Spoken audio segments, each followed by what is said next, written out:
As JB would say, who out there? There's someone out there.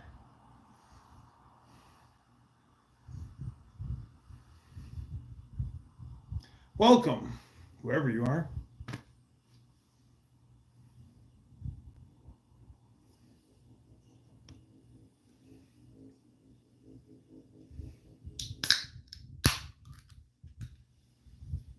Cheers.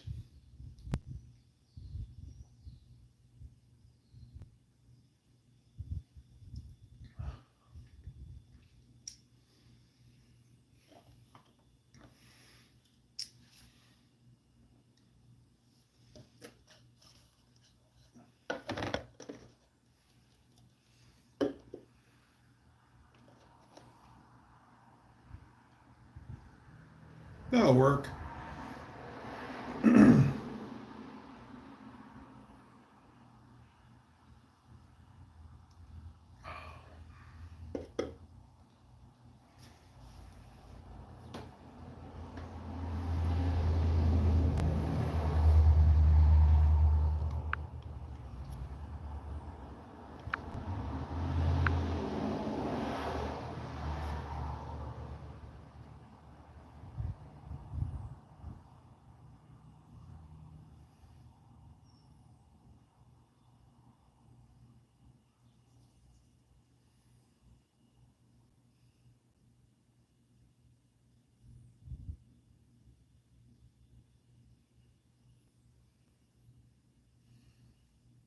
Is it now?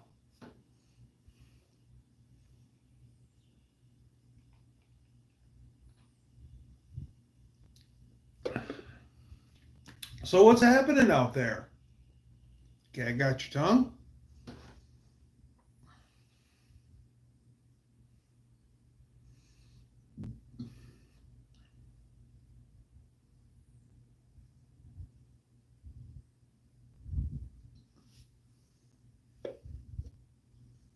Well, hello.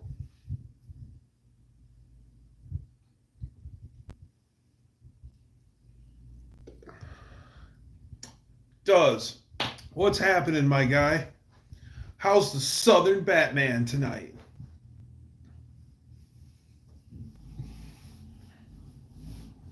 What have you been doing? Hey, cool stuff, I hope.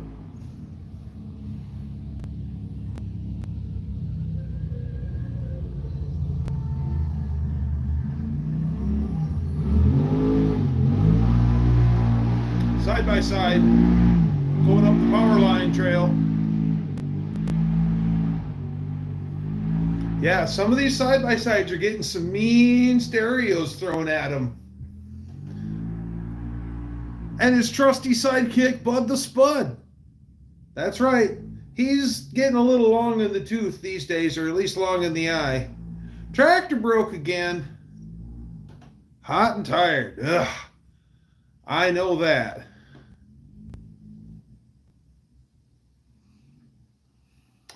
Well, thank you, Melanie. So yeah, here's Bud the Spud. He's doing all right, though. Tractor broke again? Not cool. John, what's happening?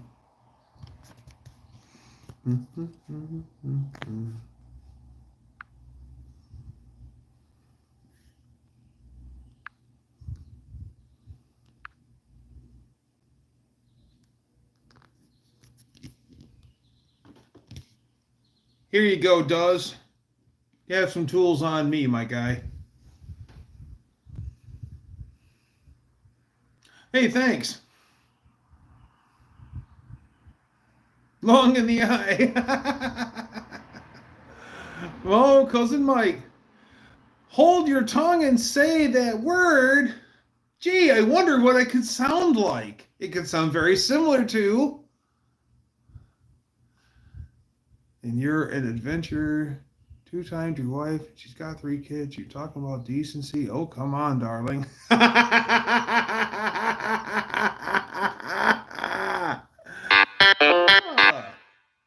Sharp tongue, Virginia.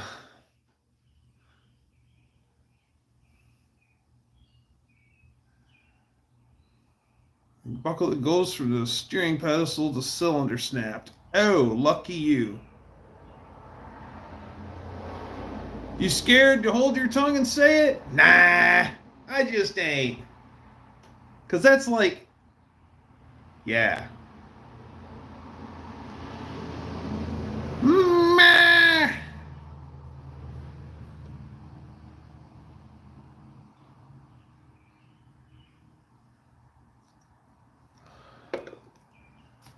Why would I just hold my tongue and say apple when you want me to say asshole? And heck, perfectly fine with the word asshole. Dennis Leary had the asshole song. I'm just an average Joe with a regular job. I'm your average white suburbanite slob. I like football and porno and books about war. I got an average house with a nice hardwood floor. And I can go on.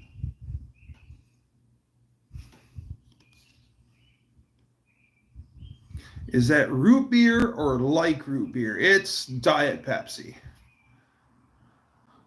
Never holds his tongue and he just says what he wants. That's right. I'm subscribed with notifications that I didn't get notified. I am sorry. I have no control over that, my guy Damien. Nothing personal. What nice glasses. The dirtiest glasses ever? Okay, yeah, thanks.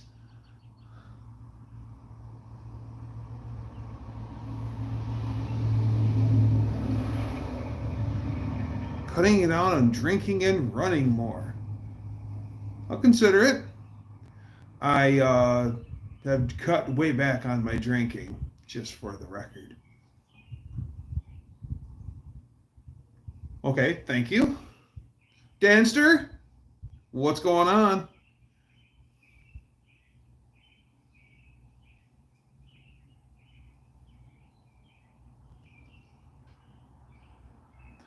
Thanks, man. I'm doing all right. It's all good.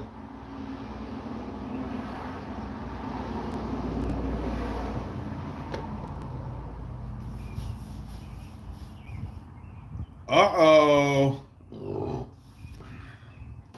Uh-oh. Oh, Barry McCockiner? Oh, yeah. I used to work with Barry. And, yeah, I used to work with Barry. And then those two Irish gay guys that worked with him, and that was Peter Fitzpatrick and Patrick Fitzpeter. I've cut back on drinking as well, Dougster. Yeah, I'm only on my... Oh, crap. I don't even think I drank 50 beers this year so far. So I'm kind of, 24 beers used to last a weekend. So, yeah, I don't know. I still like to drink, just not in quantity anymore. Crap. Last Saturday I drank 2 beers. Just 2 beers. And I had a screaming headache Sunday morning.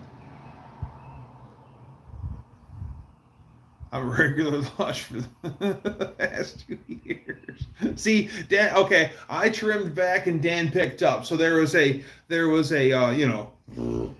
balance in the force. Right.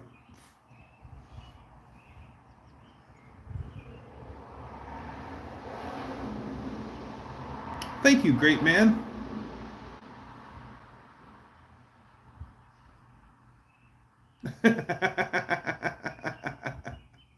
Oh man, 420.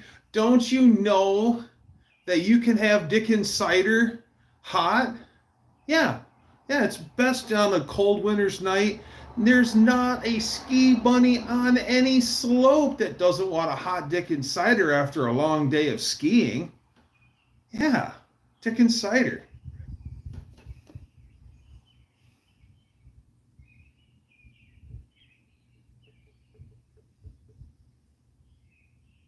I understand. Yeah, getting hammered. Yeah, that first off, it's expensive. Second of all, Hank Williams Jr. said it best. The hangovers hurt more than they used to. Yes. The worst hangover was probably about 4 years ago, and it lasted for 3 days. I was like, oh my God.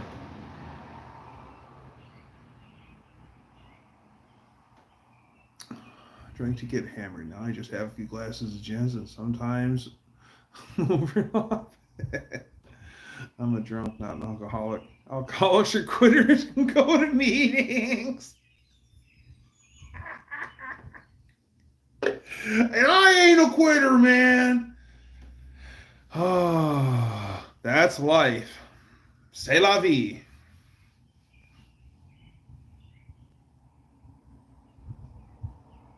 Well, you know what's kind of funny is there's many dadisms in my life, and Dad always had some of the best things to say. I'm all jacked up on Four Loko. Woo! Look out! Look out! Unfinished project might get a project finished. Hangovers got me in my early 20s. Quit drinking like 6 years and started back up and didn't get those hangovers anymore.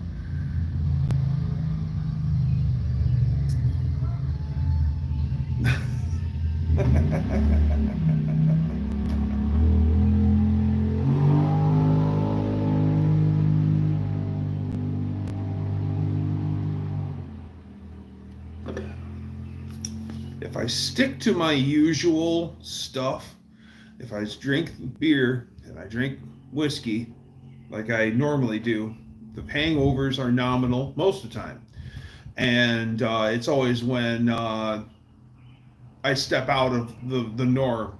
Like at one time, I really liked Yukon Jack. I used to, at one time, carry a pint in my back pocket. And yeah, the hangover on that stuff is horrific. I don't understand how I could drink a pint a day of that stuff. A quad rolling by. That was a dresser motorcycle with a stereo. Because we got the Glenfiddich? Oh yeah, Glenfiddich. Probably a 12 or an 18. An 18 would be just yes. Yes. I'm really big on I like Jameson rocks. I enjoy that. My friend got me a Jameson's, I think it was a Caskmates as a gift, and that's a nice bottle. When the whiskey brings its friends, yes. Oh yeah, Jameson. Jameson is nice and smooth, and I mean, great story. So one of Lady Dougster's old co-workers left her shop for whatever reason, and was bartending at one of the local bars. So we just swang in we're out on a bike ride, and we'll stop and have a drink at a bar because we're on bikes. So usually we'll have a drink, one, and then hang out for a while, and then roll on. And excuse me. So Cammie is her name, and I asked for a double Jameson rocks, and she's catching up with my lady, and bicycles or the motorcycles. She's catching up with Lady Dougster, and Lady Dougster ordered a rum and coke, or no, Miller Lite bottle.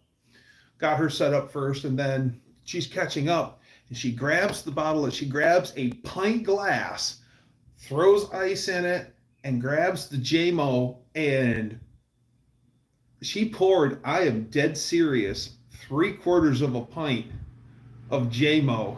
And then she stops and she goes, "I'm sorry, honey. What did you want as a mixer with that?" And I said, "Just ice, please." And she goes, "Wow." Puts a little more ice in it, and she hands it to me, and she goes, You're real mad.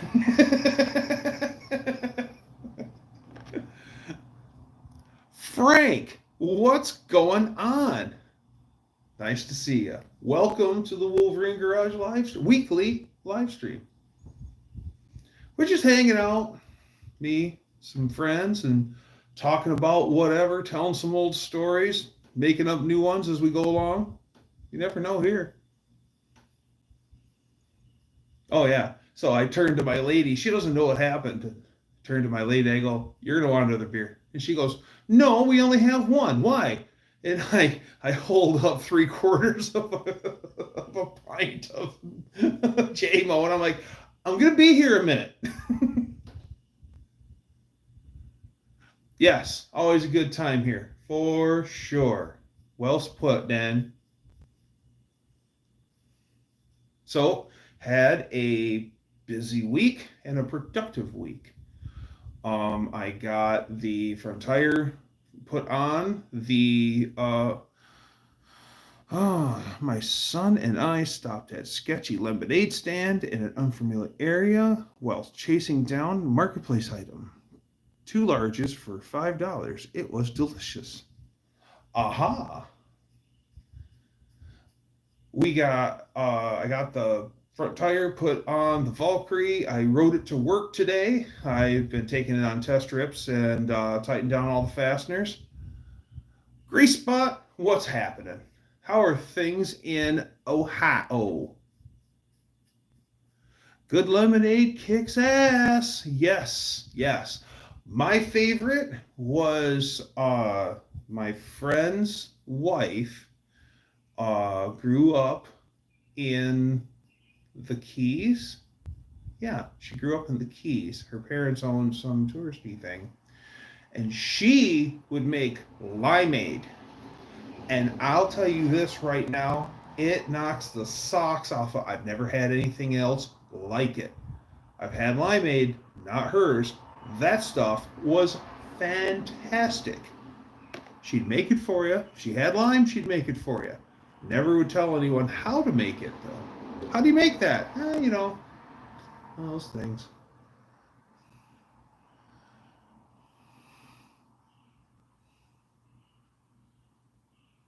Nice. Yeah, usually the lemonade stand, you got the little itty bitty shot glass Dixie cups.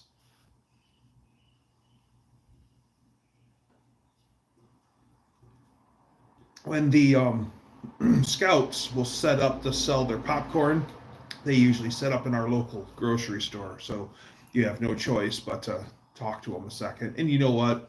Me being an old scout myself, right on. It's Trails End popcorn, y'all. It's premium stuff. And it's going to a good cause, scouts.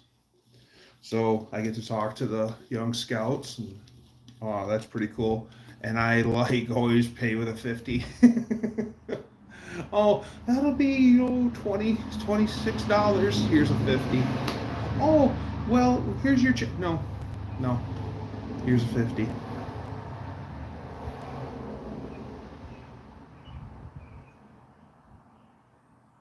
Ernie Cunningham wasn't a scout. They were large, big red cups with straws. Woo! Nice. Dr. Go.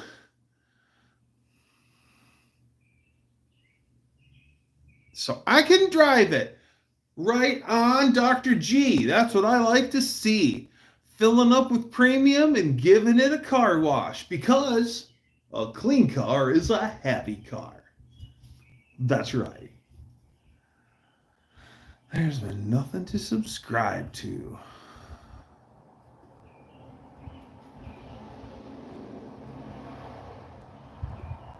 Nice.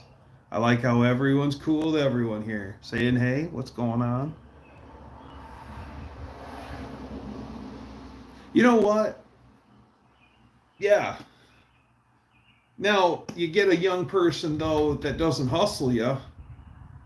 That's the other one. Is you got the motivated kid, but the motivated kid wants to be paid up front, and then he'll start it and then get busy.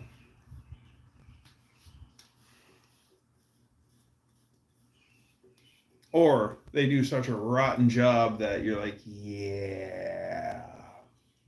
And they broke my tractor. No, just kidding.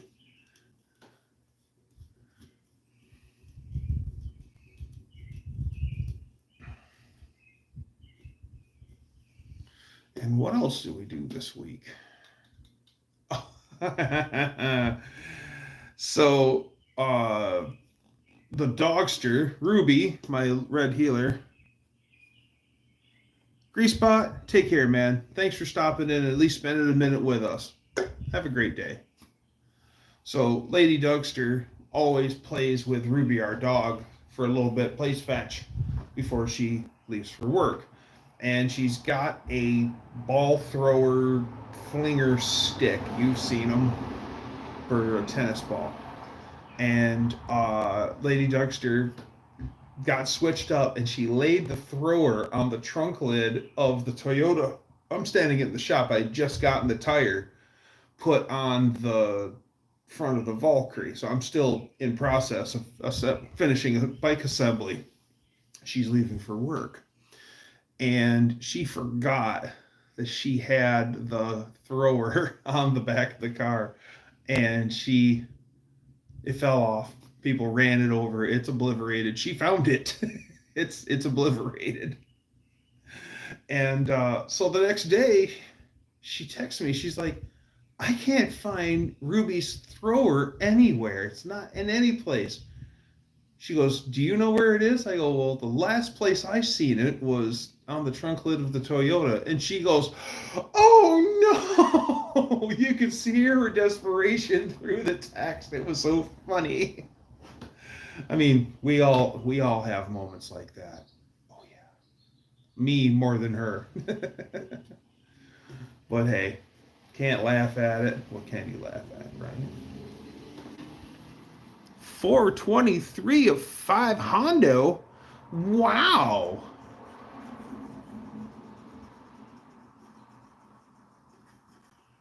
Yup.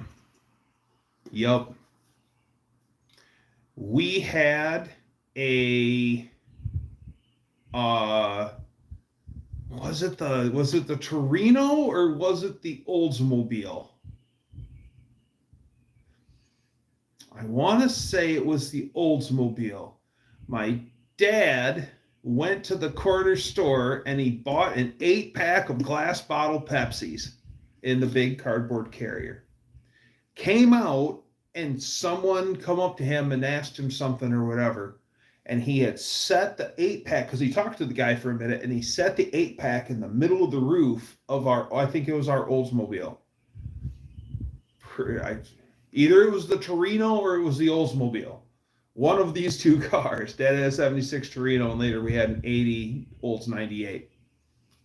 Anyways, he leaves the 8-pack of 16-ounce bottles on the roof of the car. Talks to the guy a minute, forgets about it, gets in the car, and we drive from the corner store, which is like basically next door to our house, all the way out to the family farm, which is probably 4 or 5 miles. But you're going down dirt roads, so you're never really getting up over 35, 40, especially in the summer when they get washboardy. So we take it slow down the dirt roads, and we make it to my grandparents' house, and that 8-pack of Pepsi glass bottles is perfect on the roof of the car. My dad's like, oh yeah, I forgot about that. I'm like, wow, Dad, what did you do? I'm just a little kid. Oh, pizza sitting on the roof before? Oh yeah. Another time, we went on vacation, and my kid's sister's suitcase got left on the roof of the Oldsmobile. I know that was the Oldsmobile, and it didn't blow off until we just got onto the highway. What's that noise? And about the time Dad said that,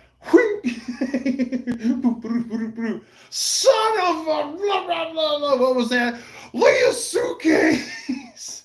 I mean, my sister's suitcase. Yeah. Hey, I can do one better though. Instead of telling embarrassing stories about my dad, I can tell one about myself. Um, went to I threw a bag of trash on the roof of I had a 96 GMC Jimmy. I threw a bag of trash on the roof of the truck, intending to drive over to the dumpster and throw it into the dumpster and then leave. So Lady Dougster climbs in my truck and we're talking about something and I plumb forget and I hit the highway. About the same place that suitcase fell off of the Oldsmobile. Well, guess what flew off the roof of my Jimmy? Yeah. Son of a gun. I did. It stayed intact. I went back for it and picked it up, and it was fine. So buy hefty bags. Real field research proves. Good job, Doug. Good job.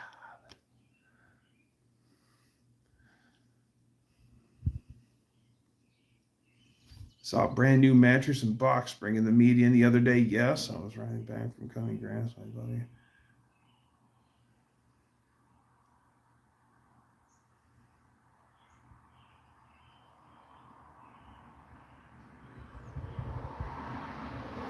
Yeah, lucky me.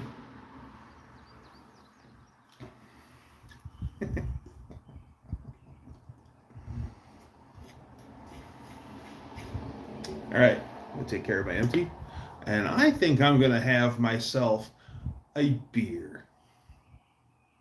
I have the rest of the week off for the holiday. Now, how nice is that? Now, that really is lucky me, right, Mean?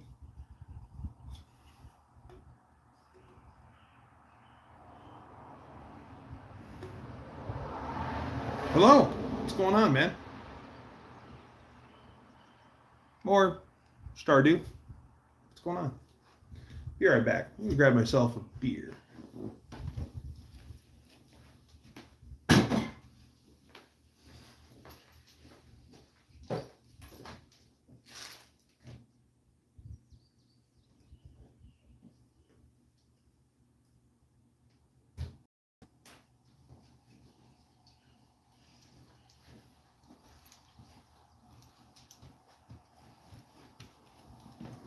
Oh, I'm back. Yes, Pepsi.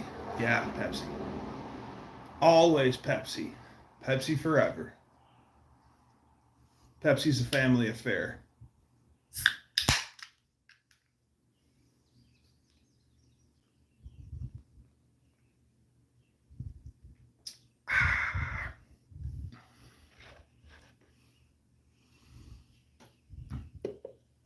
Nice.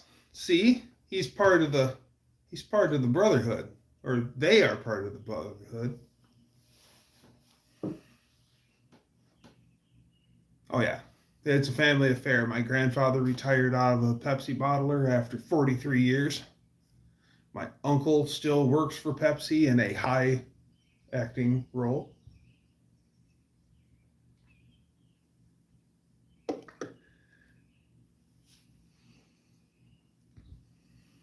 So yeah, it's been. And the cool thing is that my grandfather, my uncle, who still works for Pepsi, is my mom on my mom's side, and my grandfather is on my dad's side. So that's how they met, and that's how he got a job, was via my grandfather. So he got trained by my grandpa in the beginning of his career.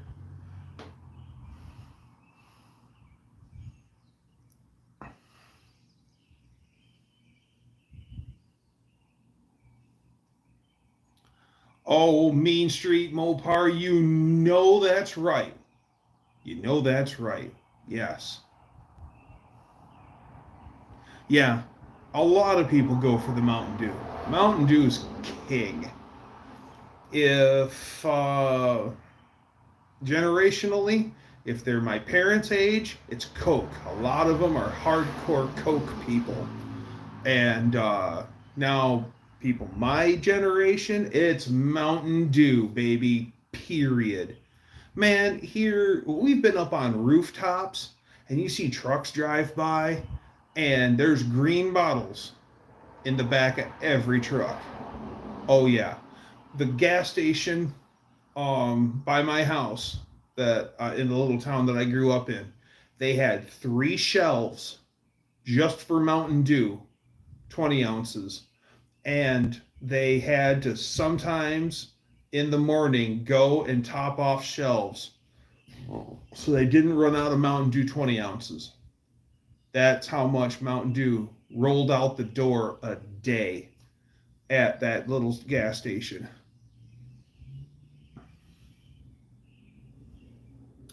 Yeah, I replaced a lot of my beer with soda, so, and tea, but yeah.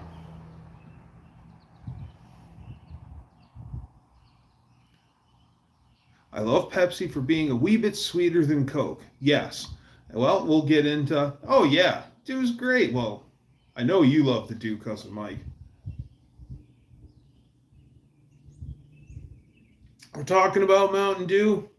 Damn it. I'm going to show you a Pepsi bottle that came from my grandpa's plant.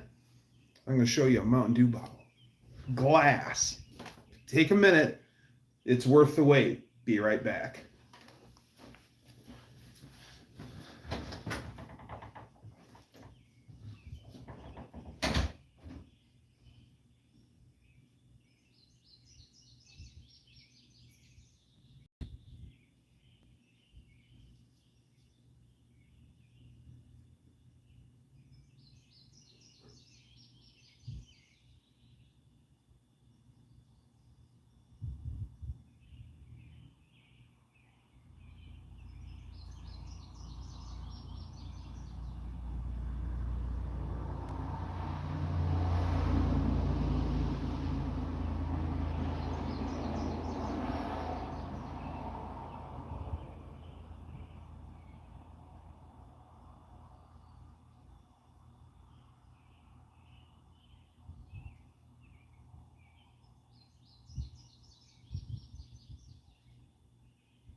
I found them.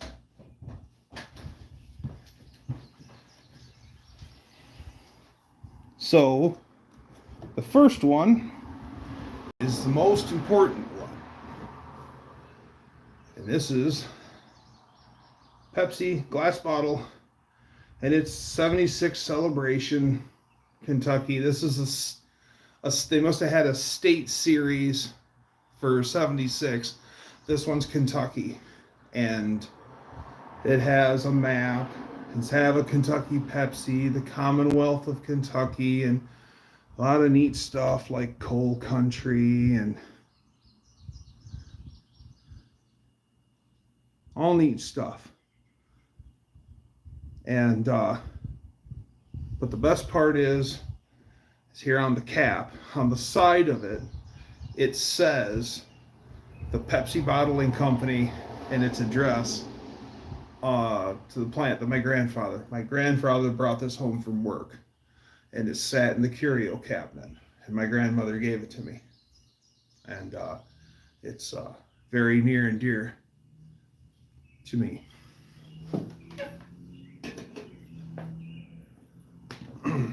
Gramps passed in 93, spring of 93.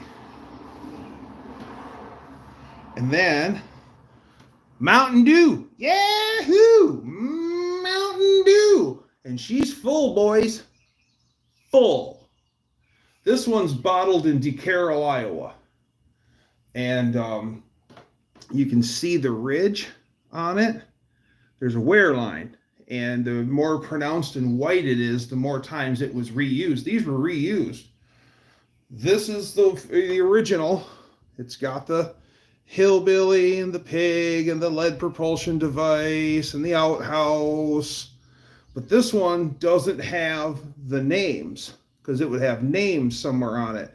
and it'd say bottled by Stan and the boys, or Bob and Dale, or Mike and John, or whatever. So there's a registry for all that, but mine doesn't have names. And then, of course, it'll tickle your innards. Yeehaw! But yeah, full Mountain Dew.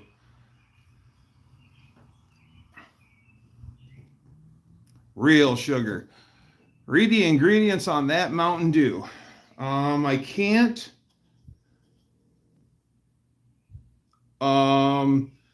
The ingredients aren't on the cap. It's the white cap with red with the hillbilly on it. He's on the cap. There's no ingredients. I could probably read the ingredient. I think the ingredient list is on the Pepsi though. Well, I also have bags of Mountain Dew crowns. This is a bottle cap. See how it's straight down? It's used, crimped on. That is a bottle cap. If it hasn't been crimped on yet, it's called a crown, bottle crown. I have bottle crowns. Ari, welcome. Check it out, Ari. Full Mountain Dew from back in the day. Yahoo! Mountain Dew. I have a whole bag of Mountain Dew caps that have the cork lining that says Mountain Dew. Am I going to drink it? God, no. This is probably from 1970. Do you know how horrible it would be? And besides, it's full. If I drink it, then it's empty. It's full. In the car wash. Oh, no. You know what, guys? Be a man. Ha ha ha. Negatory, Ghost Rider. Negatory. Dakota, Tang. Welcome. How on earth are ya?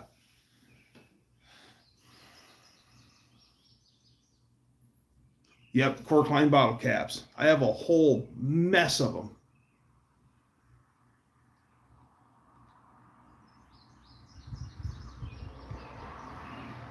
Mountain Dew was actually a lemon lime drink made to be mixed with whiskey. That's where the Mountain Dew part was. And then somehow it evolved over into this, what it is today when Pepsi acquired it in, I want to say it was 65.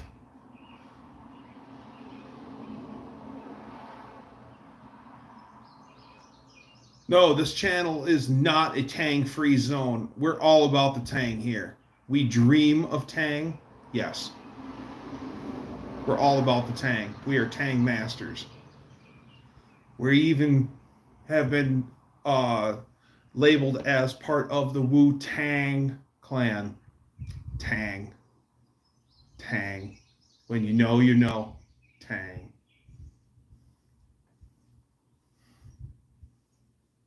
Nice.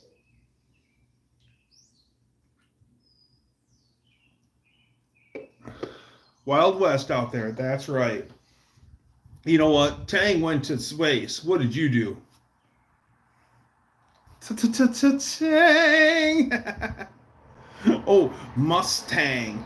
There was someone on YouTube here that had the best handle, and it was Mustango. I can't do it.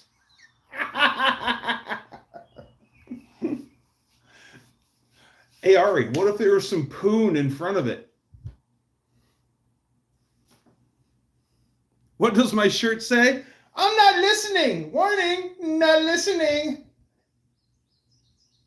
Whoa. I got like accompaniment from the electricals. Wango Tango. Oh, yes. My baby, she liked to rock. My baby, she liked to roll. My baby liked to scream and shout.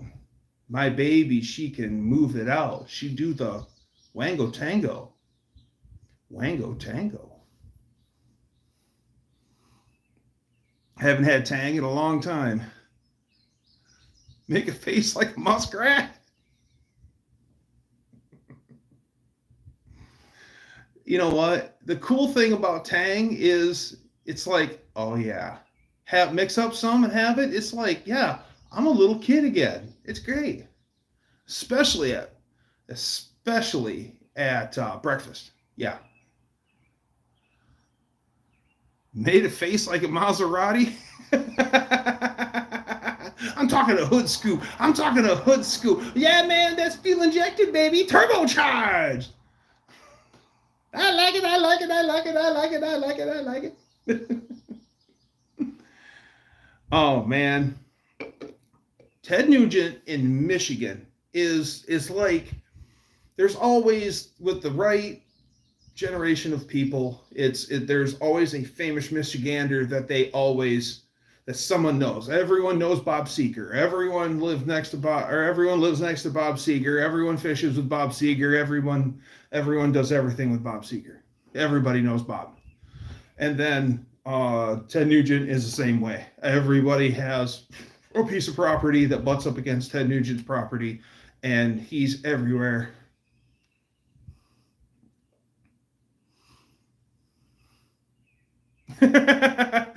Chip, Patsy.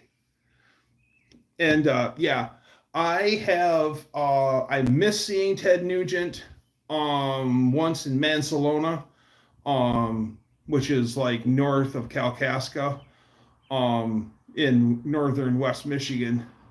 I missed seeing Ted Nugent there by like 45 minutes once, but that's the closest I ever got to see Ted Nugent. MC5, kick out the jams, MF, or brothers and sisters. If you've got kick out the jams, MF, that is valuable.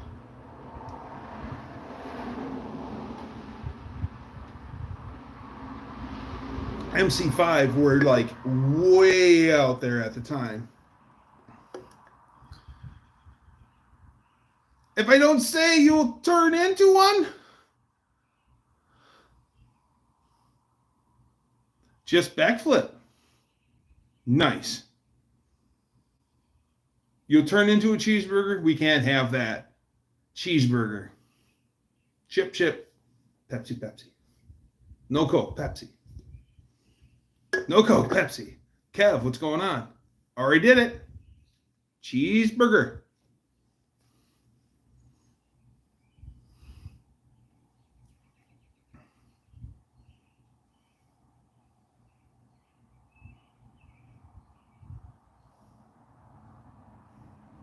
Yep, the old Danster.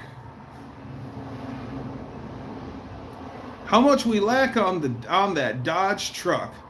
A lot. I still have to finish assembling the engine. I am working on I rebuilt the valve body and put a shift kit in the 727 that I got from 6% recycled. I'm waiting on my fish right now. I love your stream. Also, well, thanks, bedroom.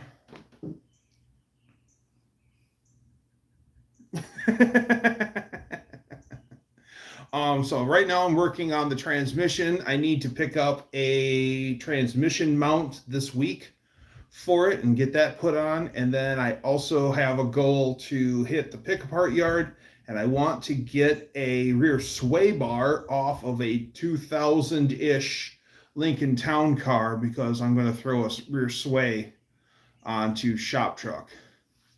And so we got a lot, wiring, inner fenders, needs a little bit of rust repair on the floor. The box sides can wait, but I do need to put the I need to patch the floor. And walking your fish, I'm rolling with my puppy. Nice.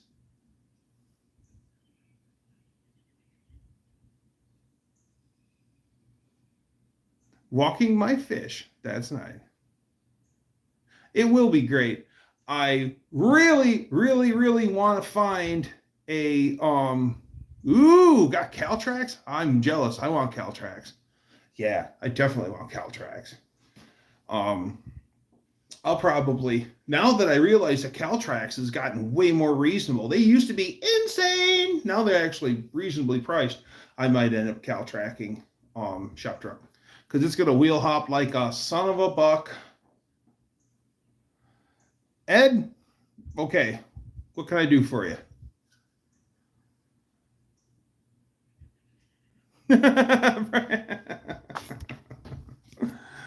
Ari, how about this?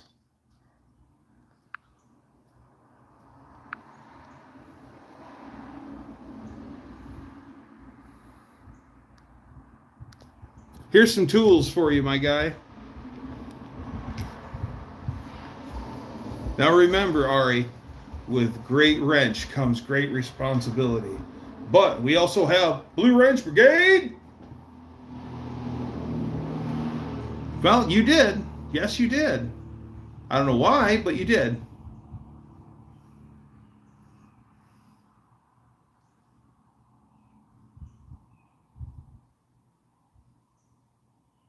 Free cheeseburgers. Nice.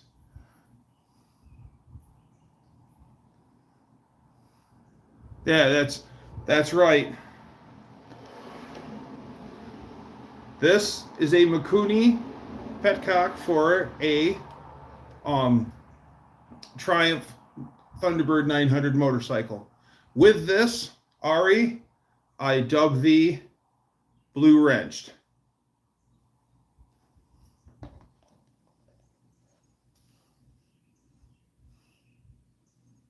Orange Ruffy, excellent.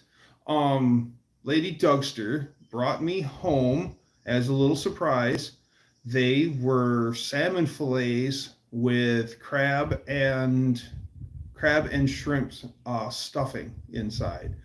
Those things cooked up just absolutely wonderful and were mucho tasty.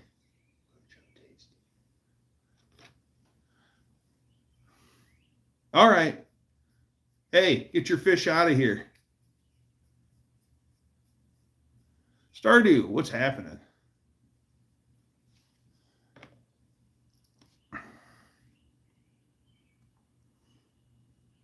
It leaked like a male chicken.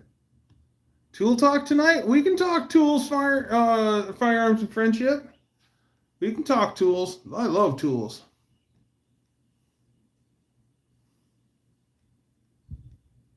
We can't talk about food. I haven't ate yet. Fair enough.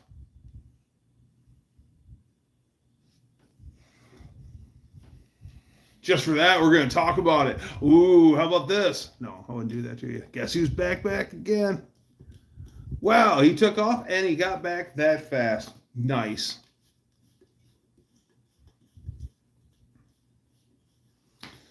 What else did I do this week?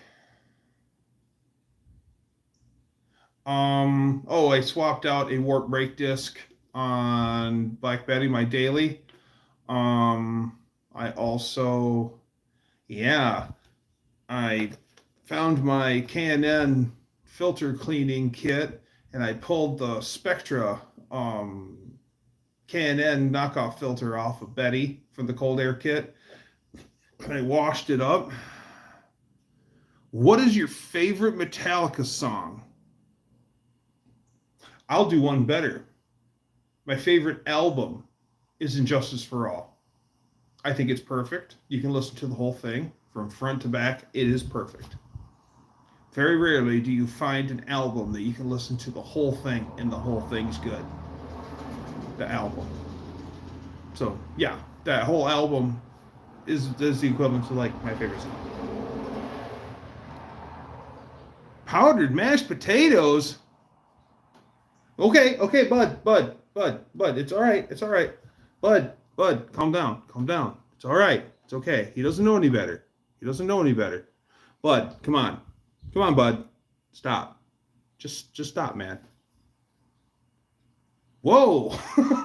Guys, don't trigger him like that.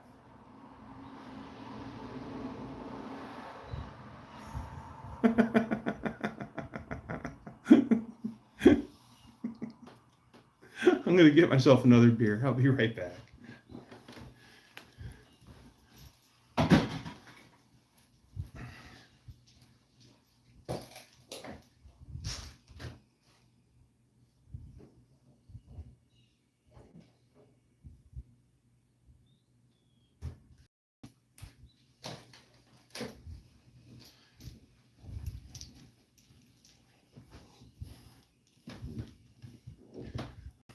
Go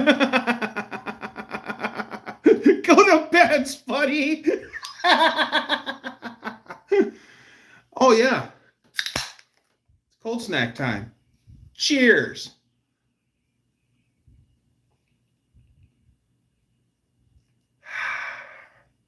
Yes, it is cold snack time.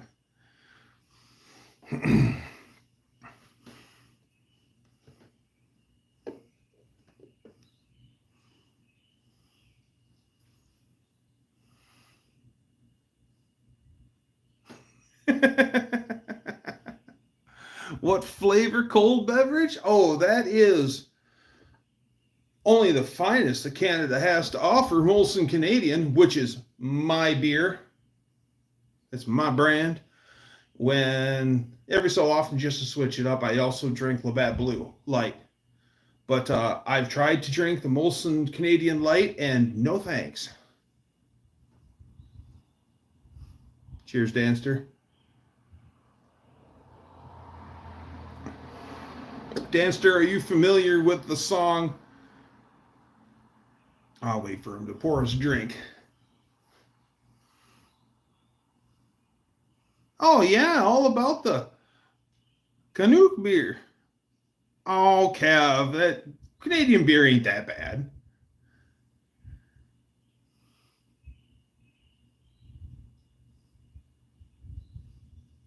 Turn into mashed.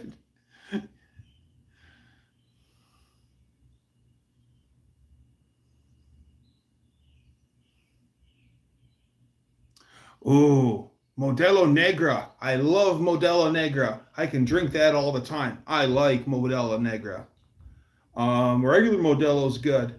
And then, what's that Mexican beer? Oh, Sol is good. And then also really light, really, really light. And then El Presidente. Oh, Tecate. I like Tecate too. Dos Equis. I don't care for the Corona. Can't like any beer.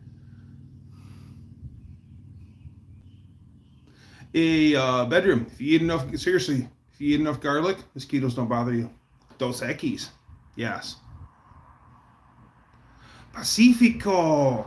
I have not had Pacifico. Tecate. Yeah. Very cold. Very cold.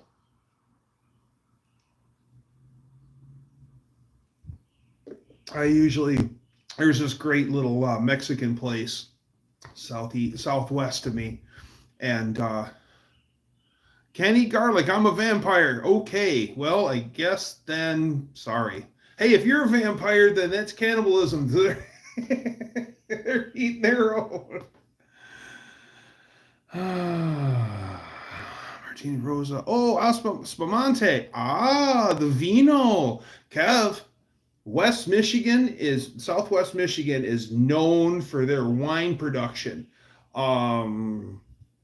Yes, there is a lot of wineries in Southwest Michigan, and it's actually neat. I used to go to auctions a lot in that area, and you're literally going past the vineyards, fields and fields and fields of grapes. It's amazing. Pretty rolling country. And all the grape fields, all the vineyards, it's cool. Yes, potholes for sure. Potholes for sure. And yes, we do have a lot of wonder. And Burt Bacharach.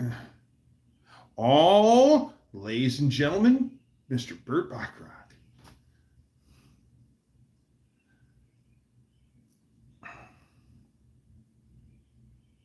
Keep green grapes on hand, keeps mosquitoes away. Interesting. Part of Michigan are you from? Southwest Michigan. I'm about half an hour straight shot west, half an hour from Lake Michigan. Gotta run. Big live stream July 7th, 600 time. Come join us. Thanks for the invite, Firearms. Take care. Is it okay if you drink a gallon of bleach? No. No. Grapes eat me.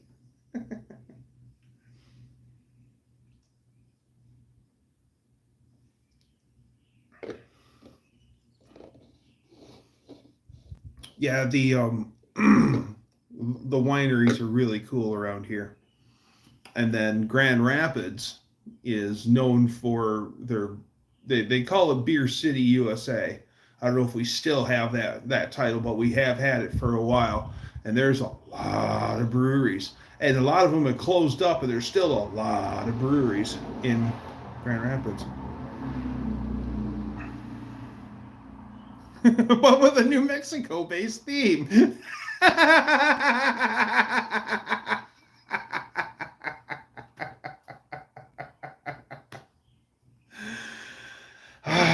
Yes, Ari. Now I wish I had a poncho and a sombrero.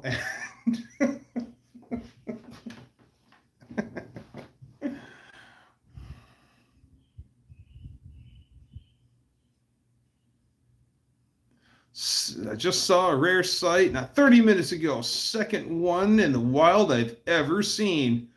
What is it?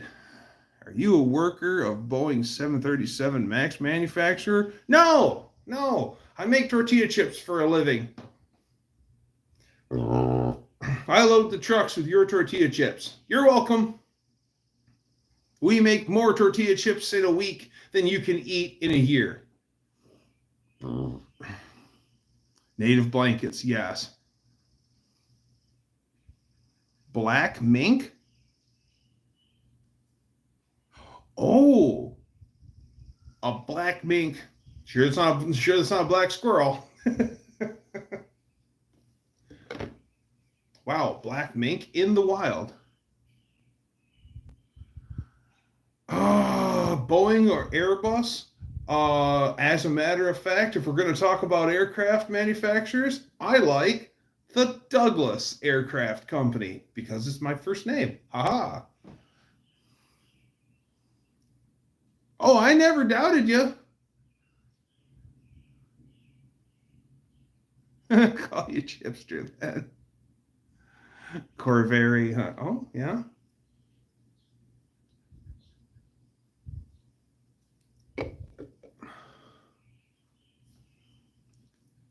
Charter. When I was a little kid, my parents had this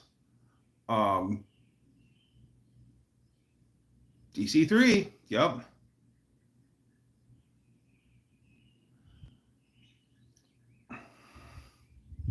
Tortilla chips, hence the Southwest theme. Yes, yes. Yeah, you would not, I won't tell you how much, but it's a staggering amount of food that we pump out in a week's time. Staggering.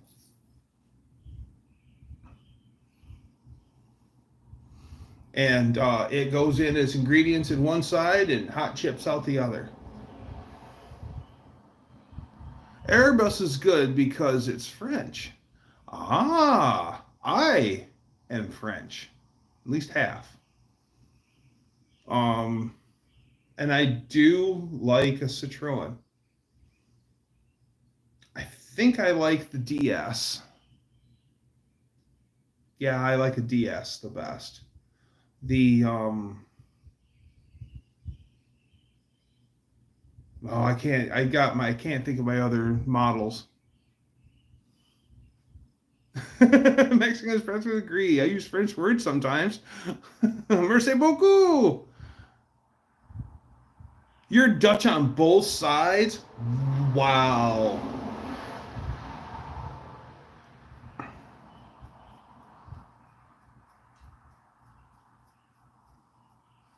DS, switch it around at Scooby-Doo. Jezreel opening a factory next town over. Interesting. Wonder what Jezreel is going to build. Half Dutch, half hillbilly. Nice. Dutch on both sides.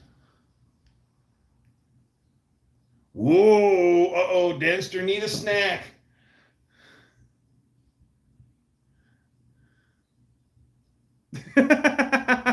Me so cute.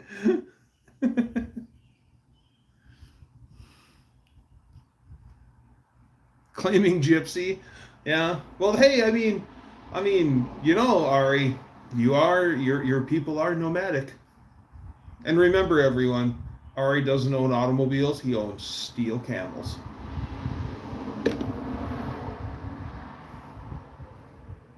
The only French words I know are Coupe de Ville. Welcome, Buck. Coupe de Ville. There's Mandeville, which is man of the town. You wouldn't like me when I'm hungry.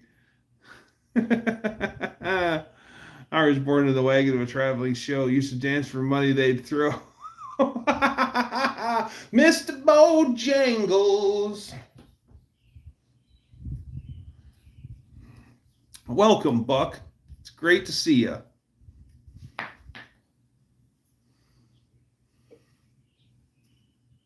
Monte Carlo.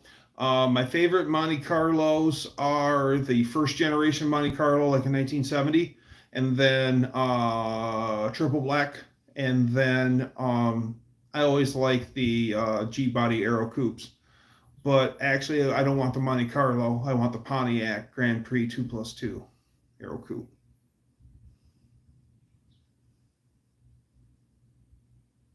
And if I had the money to do it, I'd build it like a tribute to Richard Petty's Aero Coupe race car from back in the day.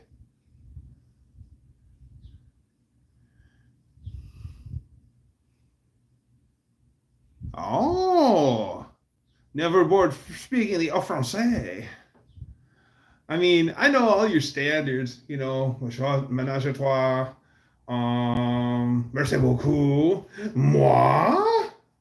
Oh, and the three French words that everyone needs to know.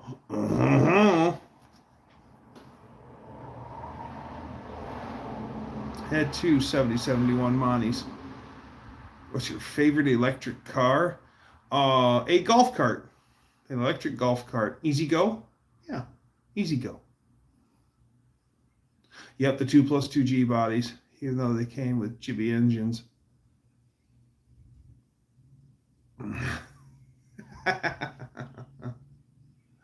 Hello is bonsoir. Como va is how are you?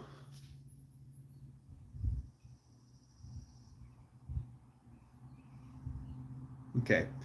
I'm going to put the glass bottles away in a safe spot so they don't get hurt. So I'm going to show them one last time. Full Mountain Dew. Yeah, buddy. Hardly refilled because it doesn't have much of a white line on the bottom. That's a sure giveaway that it was refilled a bunch of times. See the... Oh, you can't. This one either. Yeah, this one was only filled once. So that's original. All right, I'm going to put these away in a safe spot. Be right back.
All right.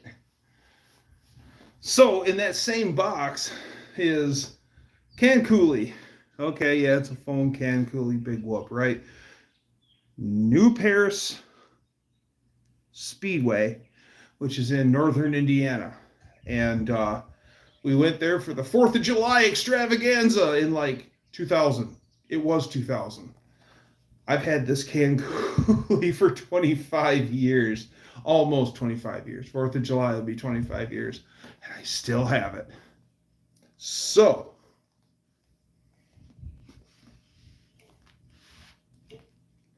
nice tight fit. Ah, nice.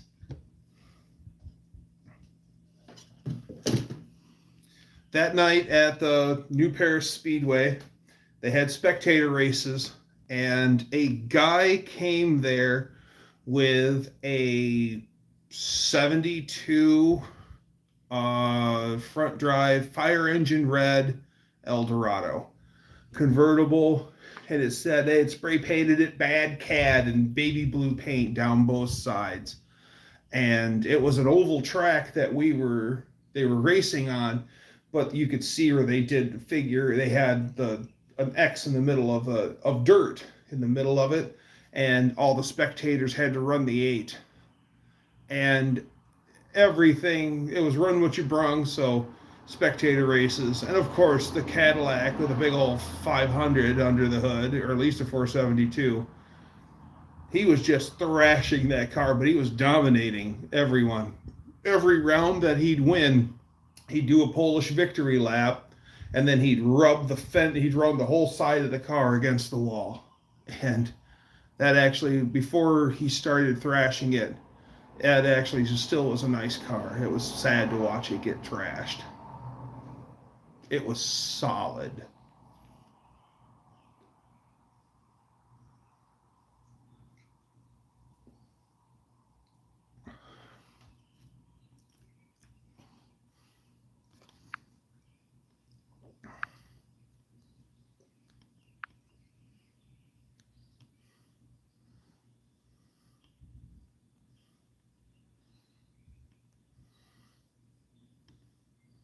Let's talk Gold Club strippers. Man, somehow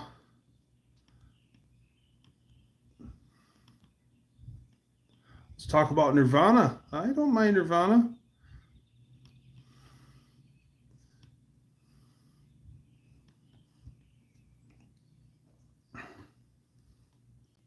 Talk about the 27 Club. Is the 27 Club, there was a speakeasy in Chicago, I think, that was called something of that number, like the 27 Club or whatever. This car number, what number are we? This car number 55. And we're in a truck. We're in a truck. Can I see that microphone open? Thanks. My grandma did a backflip. She was walking my pet fish, and then my piranha grabbed my leg, and then the cat started speaking to me in full Spanish. Send help. No, I think you've got it. You're okay. Gold Club strippers. No thanks. I worked around strippers at one time, and no thanks. Didn't know you were 25 years old. I am 47.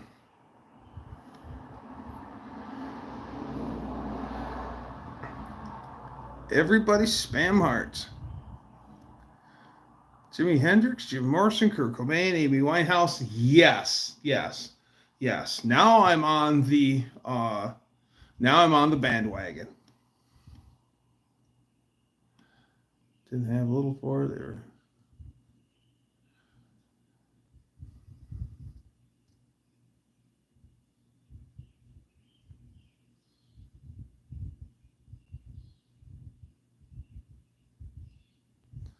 Brian Jones, he was originally part of the Rolling Stones.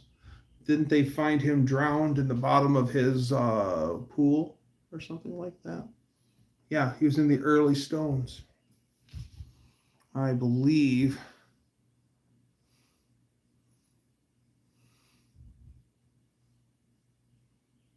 Strippers can't take off their narcissism.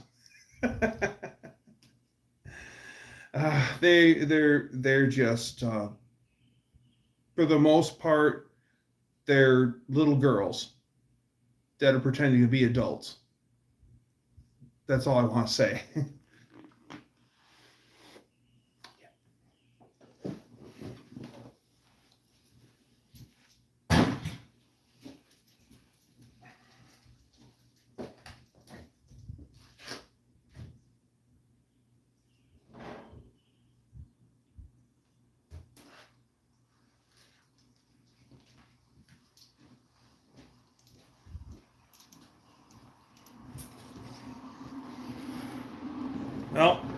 I ran out of my brand of beer, so I grabbed Lady Dougster's Miller Lite. I've got more beer, but it's down in the cellar, so it won't be cold anyway. So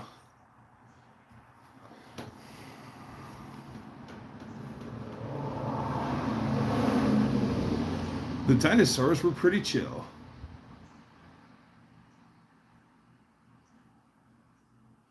"60 years ago, you're a week-old fetus." Holy wow. You're 60, Danster? Wow.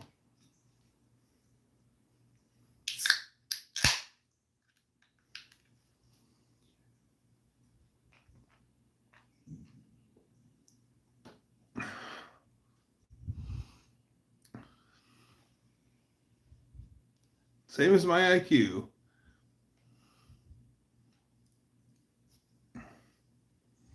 Week-old fetus? No, it's not his birthday. He's a week old. He's got a whole 9 months, so he's celebrating his almost conception.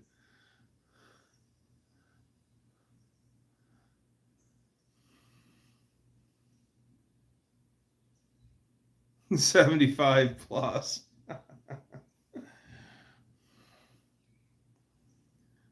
Birthday ain't till March. Yeah, one of my old coworkers, he'd find out your birthday, and then he'd always do the quick math, and he's like, "So if your birthday is at this time, that means your parents were really getting down around this time." Nice. Because there's something that everyone wants to think of is, yeah, your parents doing that. Yes.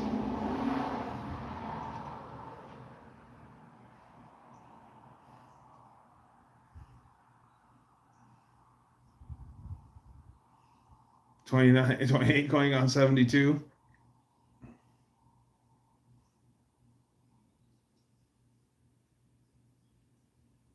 Is it really so easy a caveman can do it? Well, have you seen how dramatic that caveman is?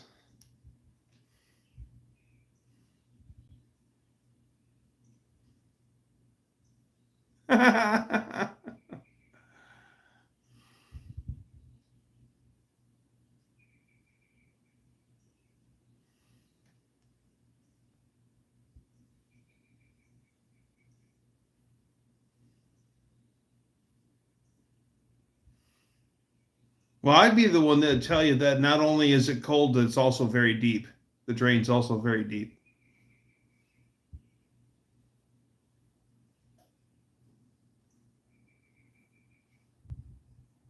Which caveman?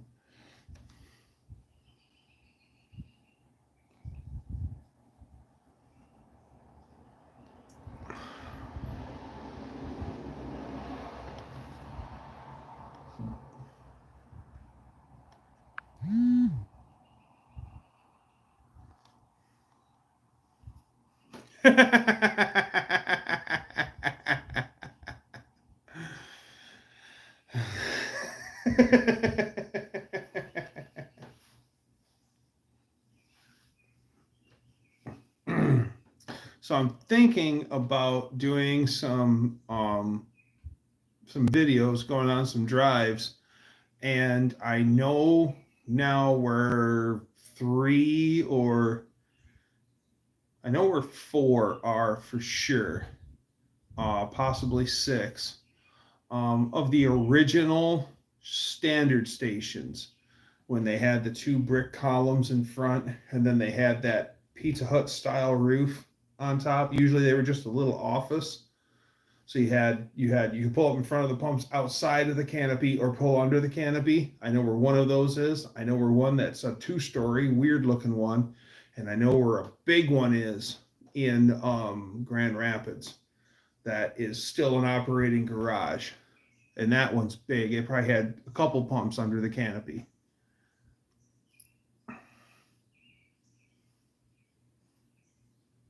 Stork lost his guide scope and dropped me at the wrong house.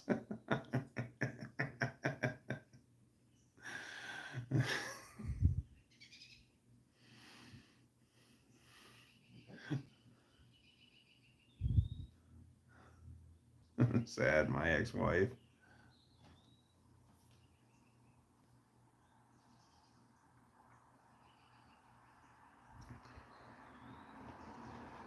Don't have an ex-wife. Well, never been married either. Ever seen a shell station shaped like a giant seashell? No. The old school shell sign is shaped like a shell. And those are actually pretty cool. But no, I've never seen a shell station shaped like a giant shell. There is a shell station on the grounds of the Gilmore Car Museum, and it's awesome. I love shell colors. I want to have a Wayne 70 gas pump, the lighthouse, and they're like 7 foot tall, with the globe. And I want it in between the bays of the Wolverine garage out front. And I want to restore it and paint it in shell super colors, red and yellow. Built in the 20s, it was renovated. Do a video on that and tag me on it. That'd be cool. All kinds of cool stuff. Old Holiday Inn sign. Oh, oh man, those things were huge.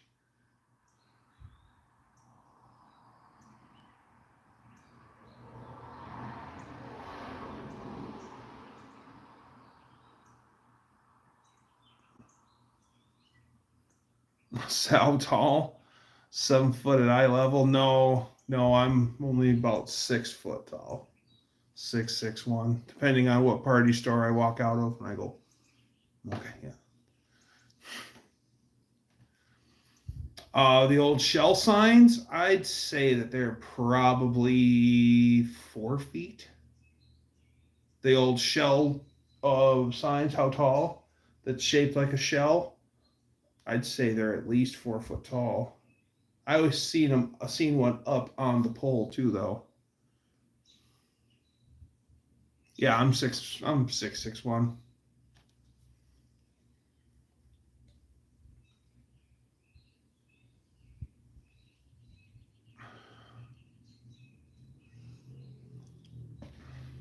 Used to be friends with a guy named Ryan. He was 7'4" and 480 pounds. And everyone called him House. He grew up in the greater Detroit area and got himself a football scholarship. And he came over to Kalamazoo, Michigan and played for Western Michigan University. And he drove, when I first met him, he was driving a Ford Escort. And you want to talk about 10 pounds of poop in a 5-pound bag. That was him in that Escort. And he always had small cars. And I said, House, you need a pickup truck. He goes, I don't need a pickup truck. I said, yes, you do need a pickup truck for more room. And I said, here, sit in my truck. He had never been in a pickup. He's like, oh, this is much better. And I said, right. Soon after that, he had himself an extended cab Ford truck, and life was looking up. They were red with a yellow shell and the yellow letters speaking shell.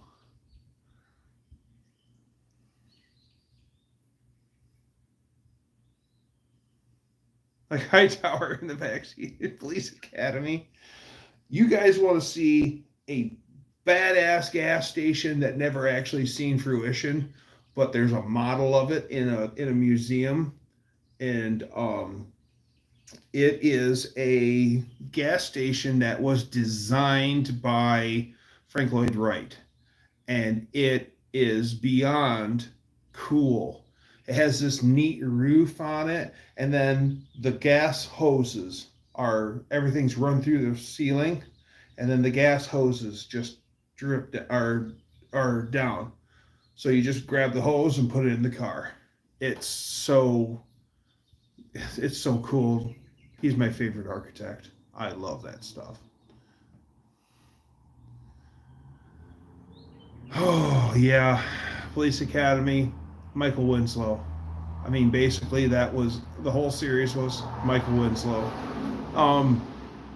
Bobcat Goldthwait. was talking about, can you grab the camera for a Lamar Jackson edit? Lamar Jackson. Lamar Jackson. Was that the Lamar that was in Revenge of the Nerds? Out of the Civic. Had a friend, 600 pounds. His name was Wedge. Years ago, I worked at a place that serviced dock plates and dock doors and the seals and stuff. And thanks for stopping in, Neverboard. Thanks for coming. And on my bills, there's always a contact name. I'm going to go to, ABC Company, and I got to talk to Bob Smith. So I get my bills, and I'm headed to this company. It's a metals place. And my contact name is Yo Mama, Jomama. And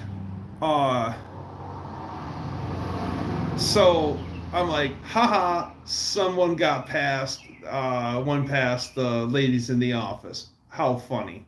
So I go to the place and they tell me what door to go to, or they on my bill say what door I'm servicing. I get there, get up on the dock, and I grab someone, and I grab my bills, and I find someone that works there, and I'm like, hi, I'm sure that I got bamboozled, but I'm looking for Yo Mama. Made sure to say, here it is. And the guy goes, oh, Yo Mama, he's not hard to miss. Look for him over here. And he's 7 feet tall with a bald head, and he has San Diego Charger lightning bolts tattooed on his head. And I'm like, okay. And I head in that direction, and literally he's a head and shoulders above everyone else. And yeah, I walk up to him, and I'm 6 foot tall, and he dwarfs me, and he's really fit. And uniform says, Yo Mama. Intimidating guy, just cool and gentle, and just very laid back, and great experience. But boy, he looks intimidating. But yeah, great guy. So definitely a memorable moment at work. Yeah, giants should be called tiny. Skinniest guys get, yeah. They call me Einstein. Oh, the warden. Uh-oh.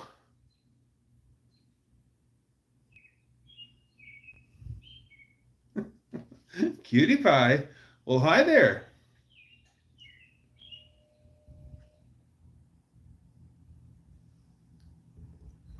YouTube is screwy again. Well, hopefully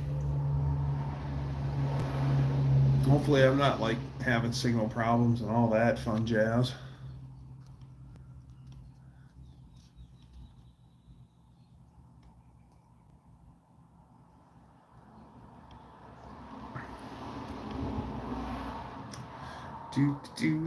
Do.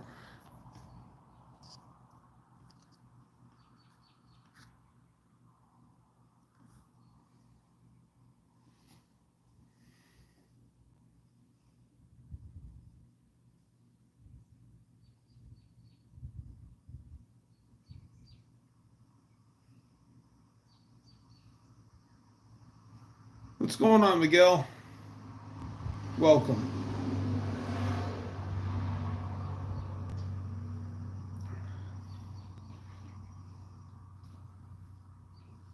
Welcome to the Wolverine Garage live stream.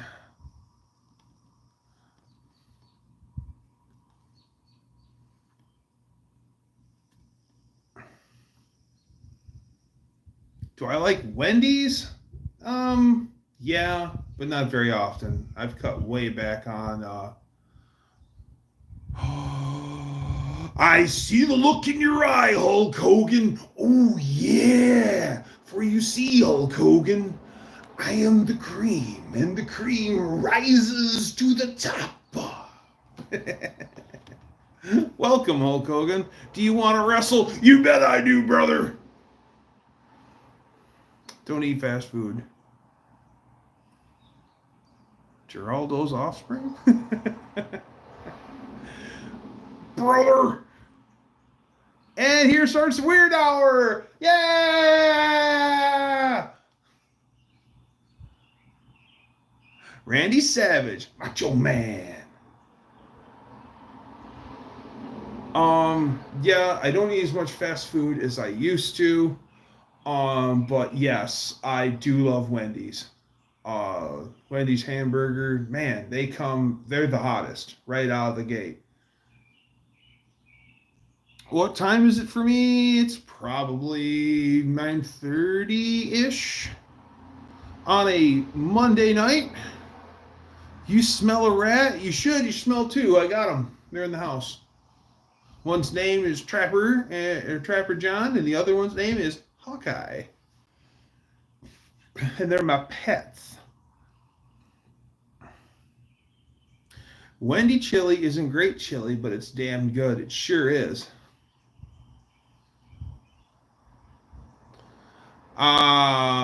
Looks like you need to slow down on those burgers.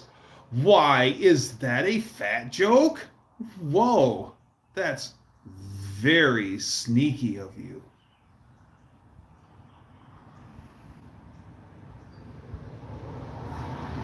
Nine dogs. No rats and kids.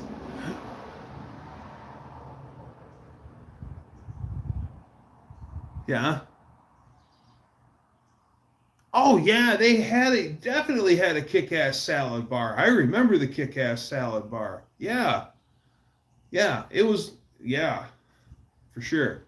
Yeah, you buy a burger and just a combo and a little salad bar. Yeah, that was a meal.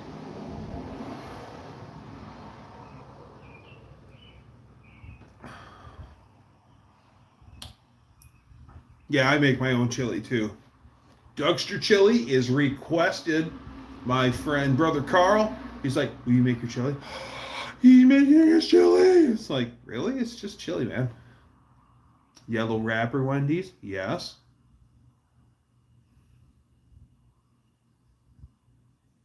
Like Imagine Dragons? No, not really.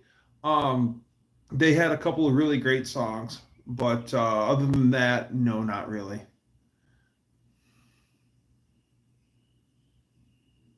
No, I never did try the Wendy's Krabby Patty meal. I have a standard meal. It's always the same thing.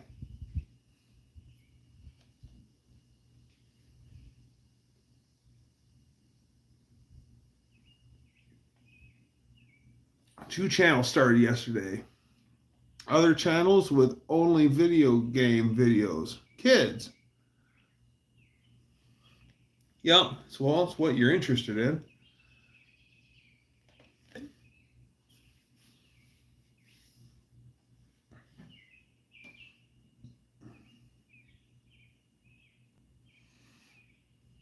Yeah, I never go for the new in fad whatever stuff. What's my favorite song? See, my favorite song is always changing. I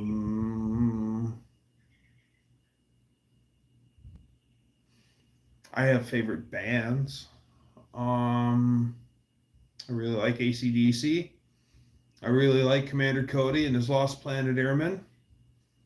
Who else? I really like Rush. So can't really say song, but yeah, I like all sorts of stuff.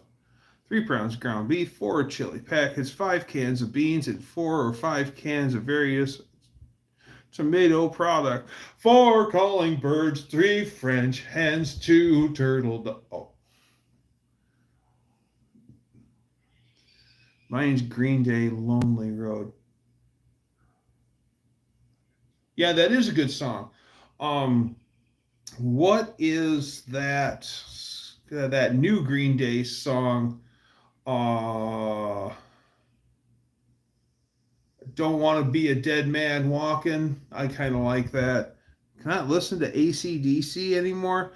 Okay, I need to put an asterisk on this. I enjoy more Bon Scott AC/DC than Brian Johnson AC/DC, but I like AC/DC. But I prefer the Bon Scott AC/DC.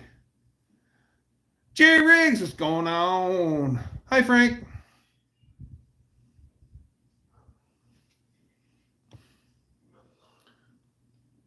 I can listen to the Scorps. I can't get behind the Scorps. I can't get behind the Scorps. They're okay. Early Brian Johnson still kicked ass. Yes, yes, yes. But Bon had, I don't know. Bon had charisma. It's the only way I can describe it. He had a smile that could just win you over. I'll bet you that he could just, I think he's one of those guys that could probably talk his way into about anything. At least that's the vibe I get from him. The confidence, the winning smile, and a personality to boot. Yeah, he was the OG. He drank a lot. He drank a lot. Have a drink on me. I think that was I don't know if that was a tip of the hat to him or not. It really sounds like it, but it's not. Oh, and now that I'm thinking that, Dan, you keep drinking gin, so Commander Cody and his Lost Planet Airmen, look up the song Lost in the Ozone, where he's drinking wine and he's drinking gin and he's lost in the ozone again.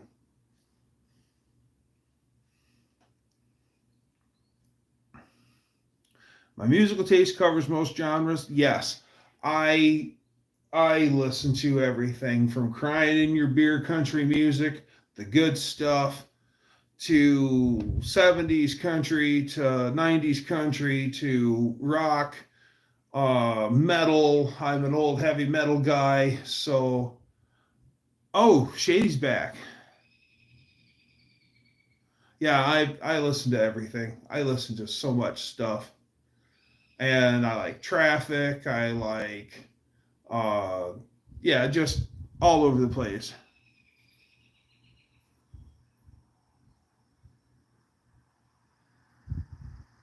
Yeah, Angus and Malcolm's brother, I can't think of his name either, but he's the producer for Led Zeppelin Records, which was for, it was a family affair. Yeah.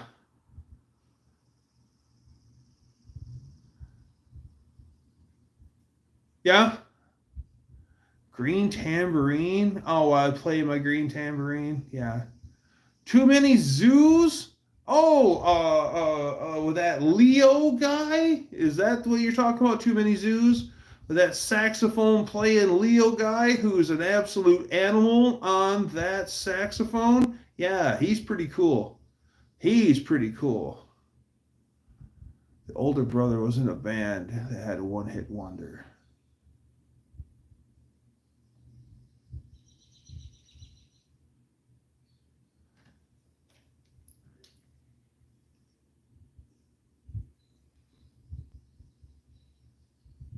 Who's the first lead singer of AC/DC? Do it without Googling it. Come on. Quick answer, quick answer, quick answer. No, it was not Bon. Don't cheat. If you know, tell. Dancing Through the Subway. Yeah, that dude's an animal, man. He's an animal. And then when he was with that Lucky Chops band, they do their version of Funky Town. That thing tears up the joint. Yeah, that dude's talented. Talented.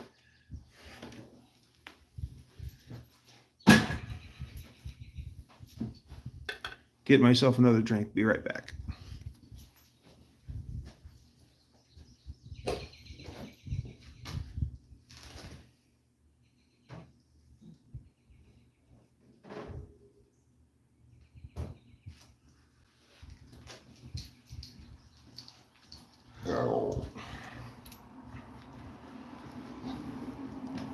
I'm back. Pipeline sax guy. Pipeline sax guy. That was so neat when he did that, because it just got pipeline sax was cool.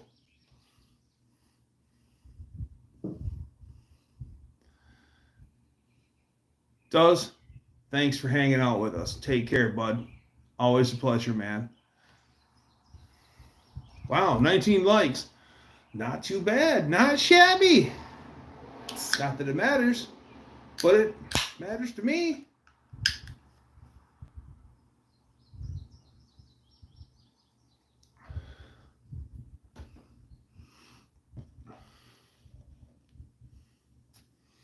Well, I don't plan on going anywhere tonight because I have the rest of the week off. So basically, my only limitation is my phone. Other than that, I'm going to be on for as long as I can be on. It's a marathon, everybody.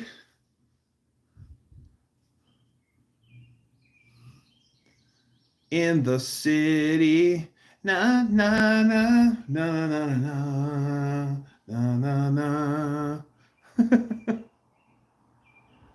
We might have similar tastes in music. Nice.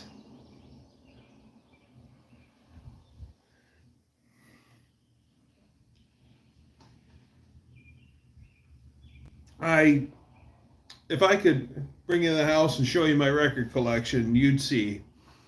Yeah, I've got tons of vinyl. I love music. I'm a huge audiophile. If you were here in the Wolverine garage and I started to jam my stereo, you'd figure it out real quick. Yeah, I got old school stereo equipment and it actually sounds good. Because tunes are very important in the Wolverine garage. It helps the Dougster find zen, and then the wrenching becomes easy. Hole in the wall. The Dougster's Late Late Show. Well, that's right, everybody. Mean Street Mopar is my Ed McMahon.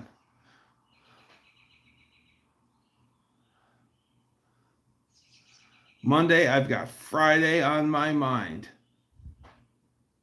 Okay. It's the Late Late Show. That's right. Boy, I don't know if I could write myself a monologue or not, but that kind of would be cool to just like begin every weekly live stream with a real late show style monologue. That'd be cool. Tying in current events or just riffing on a topic. Bye, Ma. Take care. Great seeing you. Enjoy the pool. Ma got a pool.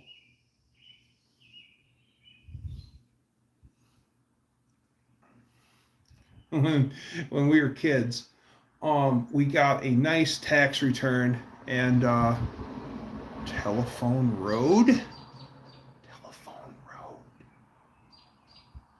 It sounds familiar, but I'm not. I don't know, Jerry.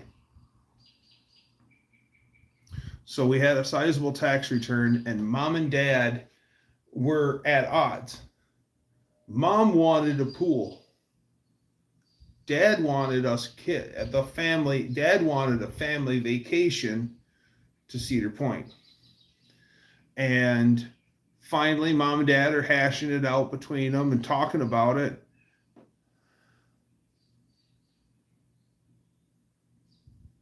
I'm a natural born host. Thanks, Dan. I appreciate that. And Ed was a sidekick. I forgot. I lost my train of thought. Just talking about Dad.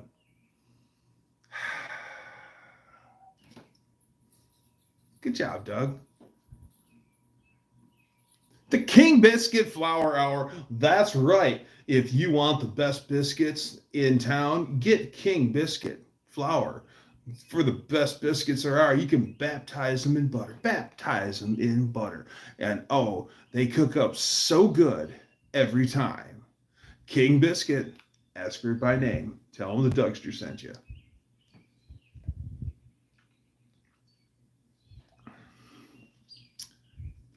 there is a record shop, Family Vacation. Ah, yes, the Family Vacation. Mean? Thank you. Okay, so now I'm back on track thanks to Mean. Okay, so Dad said Family Vacation to Mom and Dad are hashing it out. Okay, finally Mom says, well, it affects the kids. Hey kids, family meeting. All right.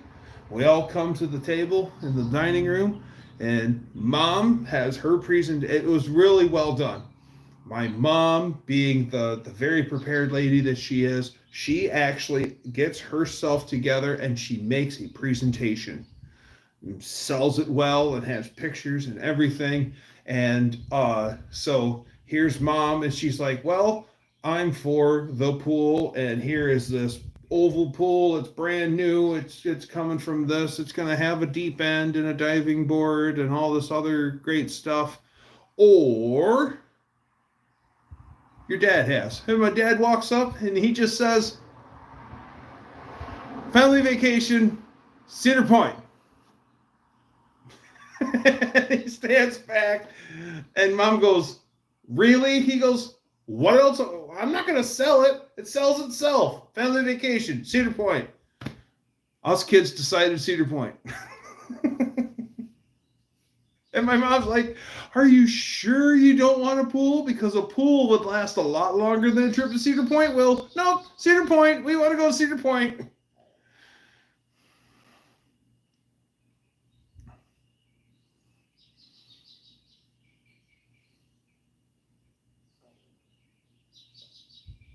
What happened to your buddy Dean? Dean's still here? Dino? Ooh, I have not seen Dino in a minute. I don't know what happened to Dean. My buddy Chris, rest in peace, had a Trans Am and a Supra. Ooh, Supra. And had the records LPs of Aerosmith, King Biscuit Flower Hour from 1980. That's how the radio station played it for us. Oh, cool. Bedroom is. The commercials were on it. Nice. That's cool.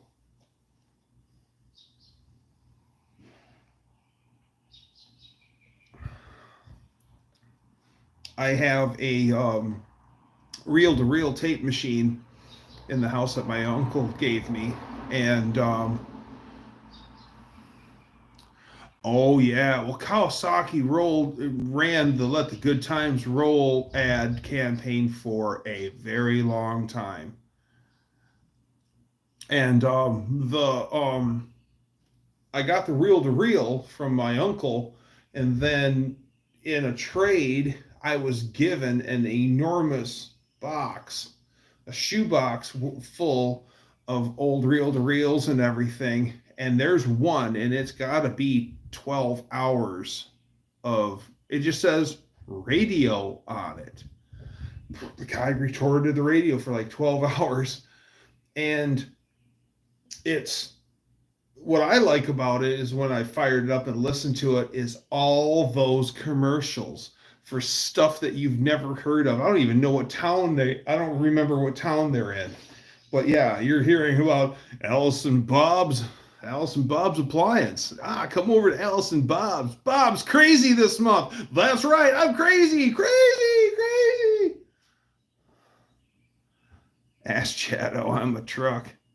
Oh yeah, ICP. In the beginning, yeah, ICP, late 90s, yeah, ICP. ICP today, no.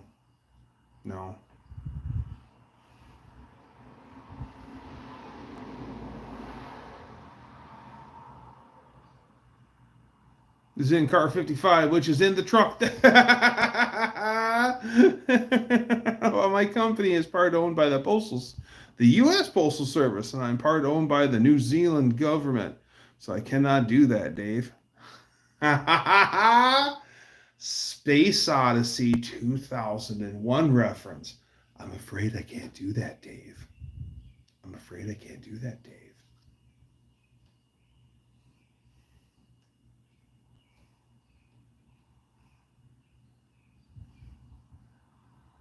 Scania 460 underpowered.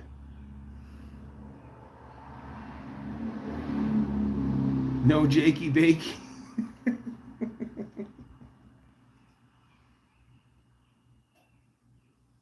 I've never seen a Scania. Never seen a Scania. I've never seen a Skoda. I used to work with a bunch of Bosnians, and a lot of them liked Peugeots. You're down with OPP? Yeah, you know me. FBI listed the Juggalos as a gang? Yes. I'm not surprised. Well, it was strange that they had this strange affiliation. Wouldn't you, if you didn't understand exactly what the following was?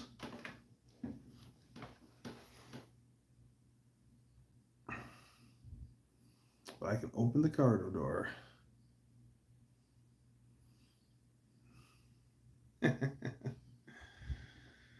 Oh man.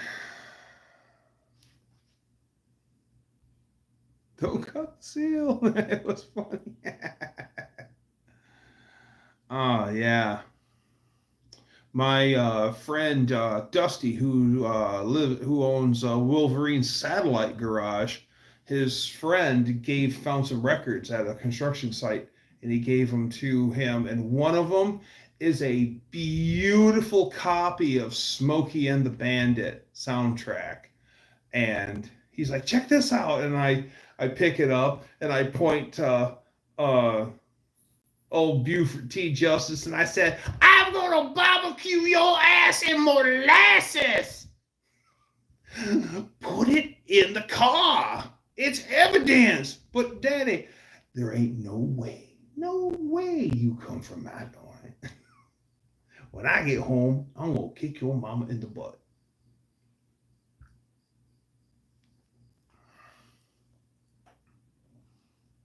Ever get overloads?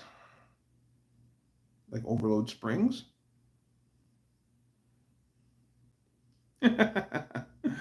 Thanks, socially. Been watching Edison Motors. I think he's on to something. Jerry, I got to agree with you on that. I like the basis of it. Get a truck that's infinitely rebuildable. I've had this train of thought for a long time. If the core itself is still viable and good, as long as you can source parts, it's infinitely rebuildable. Yes. Yeah, Jackie Gleason was good.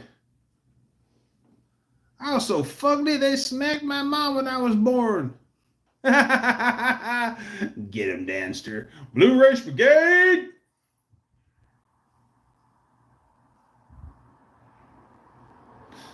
There is a song by the band called the Bloodhound Gang, and it's called "Why Is Everybody Always Picking on Me?" And it talks about how his dad beat up the doctor because the doctor said that he looked like Chewbacca. Check it out. I won't describe it. Just listen to it.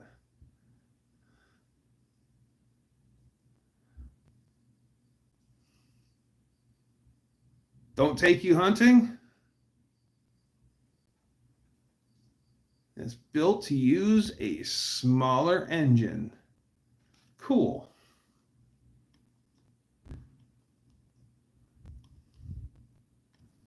Yeah, those smaller engine, but to turn, but you're gonna turn that big generator. So, I mean, I like the fact that it's not just it's hybrid, and he's trying to go for the real heavy service trucks, the stuff that actually needs to be fuel efficient, because hybrids are nothing new. My friend Crazy Charlie's dad, Chuck Senior, he worked on Electra-Haul dump trucks. And to put it in perspective, Pops was 5'7", 5'10", and when he worked at the quarry, somebody shot a picture of him, and he's leaned up against a lecture hall tire, and he's got his arm in the rim of the tire, and he's like this, leaned up against with his elbow in the rim of the tire, to give you an idea how far up the rim is on a lecture hall. And they were 1,200 horsepower, and they had two V12s in them. And they turned generators. One turned a hydraulic pump, the other one turned the generator, and then the motors took brushes that were the size of a pint beer can. He was a naval electrician. The hybrid logging truck. They want to do like a cement truck and like a garbage truck too. I'm not surprised, Jer. I'm not surprised at all, because they get butt hurt. Like a diesel over electric locomotive, exactly. Yeah, diesel electric. That stuff's neat. If we were forced to go down a path like that, I don't want a full electric vehicle. Give me a hybrid. So if I don't have the charge, it'll at least fail safe and switch over to fossil fuels, and away we go.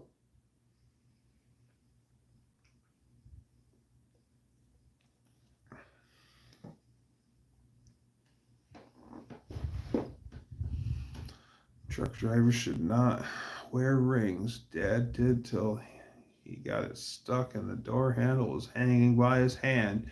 That is happened on more than one occasion.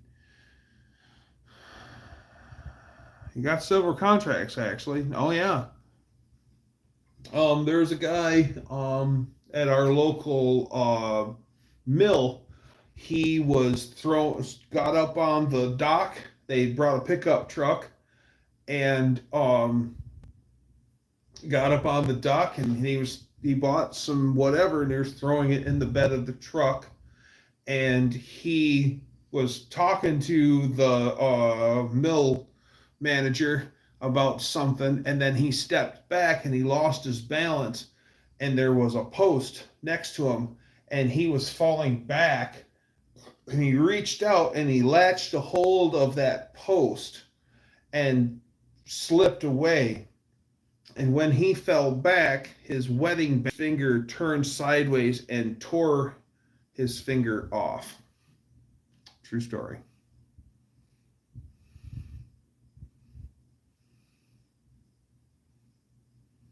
If I can't have sativa, then give me a hybrid. Oh, wait. Plus, he's delivering a platform to convert pickups.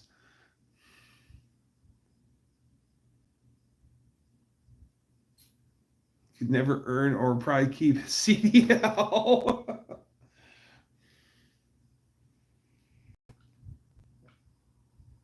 A friend of mine used to retired as a police officer, and he's got he actually was, at the end of his career, he was a DOT officer, and he would tell you stories about truckers. Wow.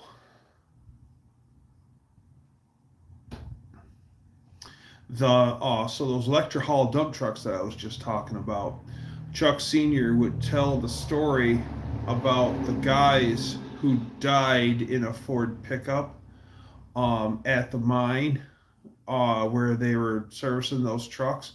They were driving up, and they didn't let anyone know that they were coming up. They had forgotten to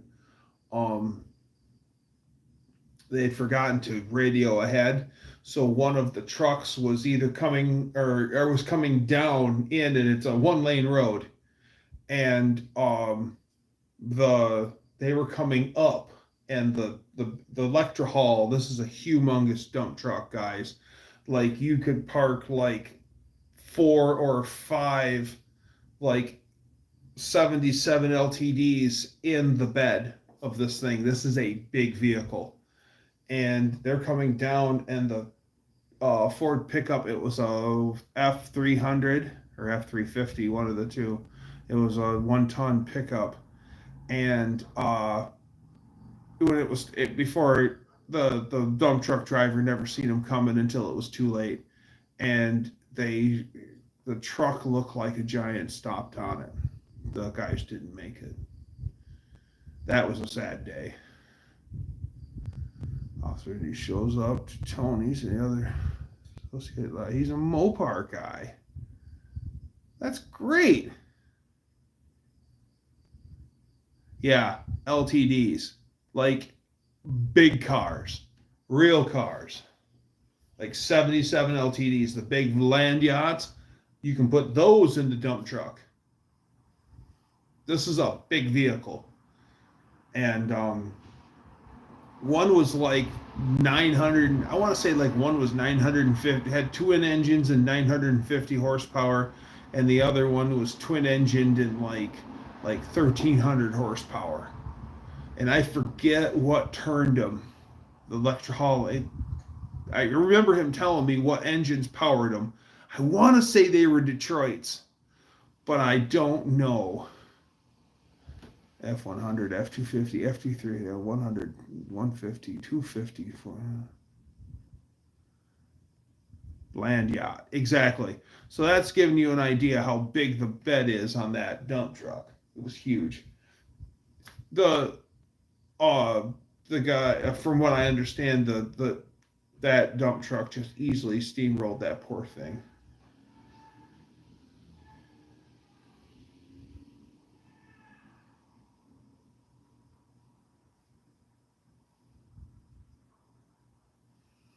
T-Rex? No, not T-Rex. This was Electra-Hall. Either it was Electrahaul or Lectrahaul. Electra-Hall dump trucks.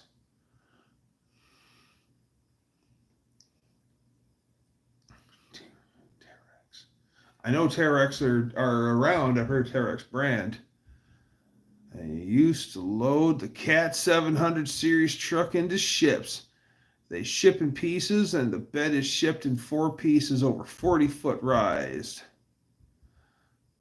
T-Rex used to be in Talmadge, Ohio. Oh, nice. Okay. What was that big old Ohio had that ginormous steam shovel?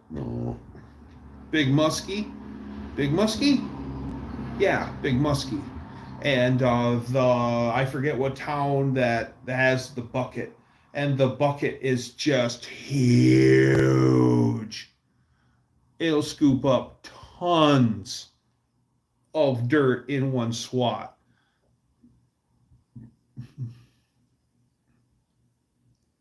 Coal country. It was named after a city, and they came with Detroit's. The Terex? The Terex did? Bucyrus. That's what it is, Bucyrus. Yeah, it's Bucyrus or Bucyrus Erie. I think it's Bucyrus Erie. It was a Big Muskie was a hell of a machine.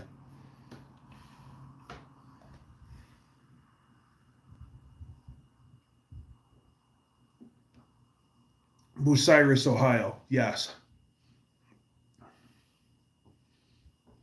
Yeah, Big Muskie. I've seen video of Big Muskie in action, and that thing was a monster.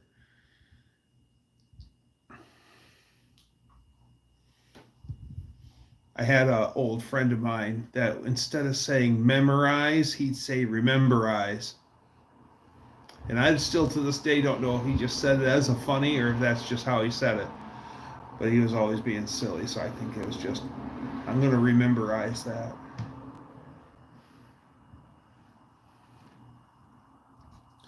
Remember.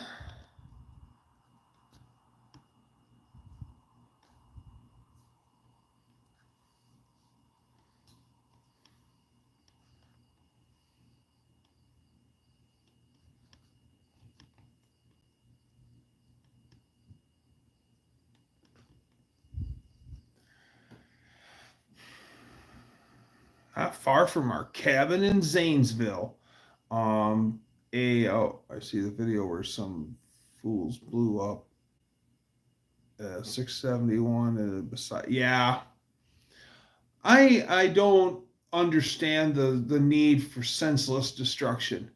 Okay, so you could let it run away and it would puke, but why?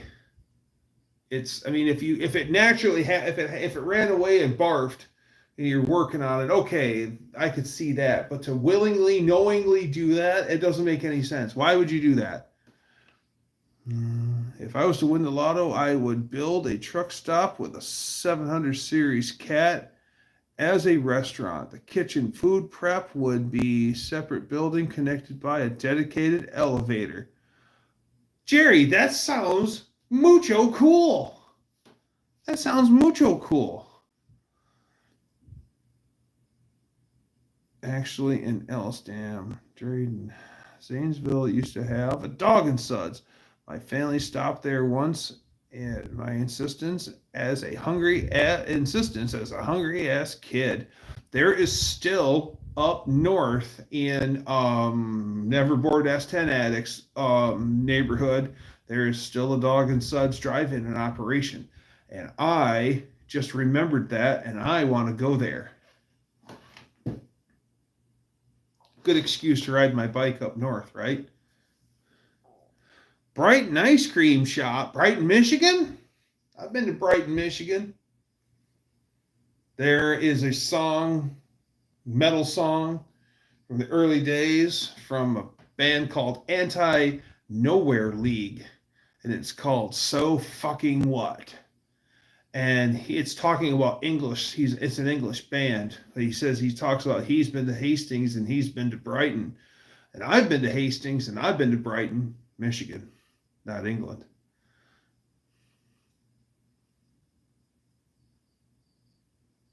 The plot got even better. Yeah. All summer long. Nice. One of my favorite little drive-ins is in Allegan, Michigan, and it's called Corky's Drive-In. And you still cruise in, you still get a lady, not on skates, but she still comes to your car, takes your order, and puts the tray on your window. And they make their own root beer still. It doesn't have a lot of carbonation, but it's tasty, and that's the important part. And yeah, it's really good. I haven't gone there yet this summer. So, need to go to Corky's.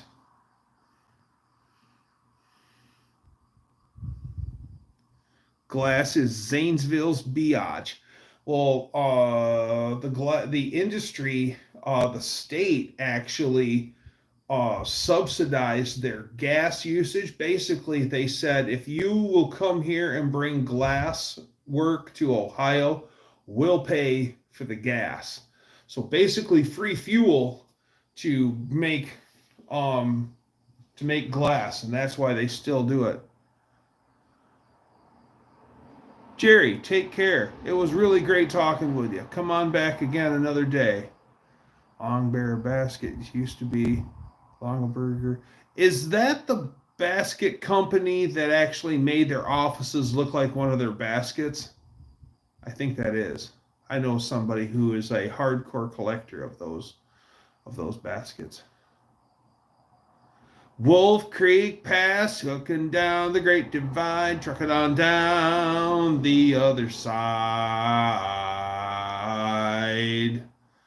Well, he pushed in the shifter and he stuck it into third gear and he lit the unlit half of a dollar cigar and said, "My, ain't it pretty up here?"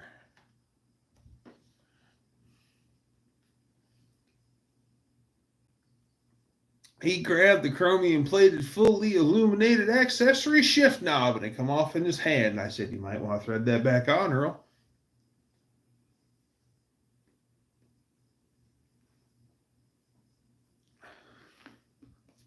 Basket's still there, but empty. Yeah, I know they went out of business. Yeah. I'm not surprised. I don't see anybody else being like, "Yeah, I want the basket building." Go get myself something to drink. Be right back.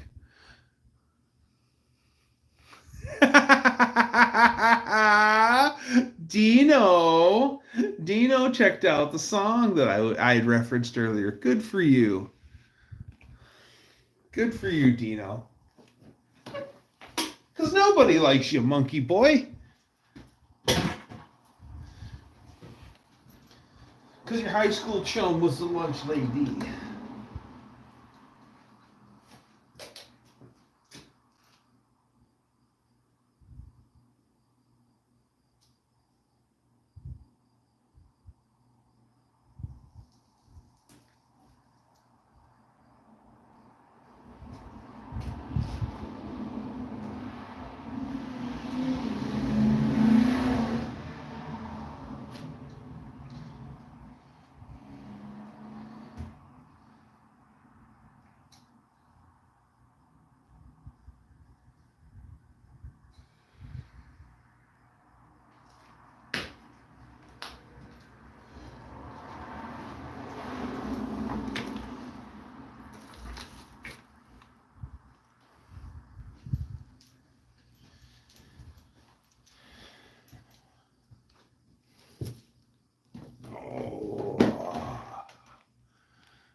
Gotta get loaded, but still pass my drug test. See ya.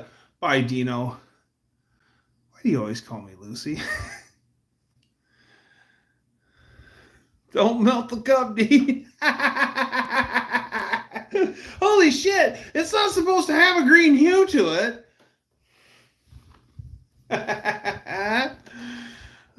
Don't let them scratch that. Scratch the truck. I load trucks every day.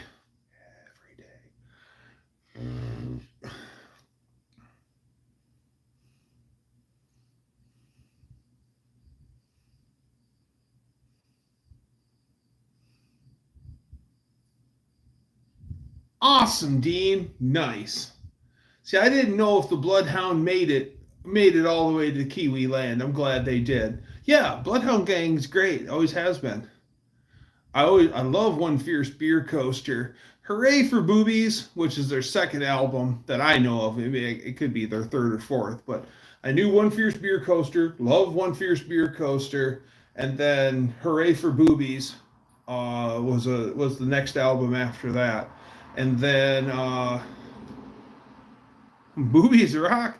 Yes. I like boobies. I think I was 11 or 12 the first time I seen boobies. It's summertime, and I used to ride in the rig with my dad. My dad had a 89 Ford L8000 Aeromax.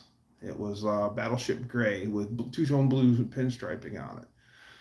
Unit number 189. So we're going down the highway one day, and Dad hears on the CB radio there's some girls in a green two-door LTD that are flashing truckers.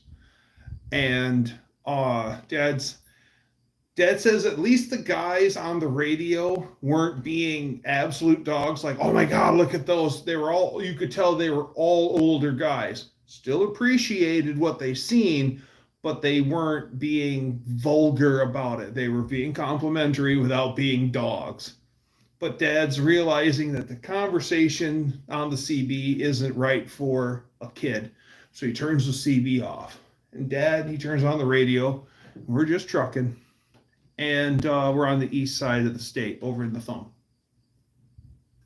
And we spent a lot of time over there. And so Dad looks in his mirror, and he sees a green Ford LTD coming up the passing lane with 5 trucks, semi-trucks, hot behind it. And Dad goes, uh-oh. Well, I guess whatever. And the LTD comes past us and gets over in front of us. And Dad said he looked down, and it was a redhead. I know she was a redhead. It was a redhead. She had no shirt on, and she had her brassiere behind her head. And so they roll the window down, or they get over in front of us, and now she's penned in. There's a rig in front. There's a rig beside. So we've got a front row seat for this one. And the lady gets out, and she's sitting on the door of the LTD going down the expressway, turning back with her hands on the roof, and shook her boobs at me, Dad. And I'm like 11, 12, and I got embarrassed, and I bent down like I was tying my shoe. And my dad says, "What are you doing?" And I said, "Well, Dad and stuff." And he goes, "Son, if I could have stopped this, I would. But there's nothing I can do. And you might as well enjoy the show, son." So I'm took in the show. Well, he was right. There's nothing I can do to stop it. It's happening, so enjoy. Good old Dad. Yep, she was a redhead, and she had a nice rack.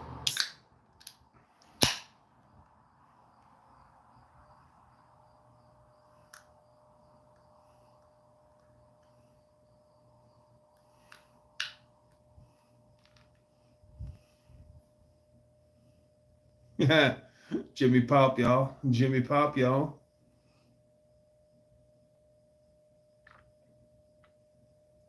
Looking up to the bush.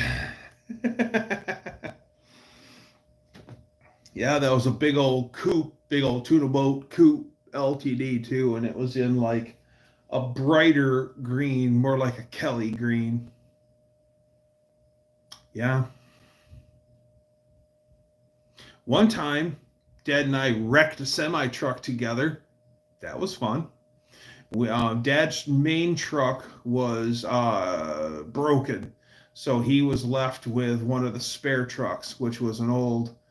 My grandmother has the same story, but from the point of the other point of view.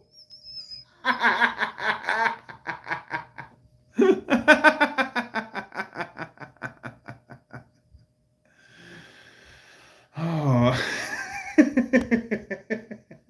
Maybe forget.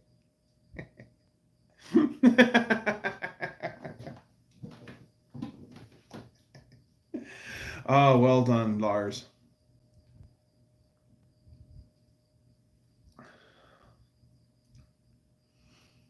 Ford had some interesting colors. There was just some great colors altogether. That greens went away and browns went away. Brown went away for a long time, but I never minded some vehicles in brown. A friend of mine that I went to high school with, um, he had I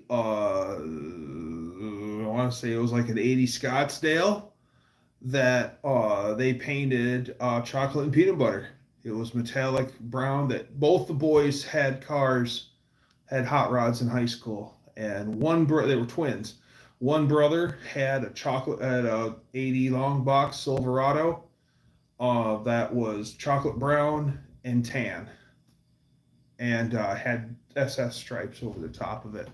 And funnier yet is the other brother. They both had A names. The other brother had a brown and light tan 80 Malibu,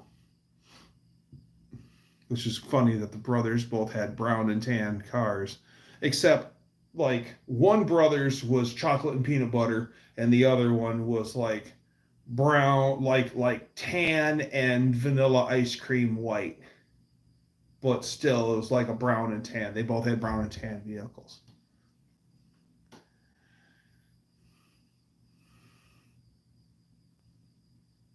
All right, Dad. 64 Galaxy 500. That was my dad's first car. It was a 64 Galaxy 500. 394 speed with a bench seat. Yeah, I've seen pictures of my mom from like when she was in high school, and I can definitely see why my dad uh my dad married my mom. Mom was beautiful.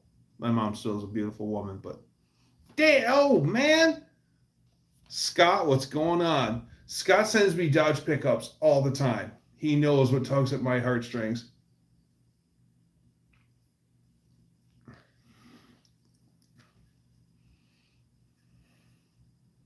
Yep, Dad, you rascal. Vintage Burgundy, two-door hardtop, 352, Cruise-O-Matic transmission. Ooh, the 352 was a big block. Yeah, that was an earlier engine. That was 64. Yeah. When did the tri-power Galaxies came with those? Was it a 407? Tri-power 407? Yeah. Danster knows. If you buy them, I don't have to. I know. I wish I had the bankroll. If I had the bankroll, I would already have um my Grand Prix project. I'll probably never get to. I would at least have all the pieces and parts to get to start doing body work and stuff. Because the Grand Prix that I want is all optioned the way what I want, but the car body's done. So I need a whole nother carcass to switch over to, unfortunately.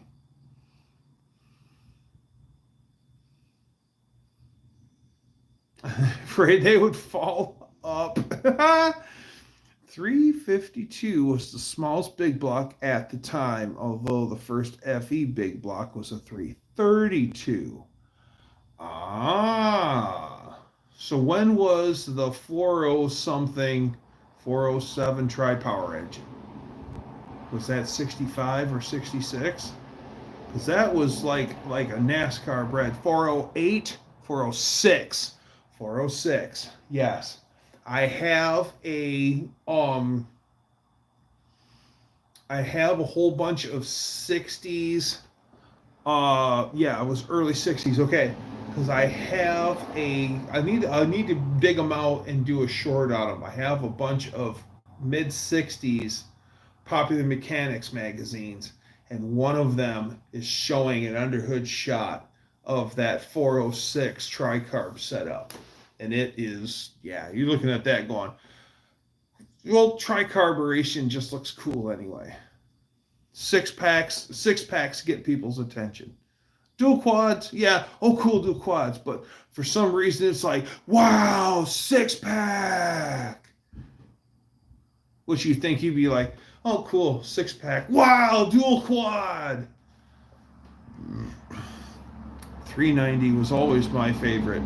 I'm not a Ford guy, but I'm a big fan of the 300 inline 6, and I'm a big fan of the 460. The 460 simply because there's no replacement for displacement.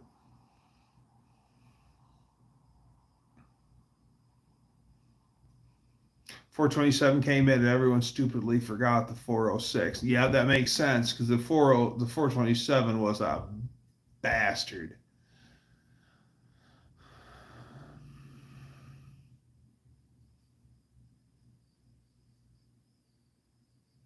.429 might rev better than a 460. Really? I didn't know that.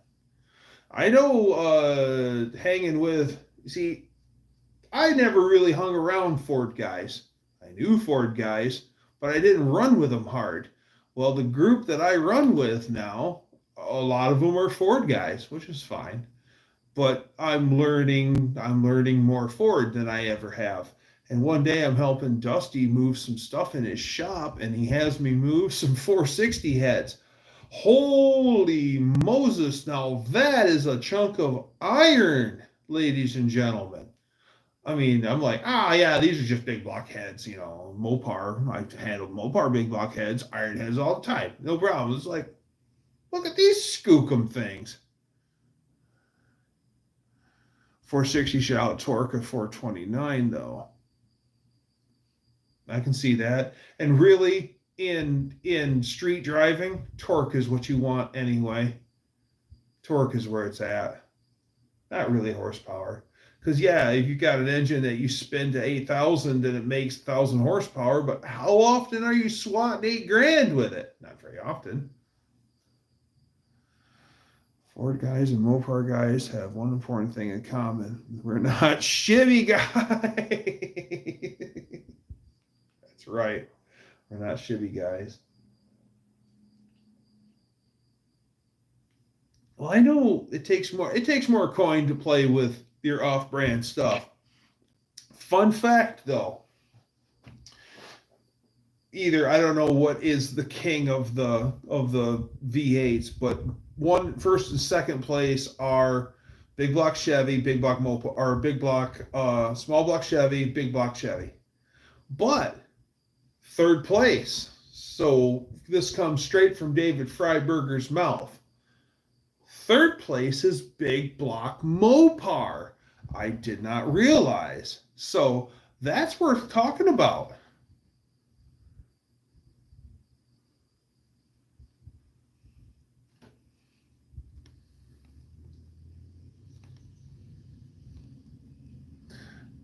Do.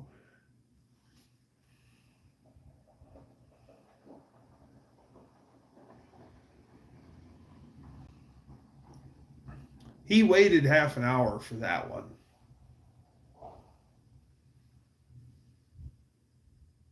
So gotta hand it to him for tenacity.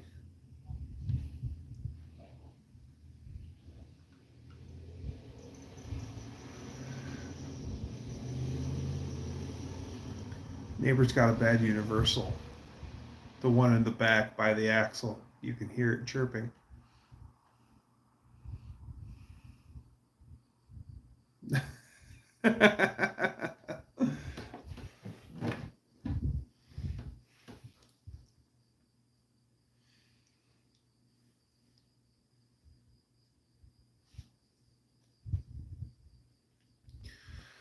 Oh man, I'm still getting ready. I'm still trying to figure out a way. I've got an idea how I'm going to block off where the fuel inlet goes on Lady Dougster's tank, because this one stuff that I'm going to use the etch for this 3-step system for the POR 15 stuff.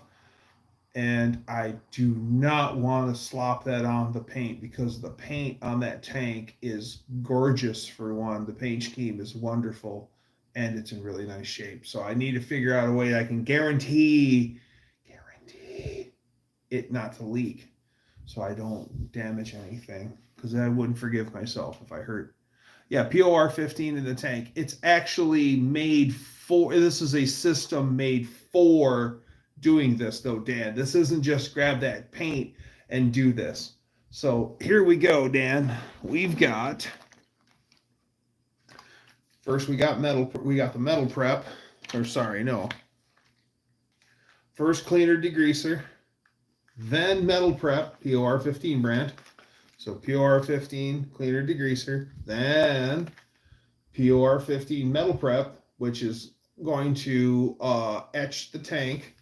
And then after all of that, and hit it with POR 15 fuel tank sealer. So they recommend that you do all three. So okay, do it right and don't skip any steps. Yeah, exactly. See, there's a wonderful old tradition that Triumph still does, and they always have done, is all the pinstripes on Triumph tanks are hand laid still today. So that's kind of a tip of the hat to old Triumph, is there's a man who's responsible for taping and hand laying the pinstripes, not with tape, but with paint. So those pinstripes that are on that bike are hand laid at the factory. And that's pretty cool. Well, the good news is that you're right, it does not like UV. But that chassis saver stuff for big rigs, that's basically POR 15. And I'll tell you this right now, that chassis saver, because we painted the whole frame on my friend J-Mo's 83 K100 Aerodyne. And I'll tell you what, you slop that crap on you, you're going to have it on you for weeks. And you're like, oh, I'm getting a little bit on me. He's like, you might want to wipe that off. I'm like, it's fine. Yeah, I wish I had wiped it off as quickly as possible. That stuff is terrible.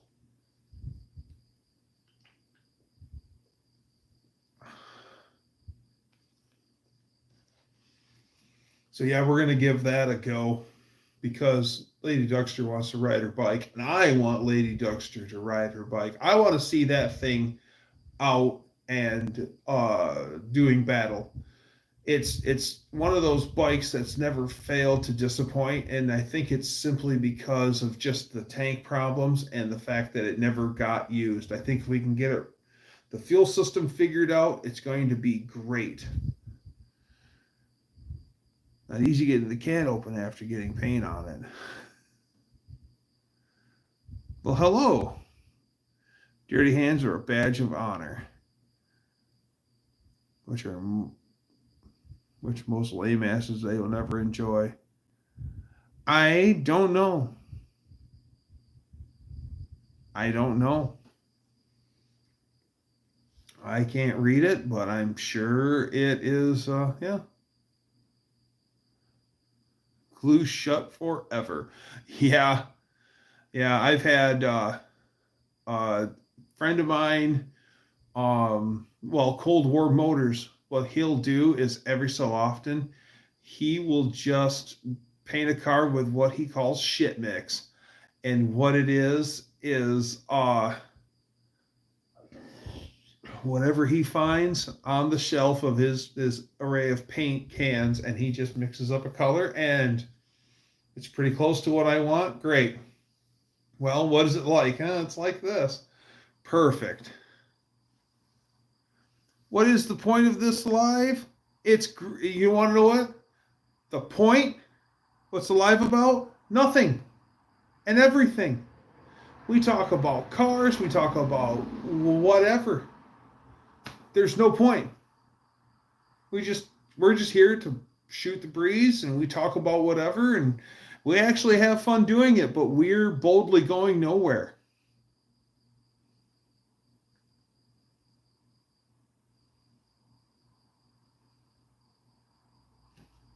Yeah, we don't talk about anything. Yeah, we don't really talk about anything. I'm a gearhead. I like antiques. I love motorcycles. I'm building a big block Dodge pickup. Currently working on the automatic. Yeah, we're bold. That should be our slogan: is boldly going nowhere. I mean, we're just here and we're just shooting the breeze. And that's exactly what we're doing. We're just talking about whatever. So I mean, that's pretty on point, I think.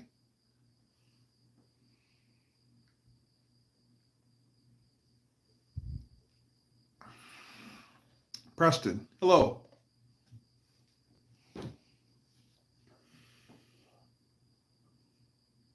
That's okay. That's okay. I mean, I'm highly technical, so I mean, that's fine. I mean, everyone brings something to the table, though. I like history. I like music. I like stereo equipment. I like Coleman lanterns. I like model cars. I like Hastings piston ring stuff. Kev, take care. Good to see you. Stop in again. Always a good time when you're here, man. Yeah, it's okay. I like all sorts of stuff. I like things that go pow, lead propulsion devices.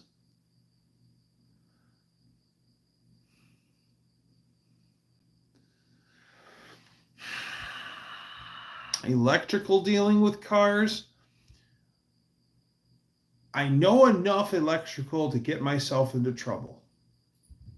I can do some. That's more of a funny than anything, Preston. Seriously speaking, I'm moderate to okay at a auto electrical, so I'm not the best, but I can muddle my way around a little bit. But I'm not the professional. Now, my friend Dusty from the Wolverine Satellite Garage, that is his forte. That's what he likes. He loves auto electric. He's drawn to it. He's good at it. He makes it look so easy, and it's so frustrating. No, just kidding. He's really good at what he does, and he's really smart. Oh, bedroom's back. I'm good at the electric sound. My cars. Wendy, hello. Might take a bit to figure it out, but it's someone else's unknown car. Oh, I love extinguishing warning lights. Yes. Yeah, a lot of times my auto electric stuff is just going through and making sure that you've got grounds. Like here in Michigan, vehicles just rust out so terrible bad, and then the grounds get all scuzzy, and or sometimes where the ground strap went to gets ate up by the rust. So we've actually, on rusty old trucks, we'd actually run new ground straps just to kind of make sure that the old rusty body would still stay grounded. Hi there, what's your opinion on hydrogen-powered cars? Will they ever make it out on the market? Well, hydrogen is a great fuel, except for one problem with hydrogen. It's very volatile. And I think that is going to be the biggest problem with the hydrogen cars on the open roadways, is just that its fuel source is so volatile. And you'd have to have a tank for the hydrogen that would be able to take certain impacts and not actually implode. And because, I mean, hydrogen, that's the reason why the Zeppelin burned, because it was hydrogen. And hydrogen it's cheap to make. You can make it with a chemical and iron filings. That's how they did it back in the day. And you don't have to glean it from your water. But yeah, hydrogen is actually an interesting idea. And I think that's probably the biggest problem, is the volatility of it, and it being in a vehicle that could hit other vehicles at a high rate of speed. So that's what I think is the biggest hurdle on that. All right. Come back. Sorry, my butterfly to school, and then my seahorse out in the enclosure, and I turned it to a Mission Impossible. Then I started singing Highway to Hell from AC/DC. I like it. Trying to hook up blue lights on my GMC inside and out. Cool. Those stupid new cars. My 2005 Mustang GT had an airbag warning light on it. Also had a power window problem. Once I reset the power windows, the airbag light stopped staying on, and the windows was fixed. Yeah, I mean, I've had cars that just scuzzy grounds. That was a tip from a friend of mine. Always was Crazy Charlie is. I'm having a problem. Is it an electrical issue? Yes. Check the grounds. Check the grounds, check the grounds. And so that was always my first thing, was go find the grounds and make sure they're clean. Because a poopy ground will give you fits and get hot too.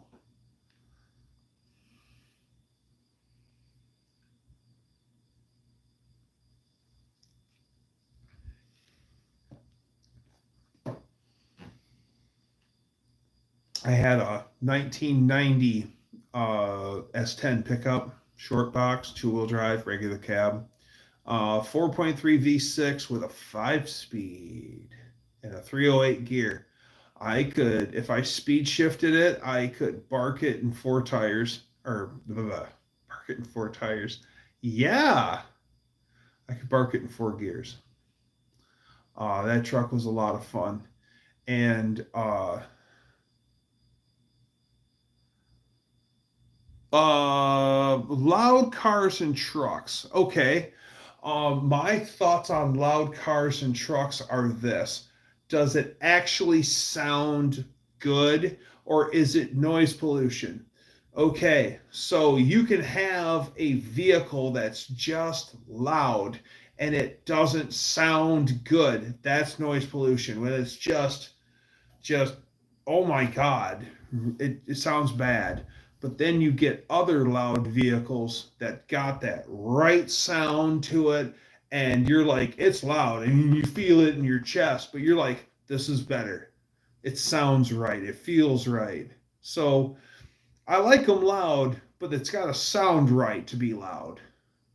Because sometimes some people put a loud exhaust on something, and that's what we want, and it drones and it back pops, and yeah.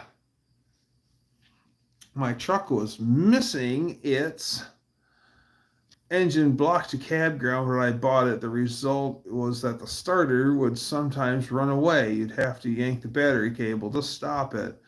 I don't like them too loud anymore.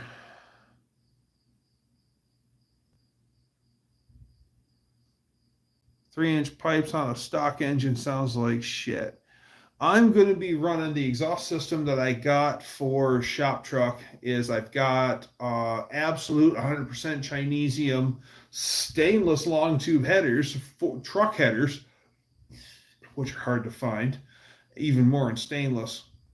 But I will say one thing. I know they came from East Bongo Squeegee because there's not a tooling part number on it anywhere. No numbers, no wording, nothing. But they're well made. I will give it that. And I got those for like less than $200. And so I've got a nice set of headers. I've got a Y pipe thing that it will take two O2 sensors on the inside of it. And then from there, I have a nice set of welded construction. I don't even think they're Flow Masters, but I have a nice set of 2.5-inch welded construction mufflers for the truck. I was going to run a race car exhaust and either have them come straight back and then hook out in front of the tires, or double over and have the double shotgun tubes right in front of the driver's tire. Or I was going to do mufflers standing up in the back of the truck and then run two double slash cut turn downs and have them blast off the pavement just by the rear axle. And my friend keeps telling me that he goes, "You're going to have AC in the truck?" And I'm like, "No, I'm not going to have AC." And he says, "You're going to want the exhaust behind the vehicle. That way you don't have it resonating through the truck, because you're going to have the windows down all the time." And I went, why has he got to be right? I'm thinking about straight piping the muffler and getting a cherry bomb exhaust. It'll sound good. It'll get a nice snappity snap to it. That'll be all right. Now you've got cherry bombs is one option, and you've got your purple hornies on the other side. The cherry bomb, if you look inside the cherry bomb, look down the tube, it just has holes in it, okay? Just holes stamped all through it, and it's your normal glass pack, but or a cherry bomb muffler. But the purple hornies, when you look down those, they have louvers on the inside. So the purple hornies have a different sound versus the cherry bombs. So what's your sound preference? Do you want purple hornies or do you want cherry bombs? Just made it easy reversible in case you get tired of it. That's a good point. Are you going to stick with the 413? What are you going to put in shop truck eventually? I want to build a Project Gnarly 440. Project Gnarly 440 is hopefully going to be 545 cubic inches, max wedge ported aluminum heads with a max wedge port tunnel ram. That's what I'm hoping that I can build as shop truck's main engine. So the 413 is the just get it running engine. I wanted whatever I'm building in a 440 Mopar, it will be max wedge ported. Anybody wants something from the gas station? Yeah. I'll take a 6-pack of Molson Canadian, and yeah, that'll be good. 6-pack, preferably tall boys. 16 ounces. Need some cash?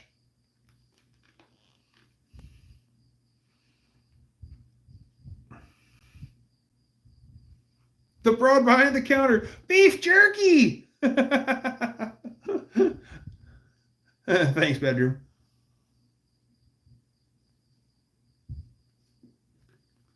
Surprised someone didn't say, I need a pack of Salem Lights. Wait a minute, they got them on sale. 3 for this. Here's $30.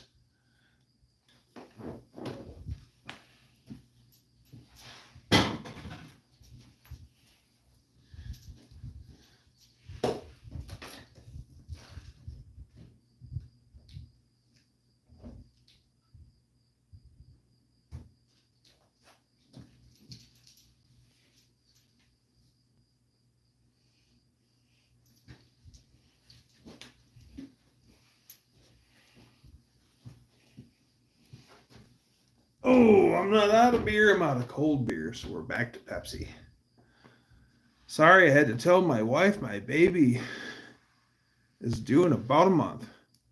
Oh, nice. Congratulations, Preston. That is awesome. I know. I'd love to have some indie stuff. And you're right. It's having the scratch.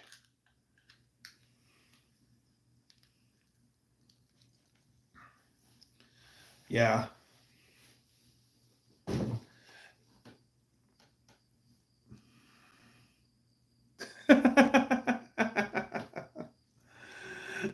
Go easy, Danster.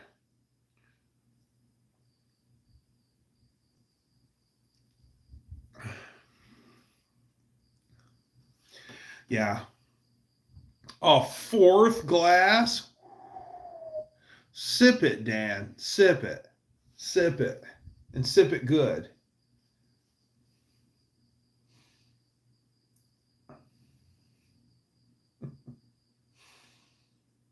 Yeah, the big 440. Thank you all. What's something I should know? Meaning this is going to be my first son. I don't have any children, therefore I do not have any real wisdom on that. So sorry, that's out of my ballpark. Sipping some Mountain Dew. Yahoo! Mountain Dew. It'll tickle your innards.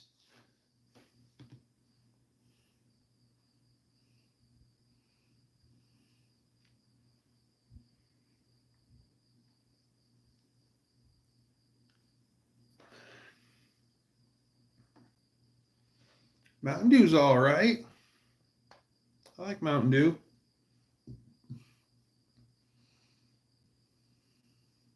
You know, I used to drink a lot of Diet Mountain Dew, but I know every Mountain Dew drinker is going, ooh. And I actually do like Mountain Dew Zero Sugar. Uh, it doesn't taste like Mountain Dew, but it tastes more Mountain Dew-esque than Diet Mountain Dew does. Ooh, lime Doritos, little jars.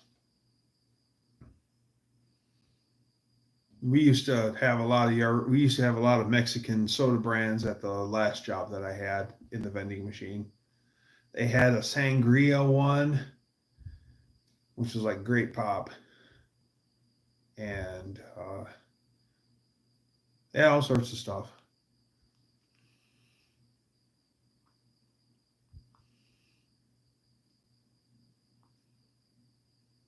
Lime and Mandarin. Mandarin's good. Mandarin is real good. My dad's drink of choice very rarely is beer. He'll have a beer every now and again. But Dad being a professional driver, he never really drank heavily. Then again, my mom's ex-husband was a fall-down drunk too, so I don't think Mom was going for it. Okay, we got bugs coming in the shop, or in the foyer here. So give me a second. I'm going to close. I've got the both the doors in the foyer open, plus the garage door open. So you're going to hear the garage door close. Dan, keep count. How many times is the door going to kick back on us? Let's listen.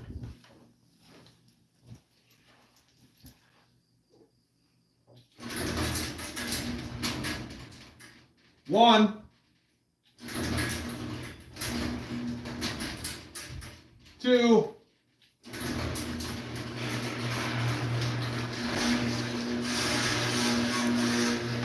Mr. Owl, how many licks does it take to get to the center of a Tootsie Roll Pop? 1, a 2, a 3.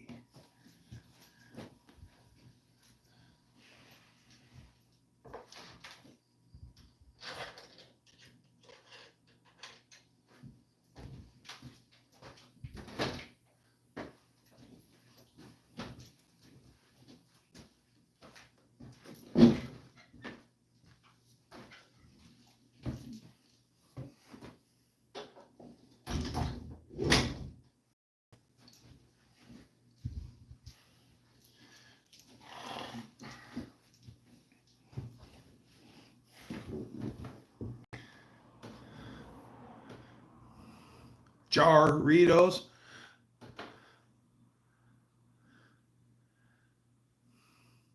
Jarritos. Well, yeah, because a lot of times a ja and a h are the same. So Jarritos. Yeah, I could see that as Jarritos. I always thought it was Yarritos.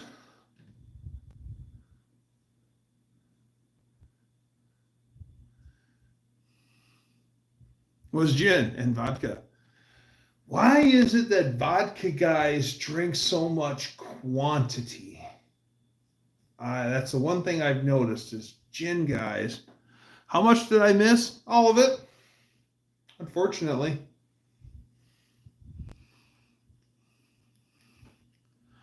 Oh, yeah, they do dirt racing up here, meaning we've got the I-96 Speedway over in Portland, Michigan, and they run it on the dirt, late models, and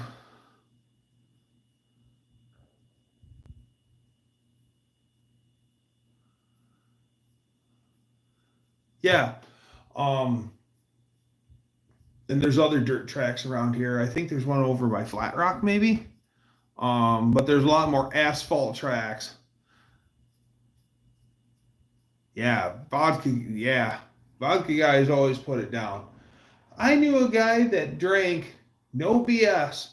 He drank 11 half gallons in 7 days. He'd get paid and he'd stock up for the week. And he'd buy 11 half gallons, and he usually had to borrow money so he could get himself more vodka before payday.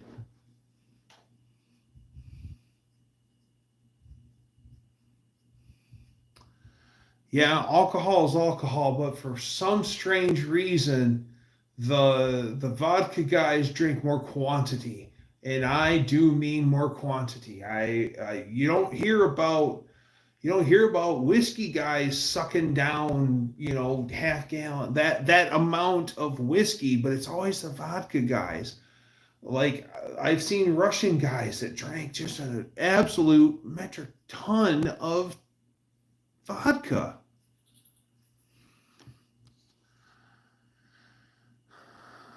It's flavorous. After a while, they drink a quadruple if it was whiskey, and they'll hold it down. Right. I'm not talking about roundy round. I'm talking about drag racing, but on dirt. I know they used to run dirt drags. Yes, there are places that I cannot think of them off the top of my head. Yes, we've got dirt drags and sand drags. 300 feet, I want to say, Yeah, I think it's 300 feet on both sand and dirt. Not true. Clear alcohol versus dark alcohol. Sweet dark alcohol. 750 milliliter. Bombay gin. Oh, 1750 milliliter or 750 milliliter? 750 milliliter is a fifth, I think. Yeah, because a half gallon is 1.5 liter.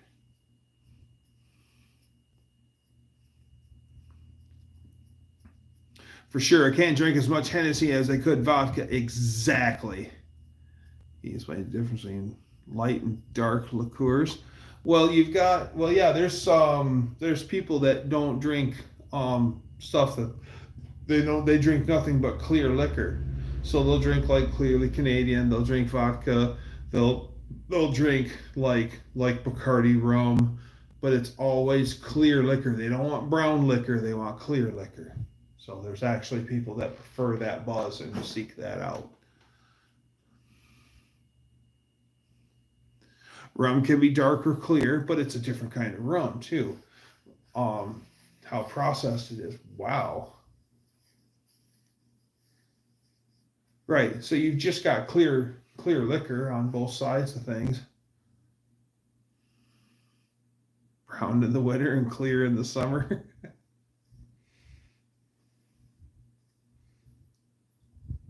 A friend of mine years ago, he got a fifth of rye. He just happened to see it at the liquor store, and he bought it. And I was over, and he goes, "Want a cocktail?" Sure. And he pulls out that bottle of rye, and I'm like, "Rye?" He goes, "Yeah." I said, "I've never had it." He goes, "Me neither." He says, "That's why I bought it." So we had a rye and water. It wasn't bad. I mean, it's very whiskey-esque, but yeah, I had never had a rye until that time.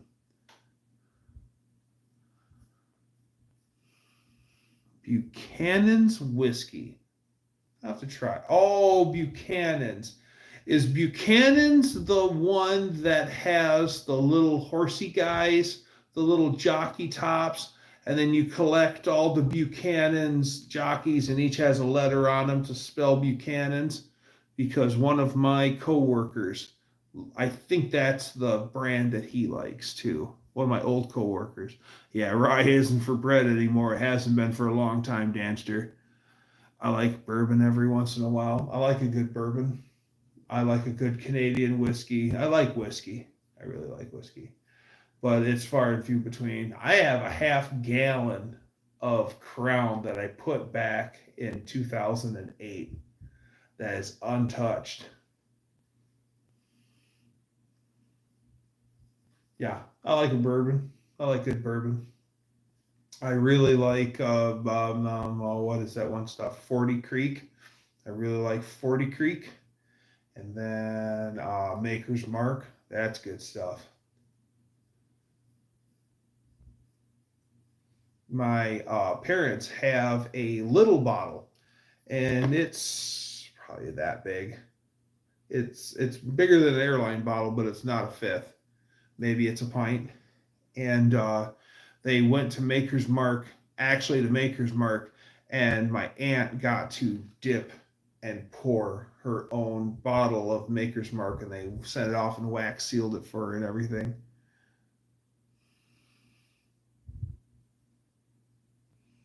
In the house of the righteous are stores of the good whiskey. Yes, good whiskey. Good whiskey that is aged. Yes. Yes. Whiskey only gets better with age. I have some 1980, it's early 80s, 80, 81, 82 Jim Beam, and that stuff is just smoother than a new paved highway. And my friend says to me, "Well, whiskey, once it's taken out of the barrel, it no longer ages." And I said, "Oh, really?" And at the time, I had it stored in a liter Mountain Dew bottle. My friend had bought a decanter. He wanted the decanter and told me to take the whiskey. and I just poured it in an empty Mountain Dew bottle. And I poured him just a taster of that. I said, "This is 1981 Jim Beam. You tell me, does it still age? It's been in a Mountain Dew bottle for a while. So you tell me, does it still age well after it's out of the barrel?" He tasted that and he's like, "Oh my God." Because I gave him just a taste of it.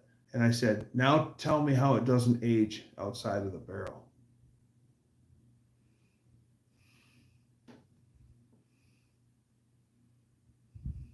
Can't hang regardless. I have a few beers and gravitate towards food.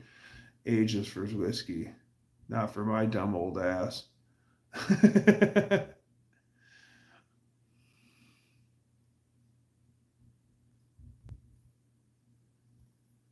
What's up, Batu?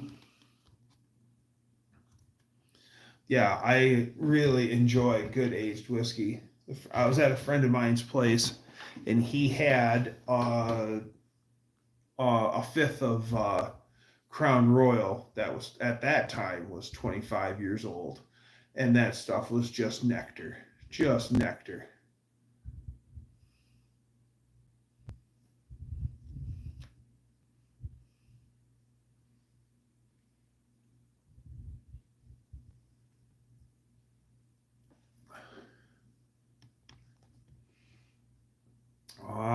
10%. Well, it looks like we're probably going to, well, we'll run for a while longer. We'll run it right down to the quick. We're getting into the 3 hour mark. So we'll see how long 10% can take us, shall we? I'll maybe shut her down at 5 or 4.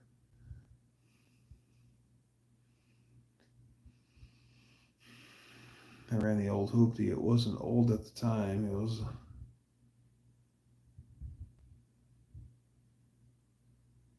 Plug in the charger. I don't have a. All right. I don't have a charger long enough. Okay. I'm going to have to go on a hunt. Be right back.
All right. Hey, everybody. We're moving venues. All right. Come on. Don't worry. I ain't going to drop you. Okay. We're going to shut up the shop. Please turn the lights out. All right. Okay. And then we're going to bring in the house. We're close to a, we can turn that light out too. I'm thinking of it. Uh-oh, Dougster After Dark. Come on, light. There we go.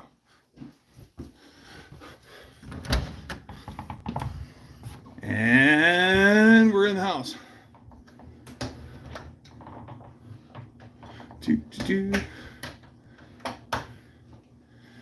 In the house. There's that. Gotta scoot the phone up a little bit.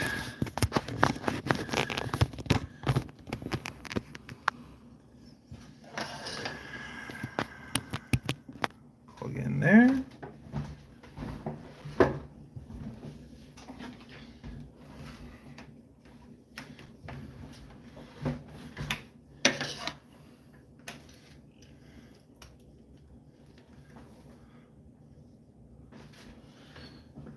Ta-da!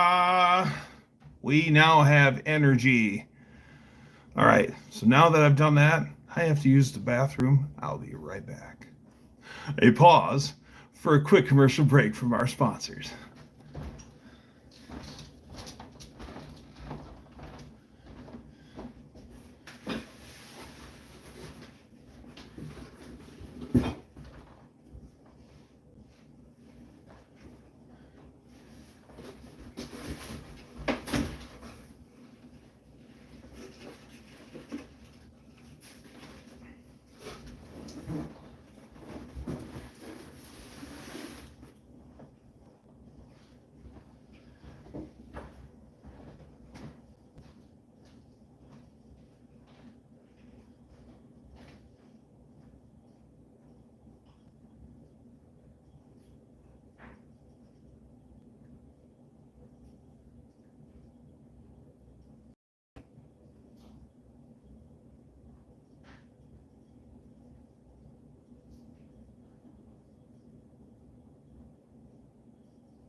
Sorry about the long wait. I have returned. We're in the house. Oh.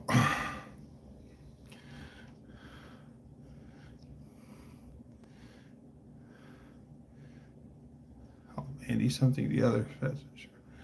Oh, hell yes. Remember to go.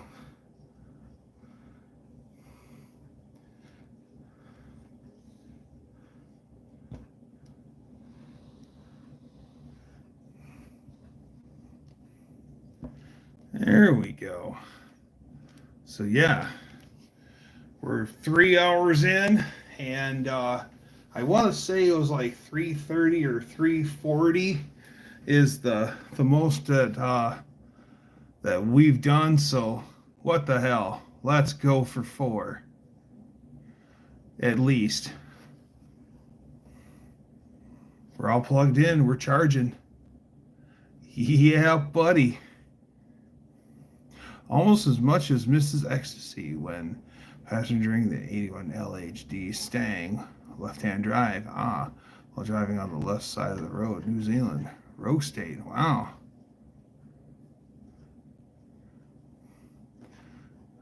Zespri side sucks drive.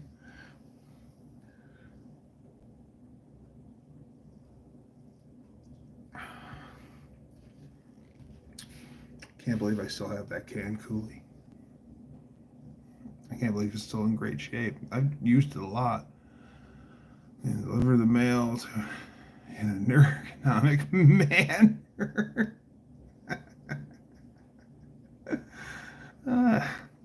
Guys are crazy. Crazy, man, crazy.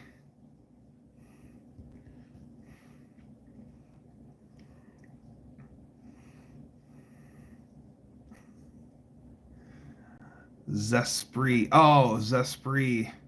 Riri. Yeet. I think Dan's fourth glass of gin is caught up to him. I believe. That's all right though.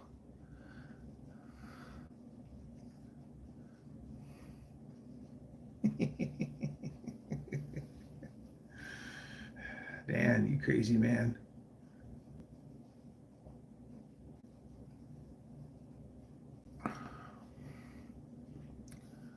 Fourth needs to be the final.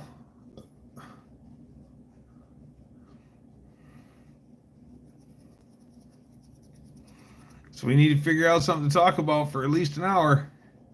Wow. 40, 50 minutes. I'm game. I ain't got nothing to do and all day to do it. So what's up? Now that the Valkyrie is buttoned up and roadworthy, I'm probably going to be doing my 300 subscriber thank you video, and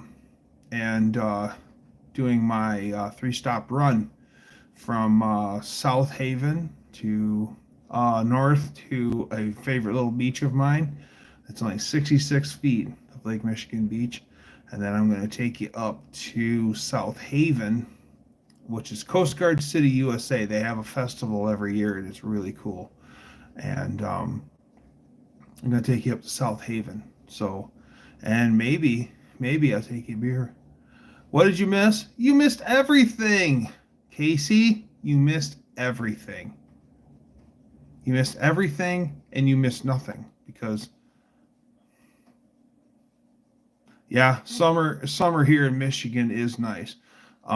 This past last weekend was no, it's this weekend. This weekend is St. Ignace Car Show. Or no, I'm sorry. Last weekend was St. Ignace Car Show. And the Upper Peninsula in June, late June, is just beautiful. It's magical up there.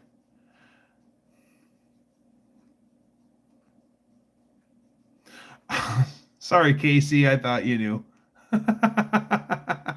I thought you knew. Sorry. That wasn't on purpose, my guy.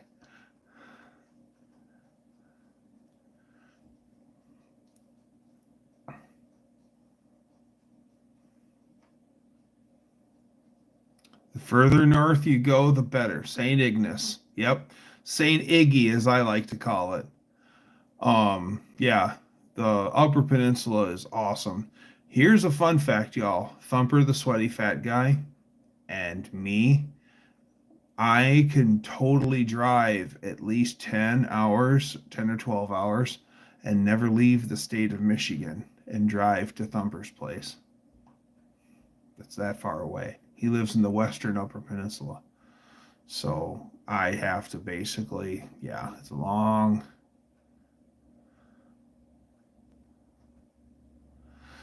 For Project Gnarly, what brand? I don't know. I am the kind of guy that once I start doing my homework and I find a set of, it's probably going to be, used parts. So as long as it's good quality used parts and max wedge port, that's probably what I'm going to run with. So, I mean, as much as I'd like to wing out the big cheddar and get the, bedroom is. Um, what brand, whatever I can afford, I guess. You never know. I might have some coins saved up. Maybe I will be able to afford like Indies or World Products or all those other aftermarket names. More hillbillier here in Ohio, but then Kentucky is hillbillier than us. Yeah, that's true.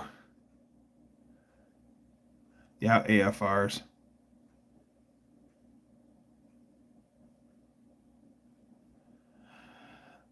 Well, as interesting as that topic would be, well, I think we'll save that for another night.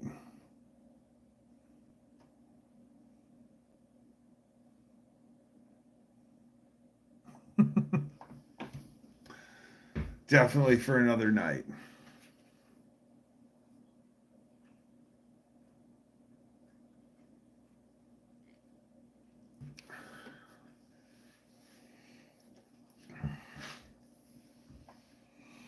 What do you eat? Where did you take it? Hmm. Well, years ago, I was coming home, or no, was doing a construction job on the east or out west, and we were in Jackson Hole, Wyoming, and one of our coworkers was sick, and he was getting worse. At first, he was just not feeling good, but still willing to work, and he never stopped working. That was important. That was an impressive thing. But we all kind of had a meeting without him, and we're like, somebody needs to take him home. He's bad. And we're all the way in Jackson Hole, Wyoming from Michigan. And I drew short straw, and I ended up taking him home. So I drove all the way straight shot from Jackson Hole, Wyoming to take him home. And he got even more sick on the ride home. And I physically had to take him into the house and put him to bed. He was that sick. And then I literally went home, took a nap, and then turned around and jumped in the van. And I had to go back because the rest of the crew's waiting on me. And I drove back, and then I think I was in Iowa somewhere. And I forget what I actually ate, but I had a potty emergency, and I needed to do it right now. So I get off of the highway, and there is a truck stop right next to there, and it's this little itty bitty mom and pop's truck stop. We're not talking about a great big driver's plaza. And I come screeching in there and uh, run up, bathroom here. I go back there. I open the stall door and I look inside, and I said no. And all I did was grab a bunch of toilet paper, and I ended up walking out of the gas station in across the parking lot into the cornfield where I did my business in the cornfield. Why?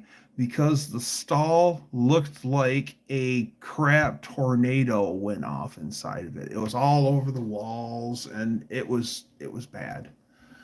So I didn't think I was going to talk about a crap story, but yes, that is the crap story in a cornfield because it was. You like my glasses again? Wow, that's twice now.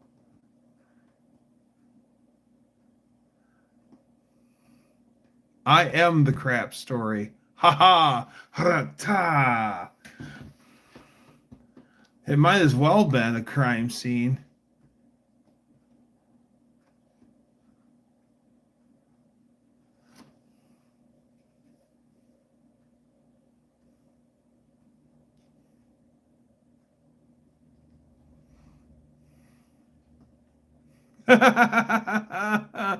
Yeah, cornfield capery. Yeah, yeah. They heard everything I was doing because they all had ears. Yeah.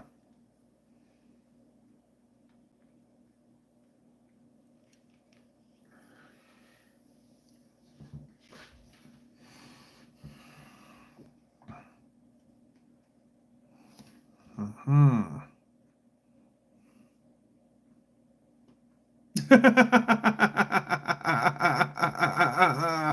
Blue Wrench Brigade.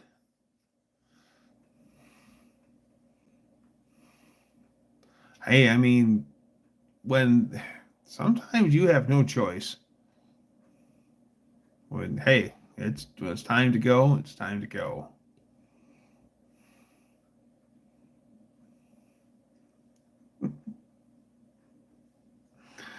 And all of a sudden the conversation turns to shit.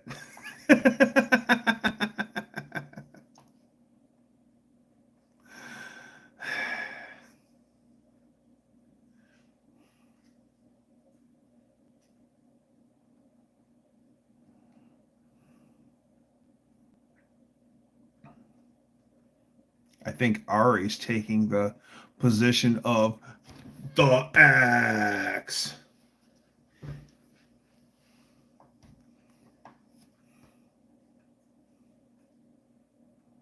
It's not for the sake of comedy.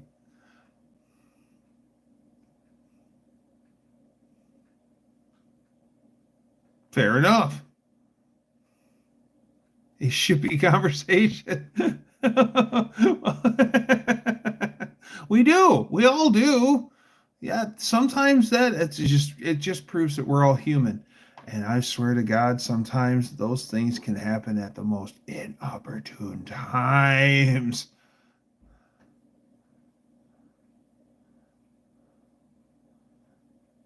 No, Dan, you've laid down the law. You've laid down the law when the timing was right. While on a walk, crawl under barbed wire fences. Cow pasture. It's the cows. It's the cows. It wasn't me. It was them.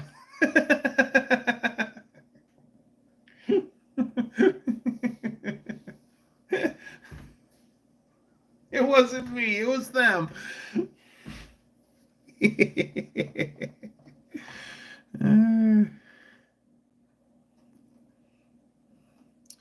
Yes. Yes. When we were teenagers, I had this really crappy apartment, and one of my friends swiped out of a truck stop or a roadside bathroom. Yeah, rest area. He swiped it out of a rest area. An entire big roll of John Wayne toilet paper. If you don't know what John Wayne toilet paper is, it's one ply. It's on the big roll, and it's rough and it's tough and it don't take no shit.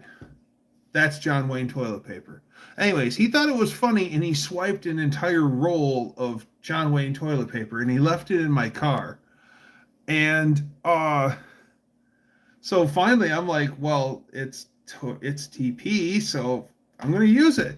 So I I used it. Holy crap, I got some mileage out of that.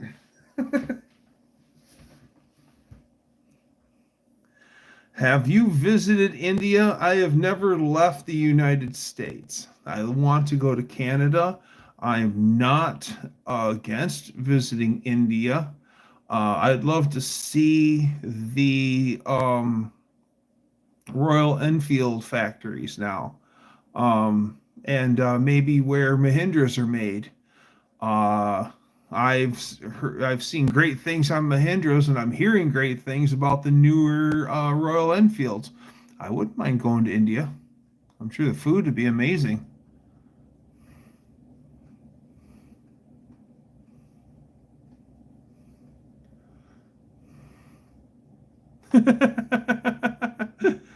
Can we get 2-ply toilet paper?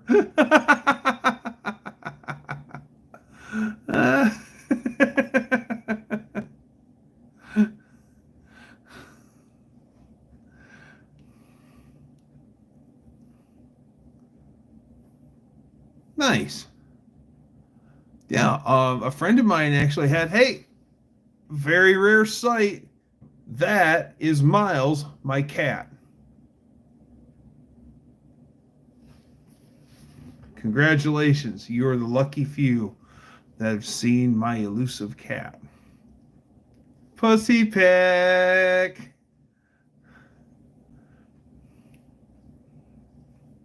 Oh, 30 Brit is a badass rifle. The Catster is here. Where is your wife? She works night shift. So she is at work.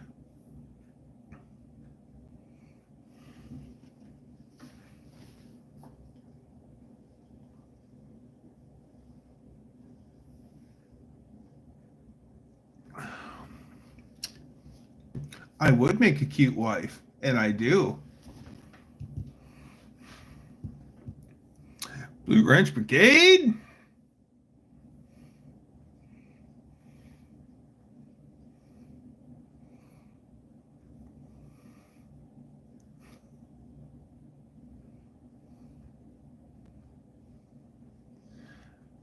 $8:50 a.m. Well, here, Raul, it is 11:20 in the evening. So it's the future there. How hard is it to get 303 British ammunition? When my friends were playing with theirs, our gunsmith, who was a million years old, he had a whole bunch of it. But he's already passed on, and they just had the auction a few weeks ago at his estate. So I don't know where to get 303 anymore. I have less than 7 states left in the U.S. to visit. I have traveled most of Europe and a few Middle East countries, not India yet. They're a half hour off. I bought it all, and it's cheaper than dirt. Oh, and Cheaper Than Dirt had it. Yeah, I forgot about Cheaper Than Dirt. I'm a seafarer, works in Royal Caribbean Cruise. Sounds like a neat job. It's probably a hard job.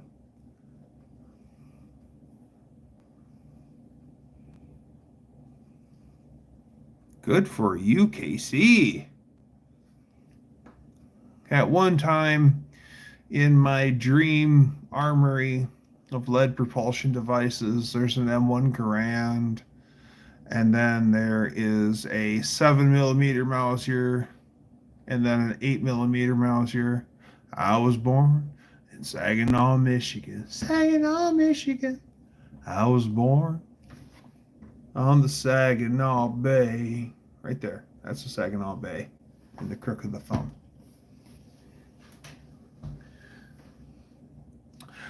I mean, Joe, Chevy 350 is how do you not like a Chevy 350? I mean, it's 5.7 liters. You can build that thing 10 ways from Sunday to make it do whatever you want. I don't have any children. Lady Dougster and I aren't able to have kids. But yeah, Chevy 350 is great. I'm a Mopar guy. I'm a Mopar guy, but I mean, you can't go wrong with a Chevy 350. If you need to get it down the road, Chevy 350 will do it.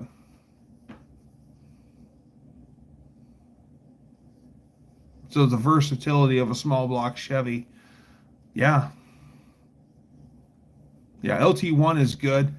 L48, yeah.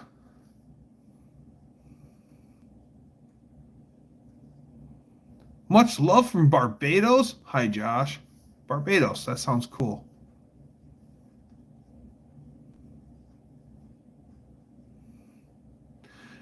Buying fireworks? No, I'm not buying any fireworks. I live really close to a really nice lake, and the Lake Association usually puts on a pretty spectacular fireworks show. So I get to basically check out a really nice fireworks show from almost my lawn. So thanks to them. It's in the Caribbean. Good for you. Nice.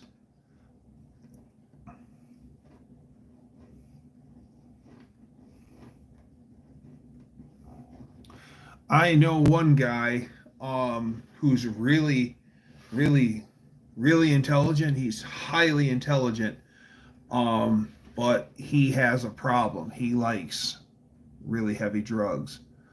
And when he has moments, and he's starting to slip mentally because he's getting older. But when he is of sound mind, he can make his own fireworks. And he knows all of the elements to make all of the colors and everything, and it's amazing. Like when he's on his game, that dude is really intelligent, but he addles himself so much with the hard drugs that, yeah, it's kind of sad. But a lot of the guys that are mucho smart like that tend to have a drug problem, a drinking problem, see all the above. It's kind of sad. Who works for a cruise line? And I've been on a few Carnival cruises, but they just changed their points structure. Looking for a new cruise line. A lot of them really intelligent people and druggies and alkies. Yes, I knew a guy that was a car painter. That you like wrenching much? Absolutely, absolutely. I am Joe. I am a highly mechanical person. I love I love wrenching on stuff. I ported a set of my own cylinder heads for the first time. I ported and I port matched and did all the work to my tunnel ram for my 413. I made my own carburetor spacers for the tunnel ram. I'm building a transmission right now for my Dodge truck project. So yeah, I like to wrench. I enjoy mechanical things. Ooh, jungle carbine.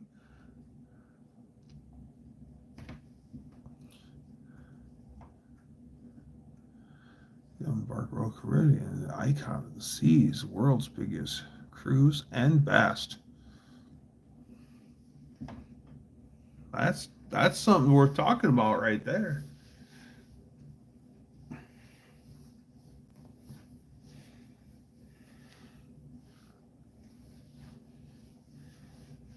Yeah, friend of mine owned a business, and they had a paint booth where they'd build a certain item, and then they were painting a certain item, and the guy that ran the paint booth was his cheese was starting to slip off of his cracker, and before they ended up letting him go, he was starting to paint in the booth with no mask, and they would go into the paint booth to look for him, and they'd find him passed out in the paint booth, leaned up against the wall because the paint fumes got to him. And they kept telling him that they're going to let him go if he doesn't start, and he refused. And they ended up, yeah. I got a 96 F-250 pulled apart in my grandma's garage looking for heads.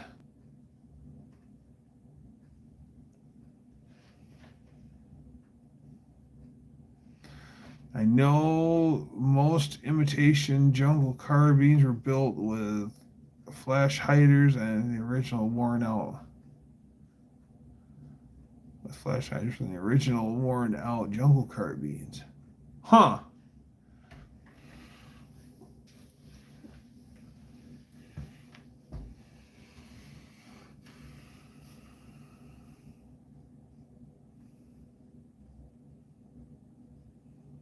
For $4,000. Wow.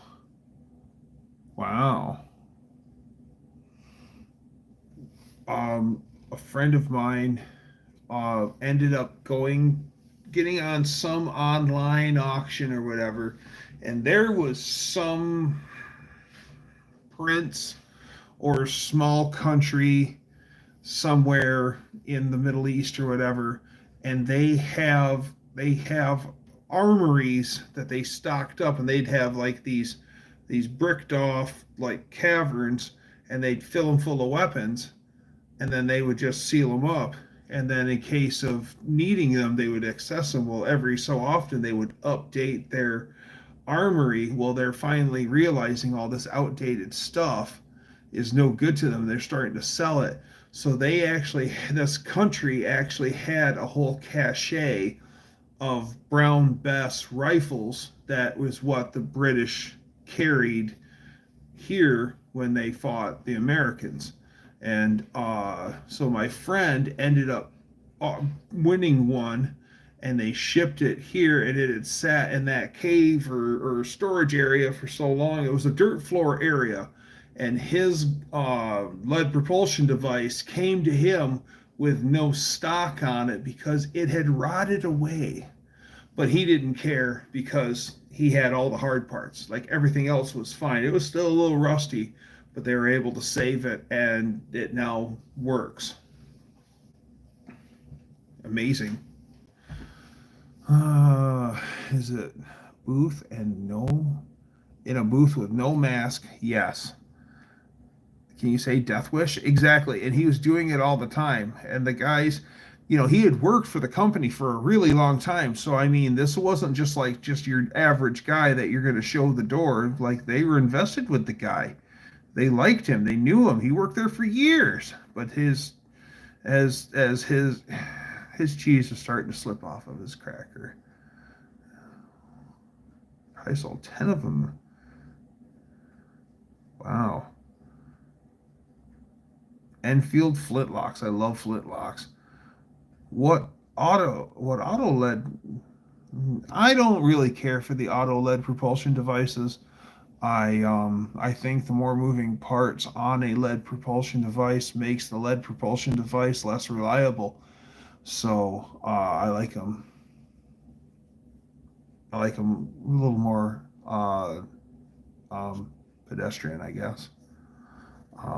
Even a good downdraft. Look on the gas, yeah. Yeah. Got to hit the hay. See you. Hey, see you, Jim Bob. Nice talking with you a minute. If I needed to go with a auto lead propulsion device, it would probably be one of your standard fare, that all the popular stuff.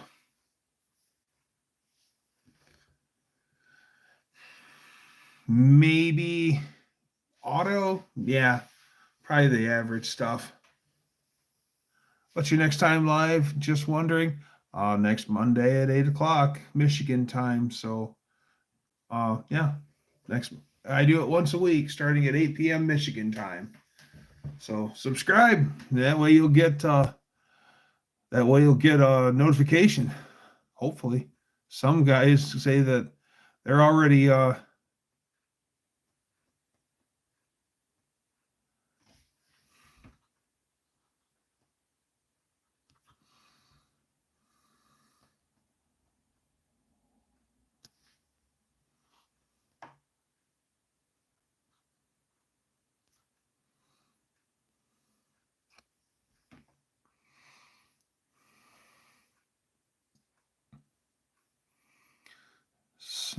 S&W Model 29. Certain models are more reliable than others. I worked in a manufacturing facility that made the popular stuff. Now learned how to make absolute junk reliable. Okay. A Bar and a Thompson would be my choice if I could afford a BAR. A BAR and a Thompson. I've always wanted a Thompson. I've never seen a Thompson. I've had a lot of people promise me to show me their Thompson, and I've never seen it. A guy that I worked with, his name was Roger, and he had a Thompson. He always wanted me to stop by. He's like, "You want to see the Thompson?" Of course, I want to see the Thompson. He says, "You stop by," but he lived an ungodly distance away from me. I want to say he lived like over an hour and a half away from me. He trucked it in from the middle of nowhere. And I think that's the only reason why I never went out to see him. He's like, "I'm not going to take it out of the house." I'm like, "I understand that. I wouldn't either." When I build one for the manufacturers, will buy mine from me. FLs, LCOT, and the gun show. They have one in a minute. Ooh. So he's got the FFL, because FFLs can ship to FFLs. So that's a nice way to get it around if you need to. Yeah, my bud that had the FFL passed away. I have another friend of mine with an FFL that we talk on a periodic basis, but I haven't really dabbled in any new lead propulsion devices. anyway, a lot of my lead propulsion devices are black powder anyway, single shot. That's my favorite lead propulsion device, is the fun stuff. Just more for fun than anything.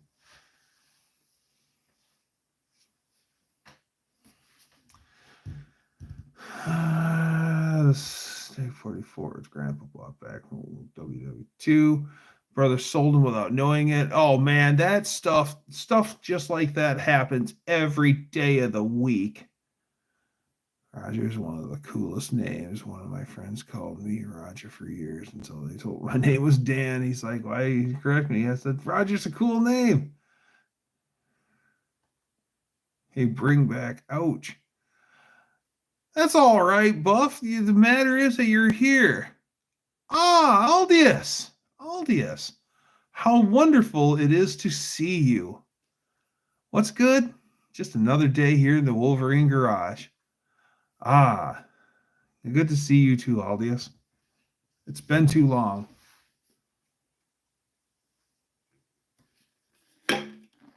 I'm going to freshen my drink.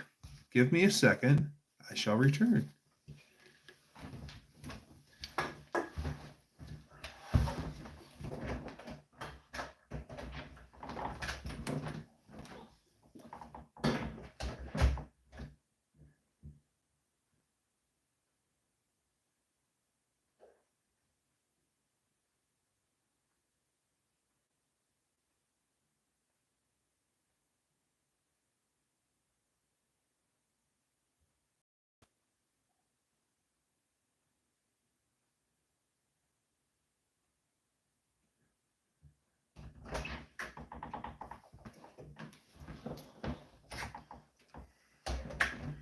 I have returned. Ah. Hey, we're back to channel names on the chat.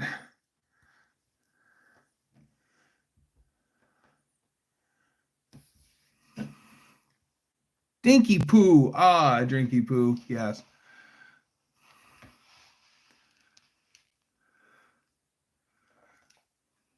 Yes, please drop a link for Aldius. Yes, he is a very big fan of Orson Welles, and the radio program The Shadow. It's actually really great. Some of the stuff that Aldius does. I enjoy hanging out with Aldius.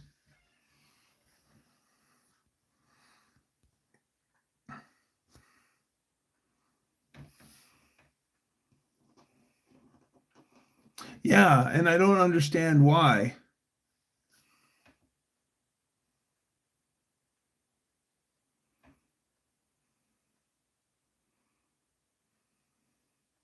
I was out of cold wobbly pop, so I went back to regular pop. So we're back to the Pepsi. Yeah, I forgot to put more beer in the fridge, so I only drank what was cold.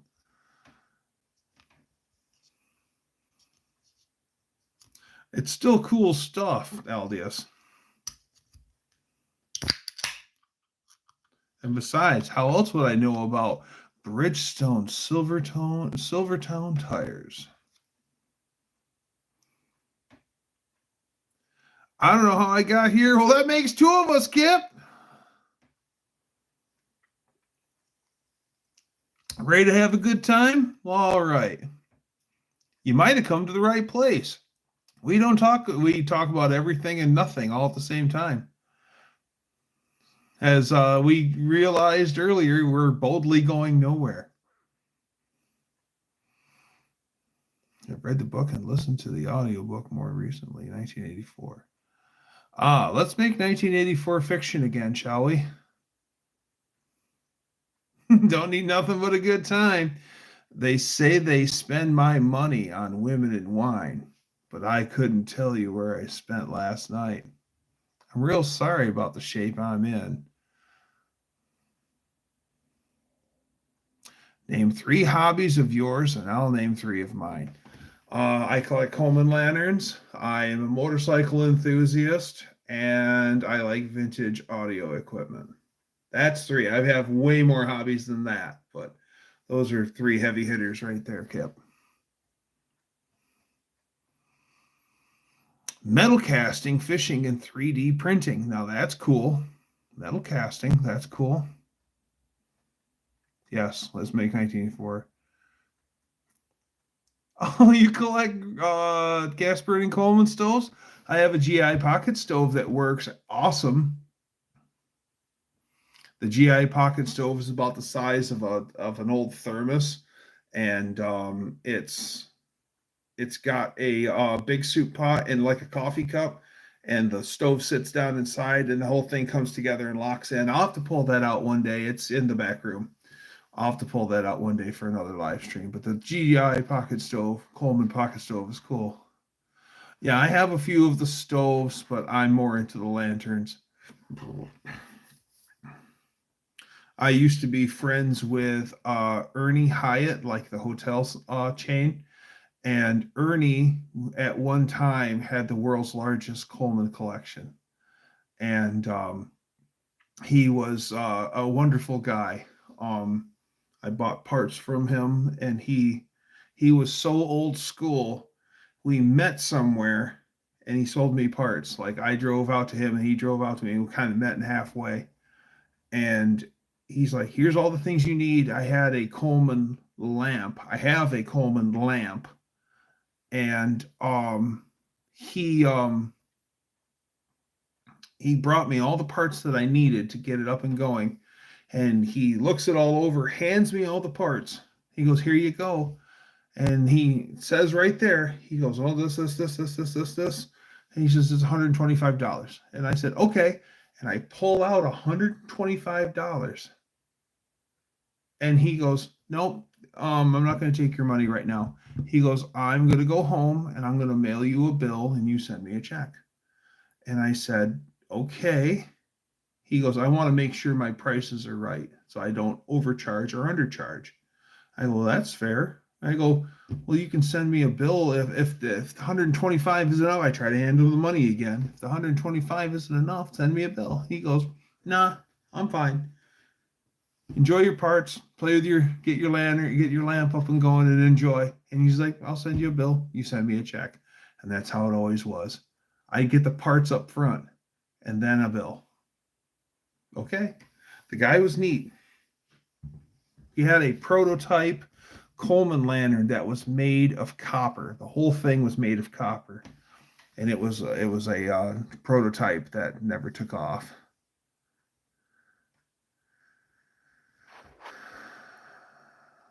Yeah. You can 3D print in metal too, Buff. That's what's even crazier. 3D printing is my scope. I have at least 5 of them at the house now. The newest one is a Bamboo Labs. I like fishing, with deep sea fishing. I love mine. We'll talk about 3D printing in our life tomorrow. I'm thinking about instrument panel parts and taillight lenses. Yeah, that's honest work. Yeah, it is. I like to have a 3D printer that prints in metals. Buff, do you have what time your live is? They're usually on around like 10 o'clock, I want to say. Or no, 8. When they're on their Tuesdays, they're usually at 8 o'clock. At least in my time, 8 o'clock.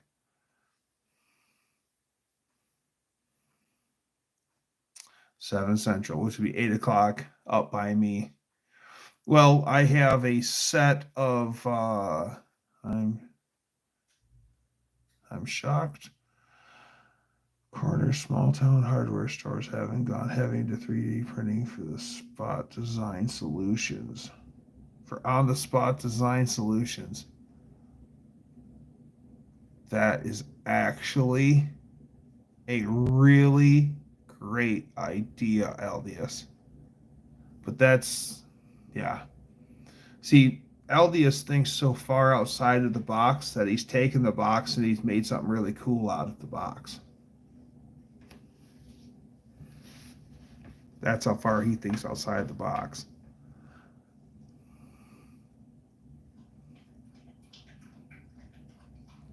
Yeah, 9 or 10 p.m. That's what I was thinking on Thursday and Saturday nights when you come in later. That's why I had to correct myself.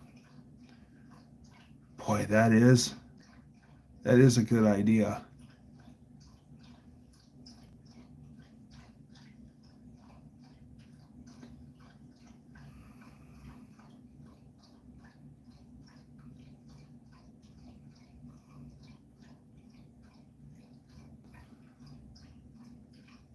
Oh, support their plastics once they're out of production. Yeah.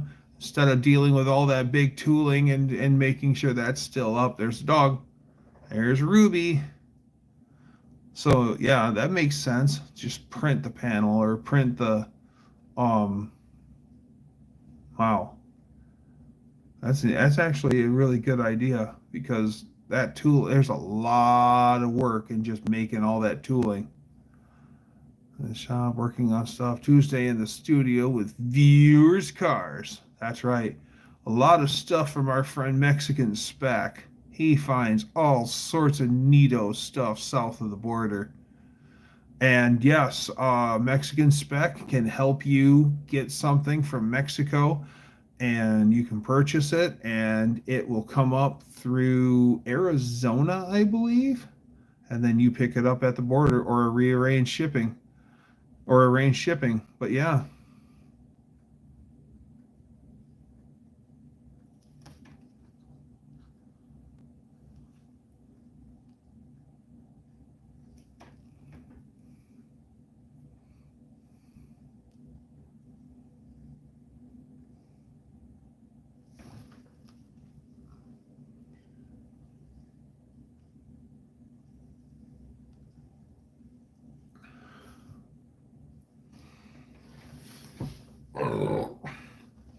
Excuse me. Yeah, we'll get it into Arizona. That's still great. I mean, especially here. I don't know. I don't know.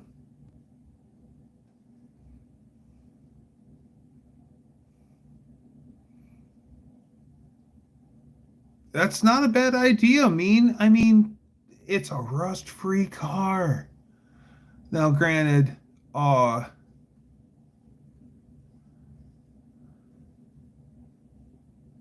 you know what? We're long overdue for one, LDS. I'll have to take you up on that offer soon. Take care, bud. I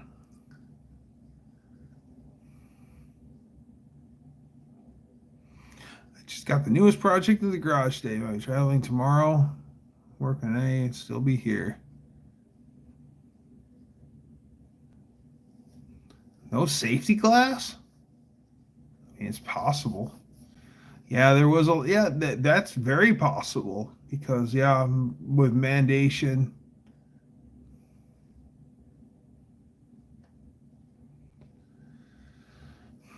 he always comes through with the tracking numbers and quick shipping. Well, he that's because he's above the board. He's not a slimy piece of crap. So that's what's great is, you know, he's one of those guys. It's like, he actually is.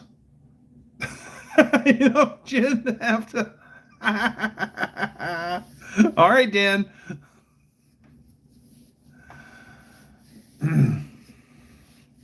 Yeah, I like the fact that he's above the board. He's a man of his word. He actually delivers. 1981 Dodge Dart, also known as a two-door Dodge Diplomat, 364 speed. Ooh, a two-door Diplomat. Do we have to pause the chat with Dan gone? Somehow we'll forge ahead, Jack Stands and Cinder Blocks. Somehow we'll forge ahead.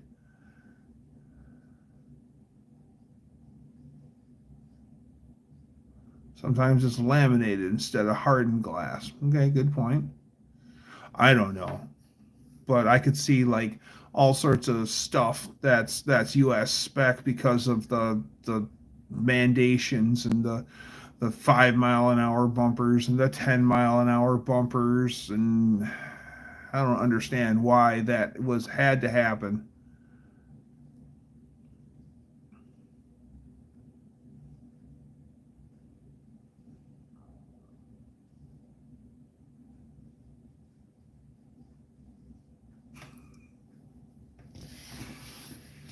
So you think that Dan right now, as he's taking a whiz, does he sound like Tom Hanks did in The League of Her Own, where he took the everlasting pee to the point where Madonna's in the background with her wristwatch actually timing to see how long it's taken him to.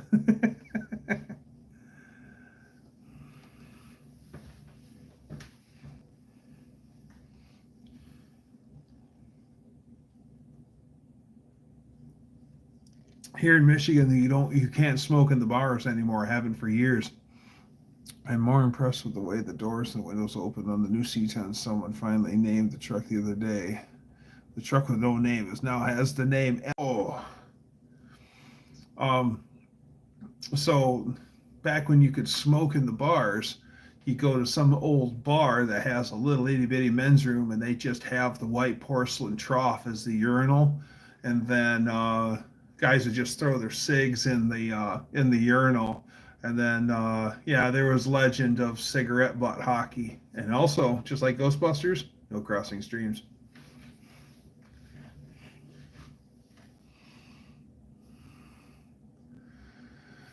Not like when I was in Russia and I rode in vehicles with glass like a home, giant cracks, ready to break, cut someone in half. Oh, and it's fine, Buff. Well, it's been like that for years.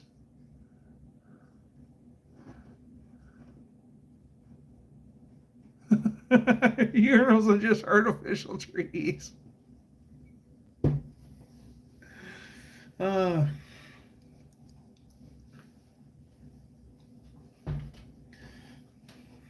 my friend, he'd go to his shop and, hey, I gotta take a leak, and where do I go? And he's like, oh, go out behind the garage, and there's a pink tree and a blue tree, and you gotta go pee on the right tree.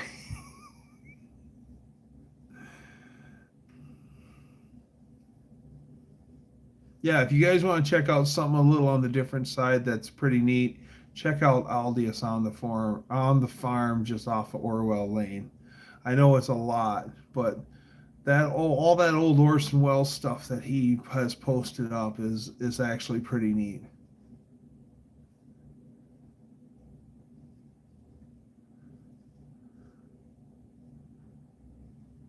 Russian idiom. I'll tell you what, my favorite Russians right now are those Garage 54 guys. I think those guys are just great. They've got crazy ideas. Can we run an engine on whatever? And I just love Garage 54 is great. They just all the dumb stuff that they do, all the crazy stuff, and they actually try really well for it.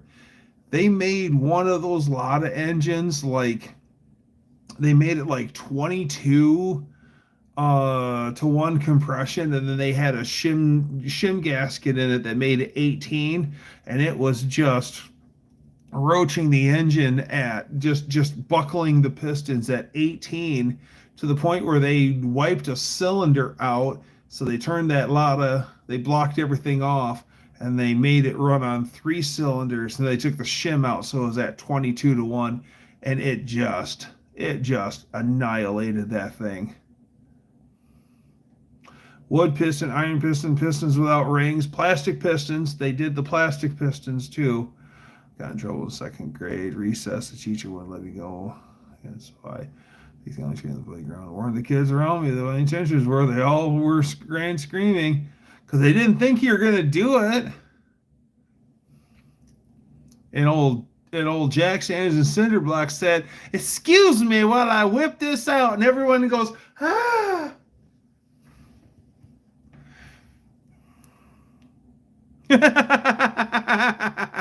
Replace some brake pads with iPhones. It smoked them. I bet it did. I did not see them. That's Garage 54 for sure. Uh, I think either they're near Siberia or they're in Siberia because when they have winter, holy moly, do they have winter.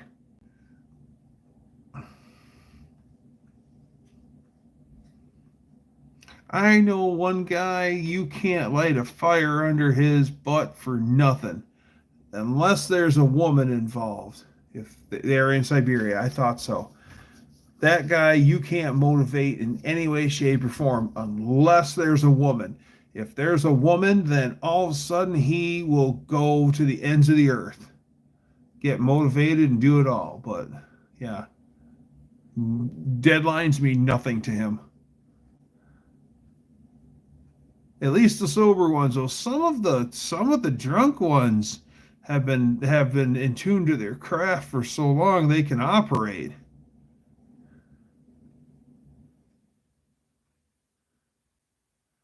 I'm half Ukraine and a natural born engineer. Cool.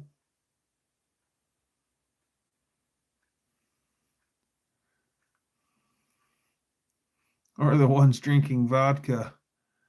I like listening to some of the stories that Kurt or Bert Bert Kreischer tells about his days when he was actually befriended the Russian mob and stuff. How crazy.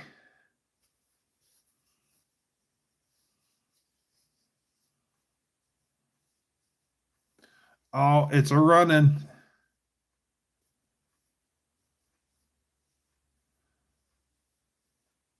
No, no, Dan is drinking gin.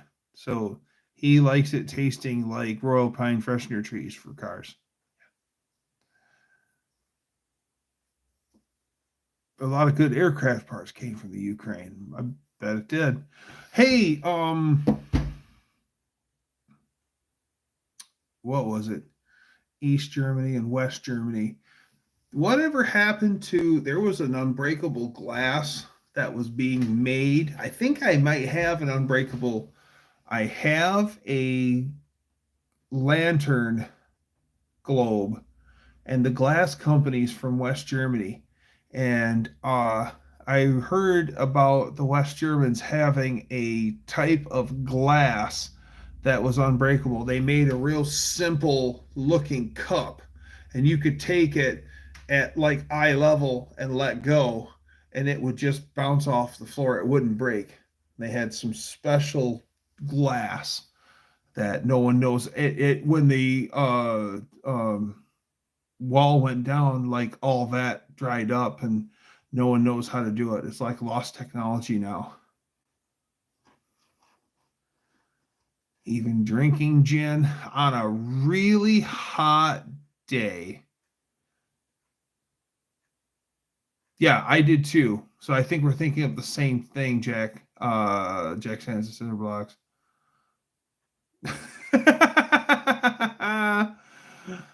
I thought that glass was a lost technology. Yeah, that glass was a lost technology from East Germany. Or East Germany? Okay. I know I thought West. No, East Germany. You're right. You're right. Well, anyways, one of the lantern globes, I'll have to dig that out and look at it and look it up. But yeah, it's glass from East Germany. And I wonder if that is that special glass that I only going to try to break it for sure. We've made it past the 4 hour mark. We have now been on live stream longer than ever. We are now approaching unknown territory. I also have no recollection of drinking absinthe, but was shown photos 3 different occasions when I had some of it. They didn't get no Capri's. The land of the Trabant. Yes, the Trabant.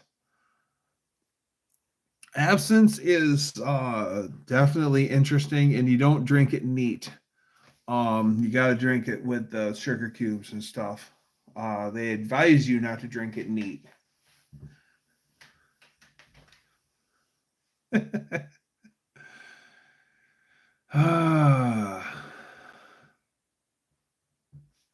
Yeah. Absinthe is also like you can light it on fire. Like take a glass of it and just like a lighter to it. She'll take off. We were at a party, and so one of the guys, everyone's drunk, had a Halloween party, and one guy was dressed as the Mad Hatter, and he was making everyone absinthe shots, and had a beautiful sugar thing, and he was scorching the sugar and then crushing it up and mixing you a cocktail and a toast, and it was really nice. And somebody had poured themselves a glass of that and then lit it on fire because, oh, cool, look, it's flaming. And then they realized that they couldn't put the fire out. And I ended up taking the thing and just blowing as hard as I could. And I got it extinguished, but the two idiots, this is ironic, the two idiots that thought it was funny to light it on fire, thank God it wasn't flaming, but I blew just liquid alcohol, not on fire, in both of their faces. I'm like, sorry guys. It was a total accident, but I thought it was rather fitting. Yeah, burning down the house. Absinthe does taste actually kind of good. You need the sugar though. Yeah, they advise you not to drink it neat. I don't know why. So, oh, well, ladies and gentlemen, it is now tomorrow. Yes, it is now tomorrow.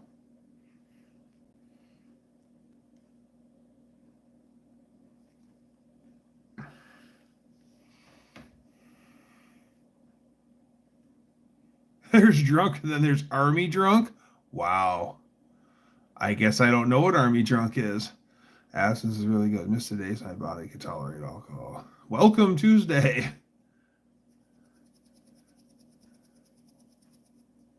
Yeah, tomorrow. Yeah, it's still today.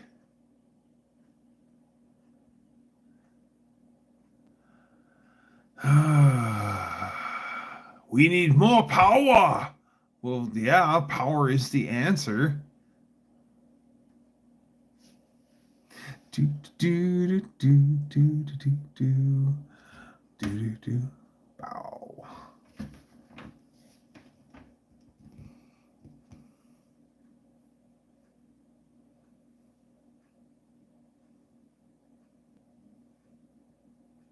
No, Jacob.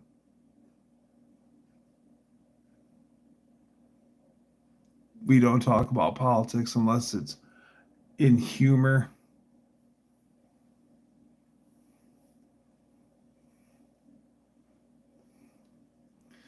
Dad told me not to join the army. He had been drafted. He got in a lot of fights, and I knew, and he knew I was. It's still Monday here. Okay, in some places it's Monday, in some places it's Tuesday.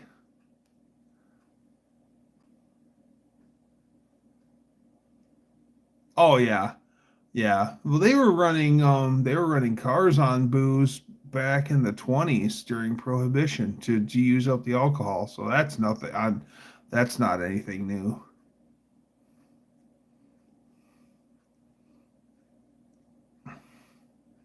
Yeah, I mean, I have views, but I try to my I people ask me my views, and I'll just say things like, "Let's make hot rods fast again."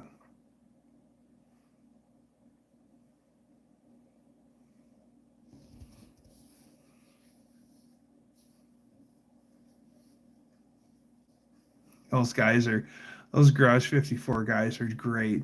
And they're actually all accomplished folks. I mean, he's the main guy, the bald-headed guy. He's got a crew of young guys, but they all bring something good to the table. It's not like he's got a bunch of yahoos. He's actually got guys that are motivated and know what the hell they're doing.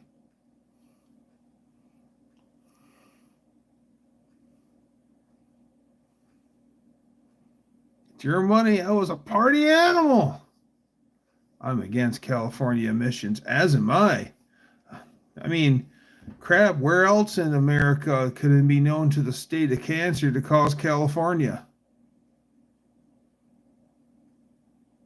I said that wrong on purpose.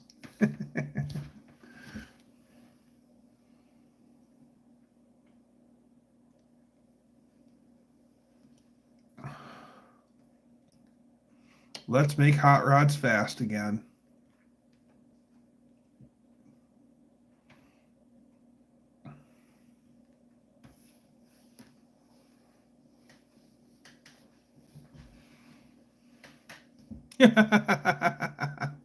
If I remember, I will.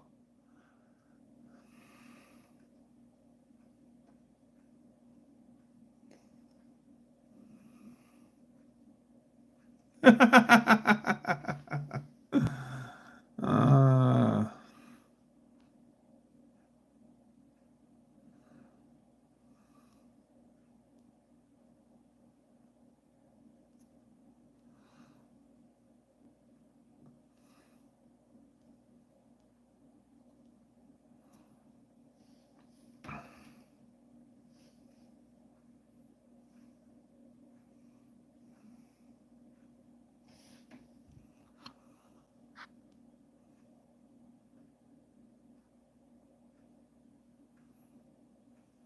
yeah.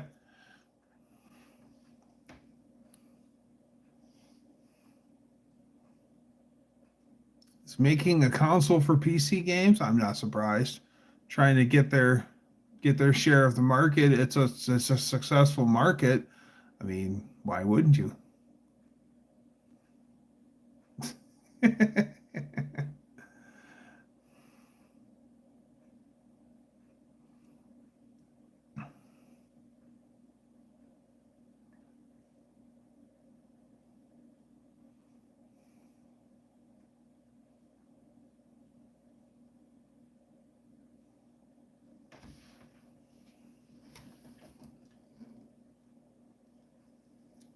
Video editing.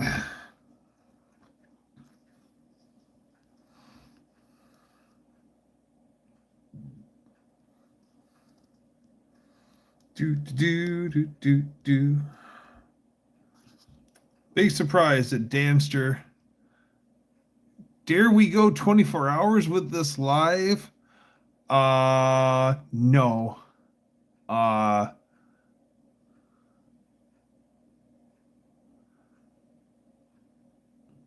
mean, we're going into uncharted territory, but that's crazy, man. That's crazy. Oh man. Yeah, you see, Dan says that now until we're in about the 22nd hour, and he's like, I'm tired.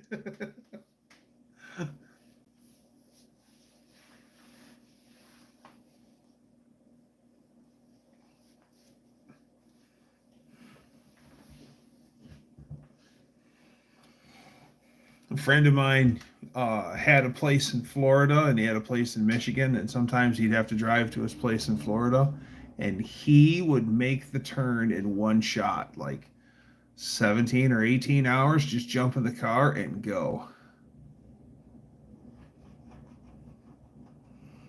I will challenge all of y'all to join me on my first live in over a year. I know I can stay up over 24 hours. Excuse me. It's been a long time since I've stayed up over 24 hours, but I used to do it all the time when I worked night shift. It'd be nothing to stay up 30, 38 hours.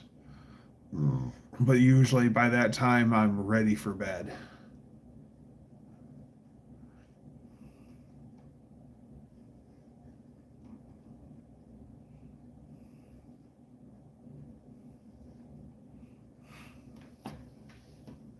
So Dan really would be saying, I'm tired.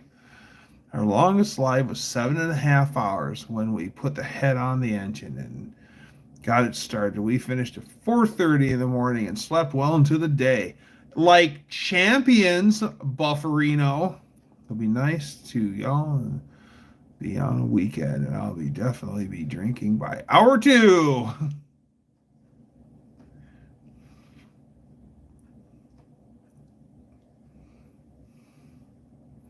Yeah, I just don't want to. I didn't like the way I felt at that time. Yeah, I would get up on Thursday night to go into work third shift, and then work a 8 to 10 hour shift, get out at 7 o'clock in the morning, and then just stay up all day. And me and Lady Dougster both work nights, so we always had our thing on Fridays. We'd go out for dinner, which is really lunchtime, but we'd go out to a nice restaurant for dinner, lunch, and then we'd just go fart around. And then usually in the early afternoon, our friends are getting out of work, and then the party would pick up, and then we'd go do all sorts of great stuff. But yeah, he was always, because it always felt like if you laid down and took a nap, you missed stuff. And yeah, it was nothing back then to stay up for all that time. Stayed for 24 hours on staff duty, joined my wife and her friend for a trip to Poland. Now that was the beginning of the story. How did I get kicked out of the country? The country of Poland. I must sleep. I have to work in the morning. And the longest I was awake was 72 hours. Yeah, my old body would still do.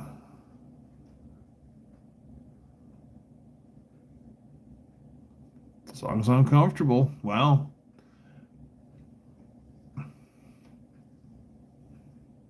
yeah, I had one guy that I worked under. His name was Chuck, and Chuck was an insomniac. And he's like, he said, I can't sleep. I go, what's the longest you've stayed up? He's like, I've been up for a week or something, something scary like that. Thanks, Buff.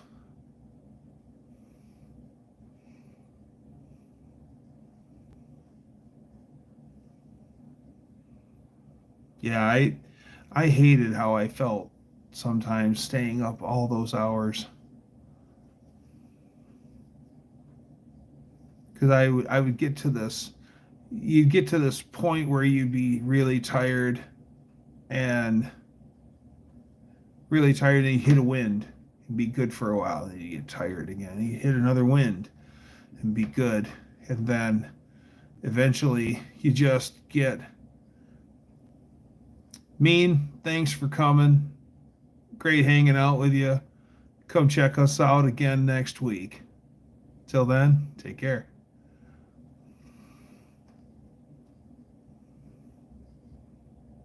Possibly Mountain Dew. Maybe methamphetamine. No, I don't endorse that.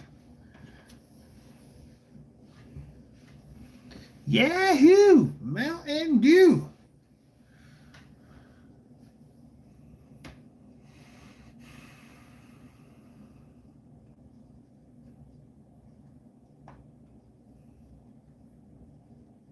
Isn't it, though? Isn't it?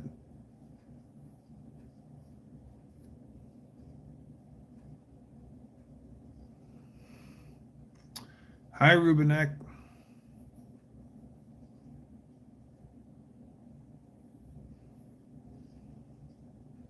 Yes, it was. But it was originally a lemon lime drink, not what we know it is today. But yes, made to be mixed with alcohol. Thanks, Rubinek. Yep, moonshine. Maybe the caffeine content will get stronger. There's a lot of caffeine in Mountain Dew.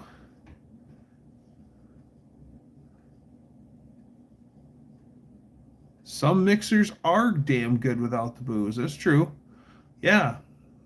There's sometimes you've seen those guys make the virgin cocktails at the bars, like the little kiddie cocktails that they'd make. It's just like grenadine and what, Rip It. Oh, it's energy drink.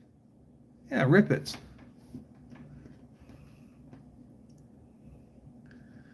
Please show you a full glass of rum. I don't think I have rum. Let me look.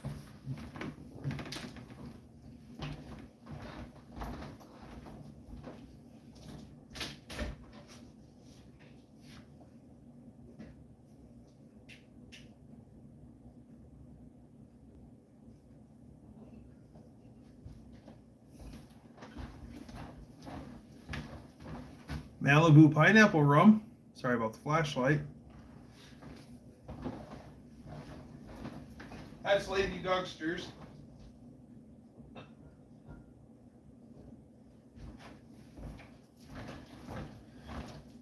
And about half a thing of Captain Morgan.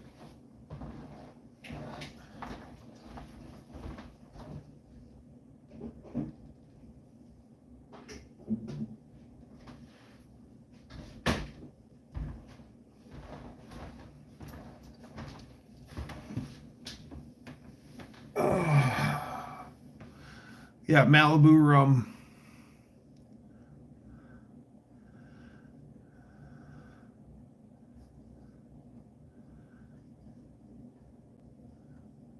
Ooh, sick call.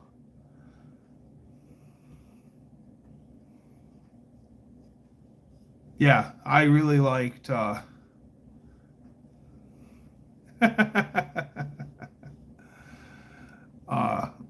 yeah, I used to really like the Captain Morgan Reserve stuff back when I drank rum, but I prefer whiskey over rum.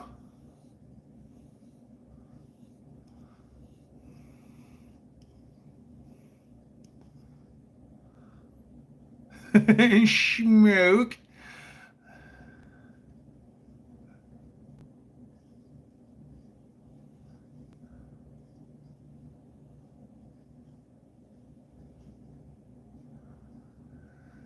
What do you prefer drink? I like whiskey and I like beer, but I have really trimmed back on my drinking. But yeah, ever so often a few beers. I had 5 beers tonight on the live stream. Teflon Don.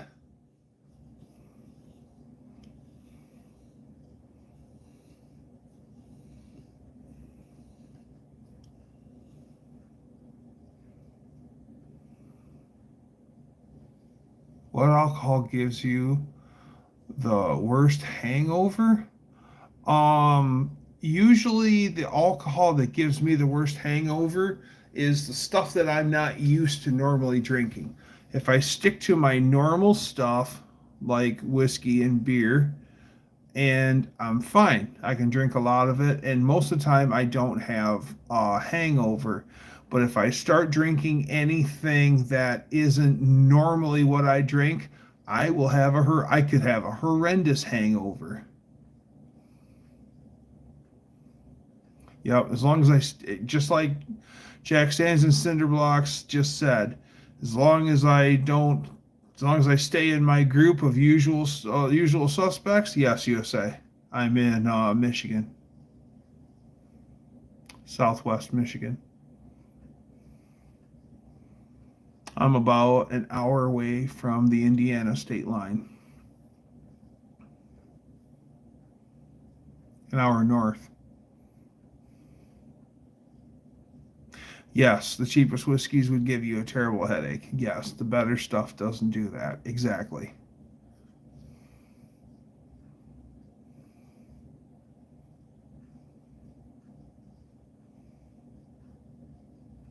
I just don't care for tequila. Tried a shot of moonshine back in the 90s and then went driving my 82 Mustang GT. I was buzzed for like 4 hours. Crap, that's because that's top shelf stuff. That's why. And I do love Crown. Well, and cranking the stereo. Definitely. I'll bring out that bottle of Crown I've had tucked back since 2008.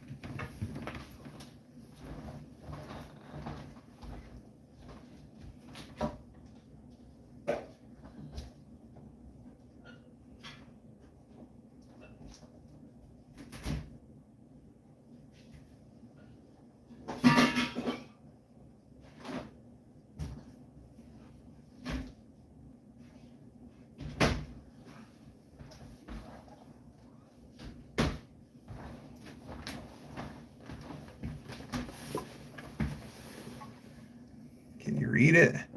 Can barely read it. It's right there. 12/23. I wrote the date on the bottle in the box.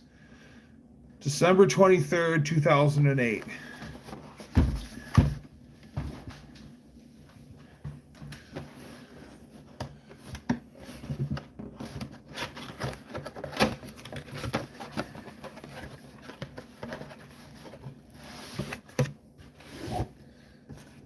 Half gallon, it's a handle.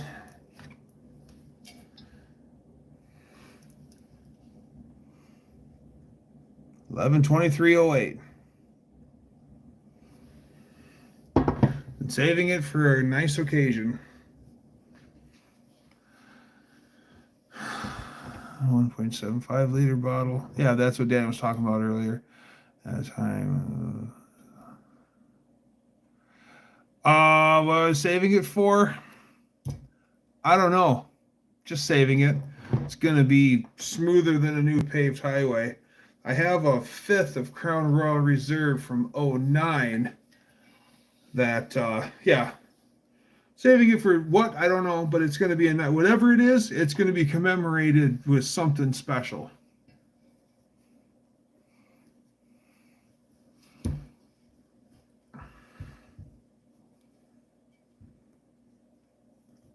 Well, it was a few years before a friend of mine had turned me on to, he had a bottle of 25-year-old Crown Royal that was just unbelievable. And yeah, I got to thinking about it, and so I bought the half gallon and I just put it away.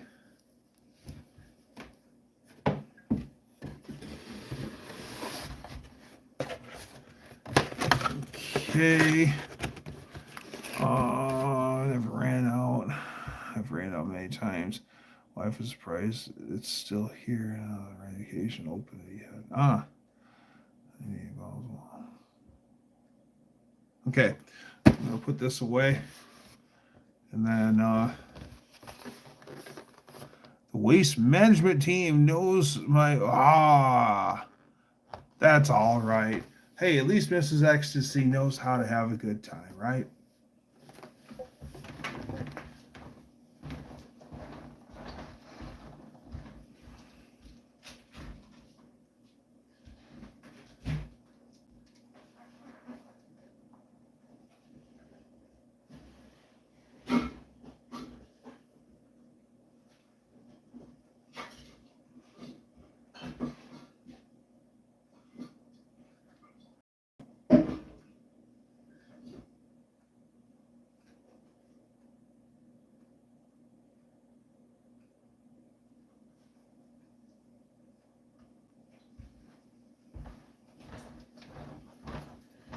When I think it was 2020, I dipped into because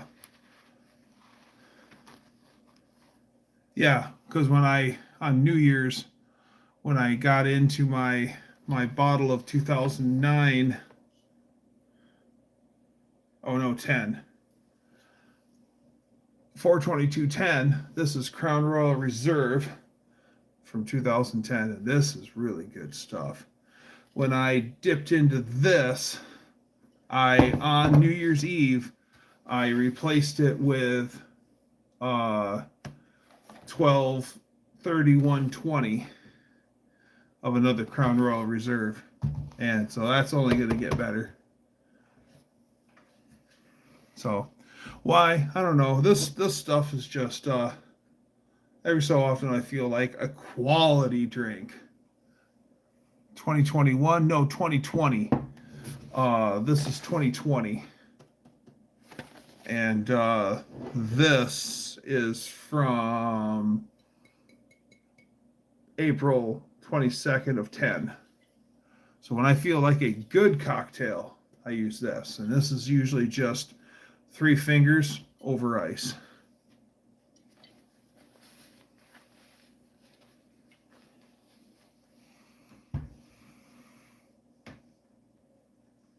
In the houses of the righteous are the stores of the best whiskey. What to mix with? Ice. Or no mixer at all. Neat. good whiskey like this, you don't mix it. This stuff is meant to be savored and enjoyed and sipped. And yeah, so I would have like this. I would pour myself a cocktail, 3 fingers and ice. That's it. And basically, it's a whiskey and water. As the ice melts, it dilutes it a little bit and makes it wonderful. Take your time and enjoy, savor it. Some guys use whiskey stones, which whiskey are just like little pieces of polished marble or whatever, and they'll stick those in the freezer and get them nice and cold, and then they throw those in the bottom of a glass, and then um,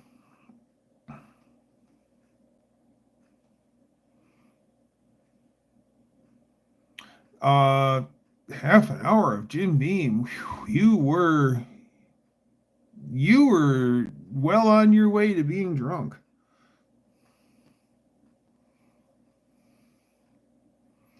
Okay, I'm going to put this back. Dust on the box. Yeah.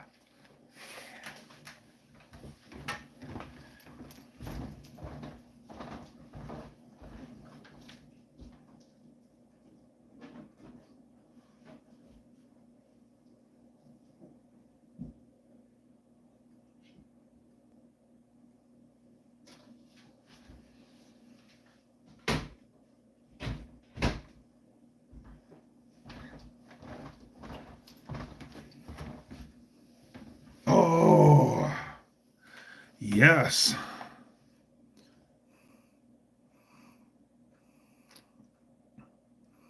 Dan E. Boyster, Antes, Sacrament. Do you have a PS5? No, I don't game. Well, I don't modern game. I have a really large original Nintendo Entertainment System collection and Super Nintendo, and I have a Game Boy and a bunch of games. Original Game Boy in really nice condition. So I like retro stuff. But what did you drink recently and how much? I've drank probably, since I started this live stream, I probably drank like 5 or 6 Diet Pepsis and then 5 beers. Between, I had Pepsi, I had 5 beers, and I'm back to, hey Turbo. Yes, they do, Danster.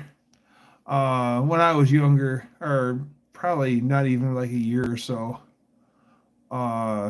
I drank a lot more. I've kind of cooled it on drinking hard like I used to.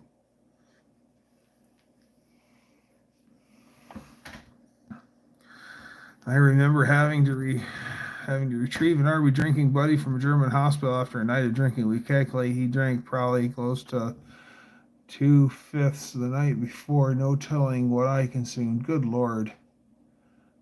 Nice. I managed to walk the 5 miles back to coast.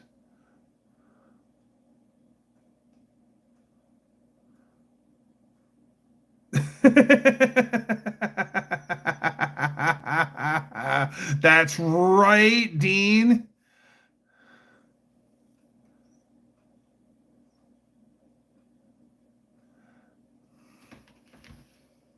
Well, actually, Ohio and Michigan drink, but I have a pretty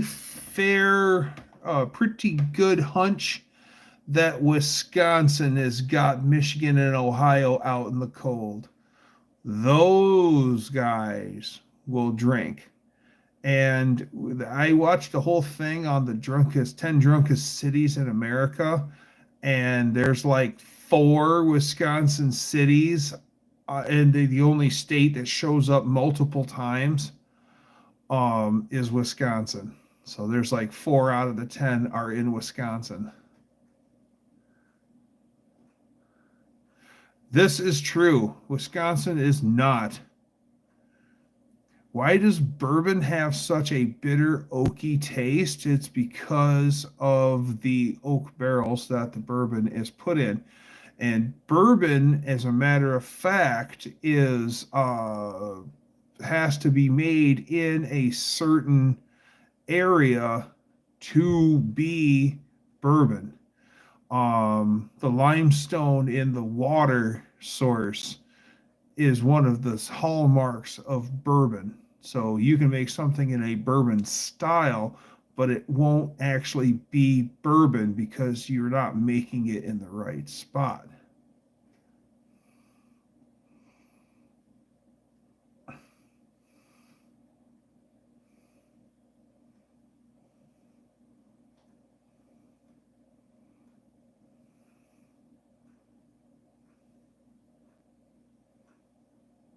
Bourbonville.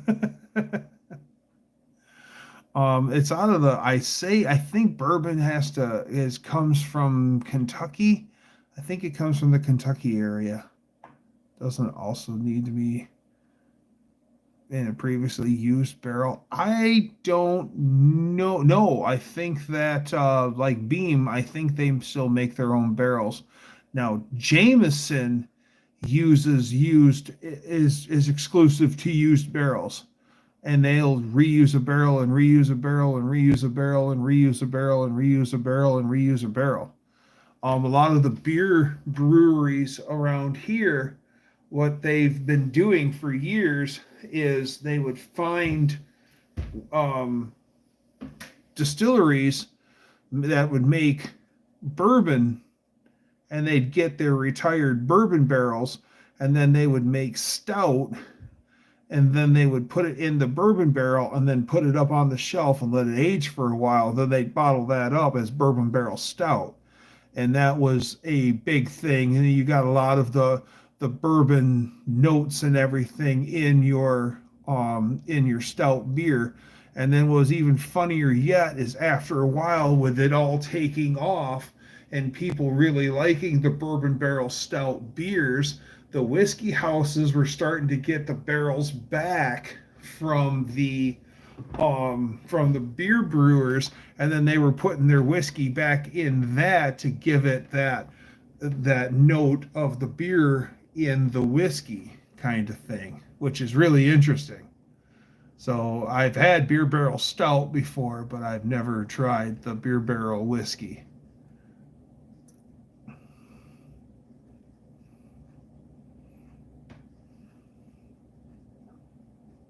Probably.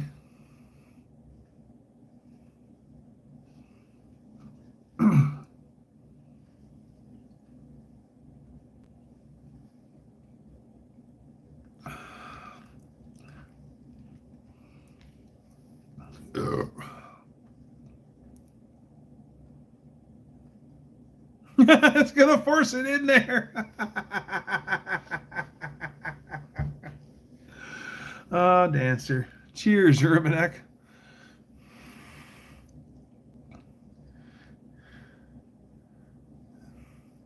In fact, check it tomorrow.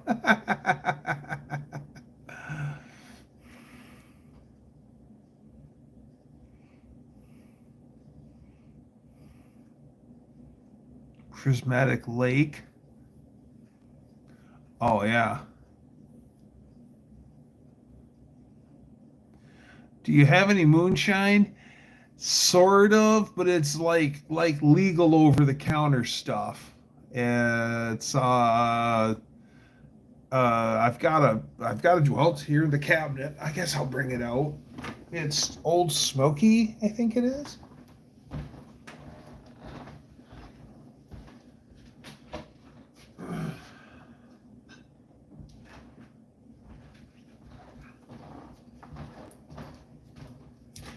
Old Smoky Moonshine. It's over the counter stuff that you can get actually at the store. And this is blackberry. Yeah, it's blackberry. And I've had this probably 8 years. Yeah, like 8 years. A friend of mine gifted it to me.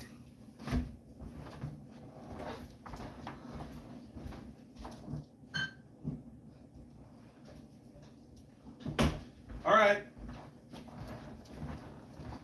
Talk amongst yourself. I have to take a pause with the cause. Gotta go to the bathroom.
I'm back.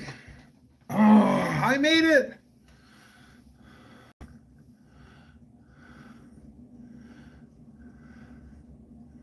$440. Yeah, 4 hours and 40 minutes. Big Block Chrysler.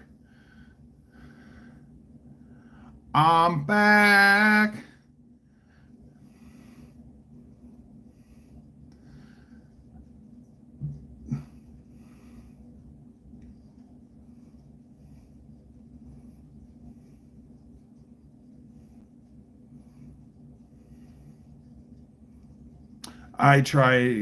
I'm a happy drunk too. Happy 440.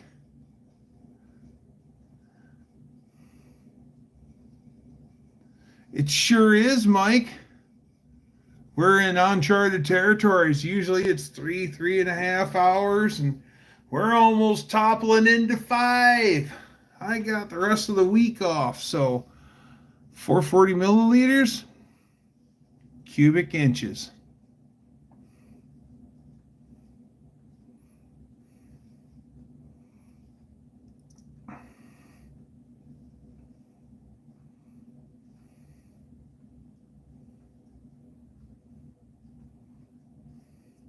$440 cubic inches.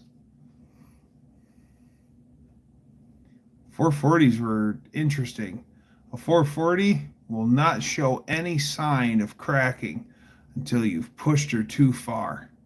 A 440 will pull themselves right into the grave.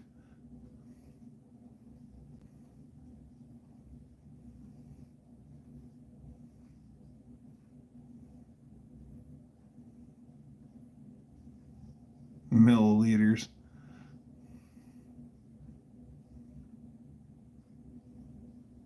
Oh, Imperial Tang metrics got to me. Well, wait a minute. 440 is going to be 7.2 liter, 7.3 liter. Because a 426 is a 7 liter. Yeah, 7.2 or 7.3 liter, maybe.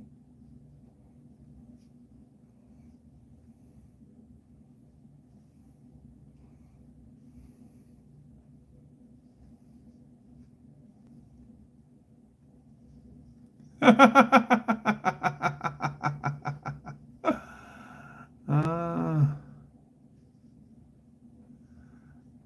6 times 71 is a 426 as well. So 671 is a 426. I know that a 12V 149 is like 1600 cubic inch. 496. Yes, the 8.1 is a 496.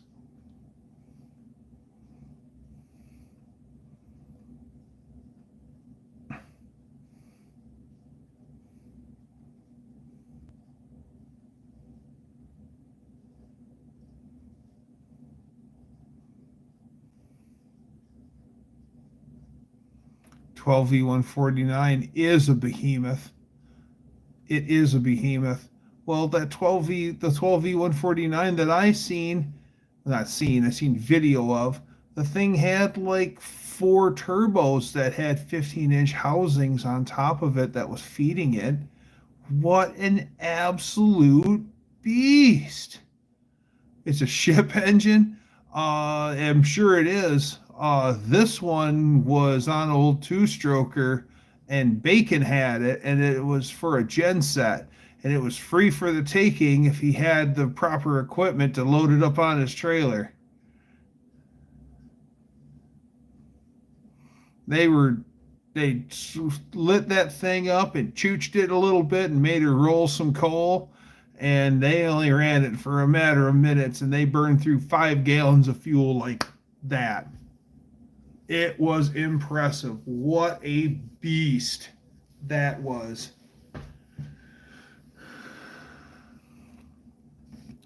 Bacon has some nice stuff. Bacon's a cool guy. I like it when Bacon and old Wayno start bickering back and forth to each other, and that's over 17.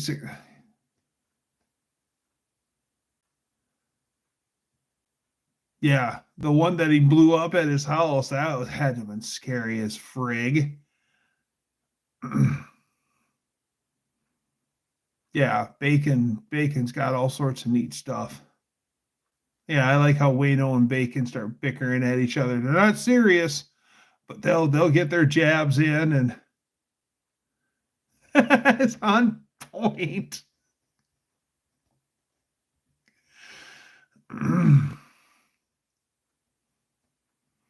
Put me one of those in a Miata.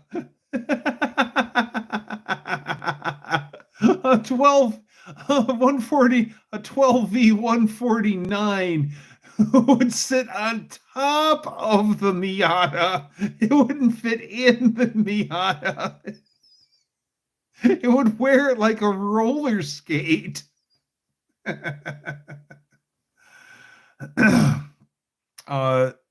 Jack stands.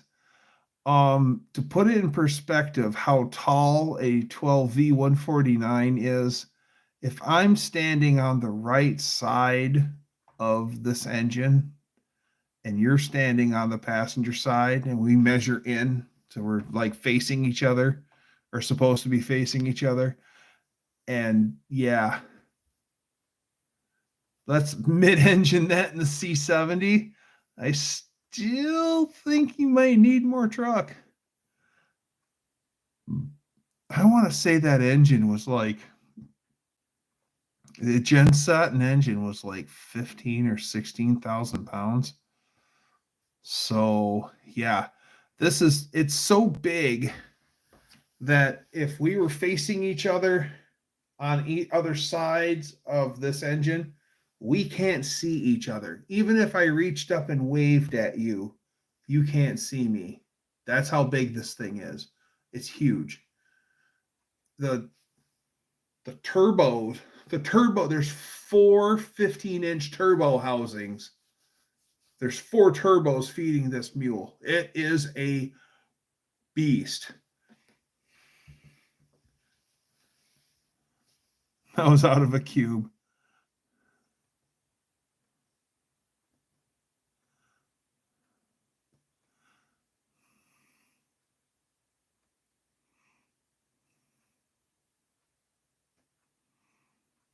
Yeah, making some serious power. Well, the guys were making jokes. I guess the engine's wounded, like it has a cooling issue or whatever. So they were thinking about taking that engine and putting it into a pulling tractor, making a pulling tractor out of it, and then don't run any coolant in it and just make it run one pass and then shut it down and let it cool. And they wanted to tractor pull stock class with it because it is a stock engine without modification. Think we can mid-engine that in the C70 drop frame, and we're going to be just inside the net weight of the C70.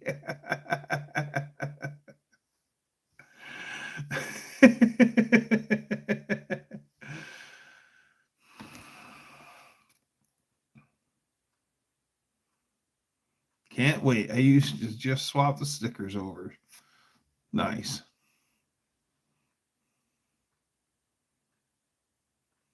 Yeah, that'd be cool. At least it'd be a GM engine in a GM truck. Keep your GM all GM.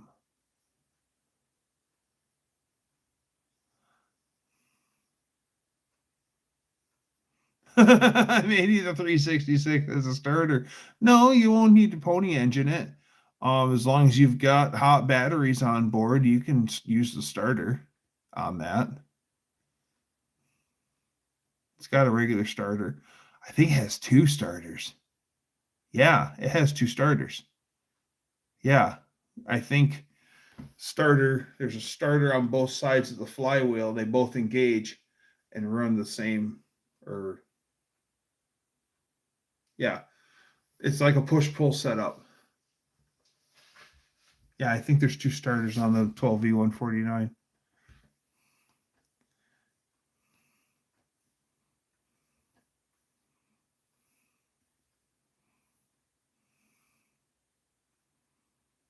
The 366 is the smallest big block chibi, and it has extra ring. I think it has 4 rings, and then the 366 has this really tall piston for some reason. And I've heard of guys trying to take a cheap 366 and make a rod engine out of it, and it doesn't really work out well. Yeah, truck only. It's the world's smallest big block, as I'm aware of. You can't break one. It is a 366 is not the world's smallest big block. In the Chrysler world, they made 350 big blocks, and like the engine shown in the movie Christine, that is a Golden Commando 350. And then Chrysler also made a 361 big block.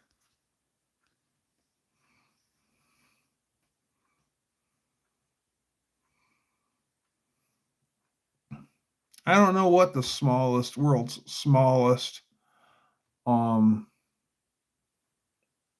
big block would be.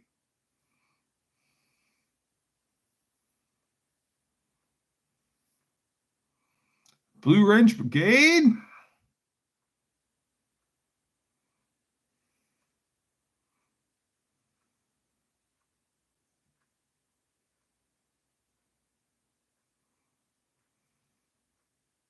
It's the saddest big block then. They are pretty sad. But for its application though, that thing was quite the engine. I've seen those 366s just go and go and go and go and go.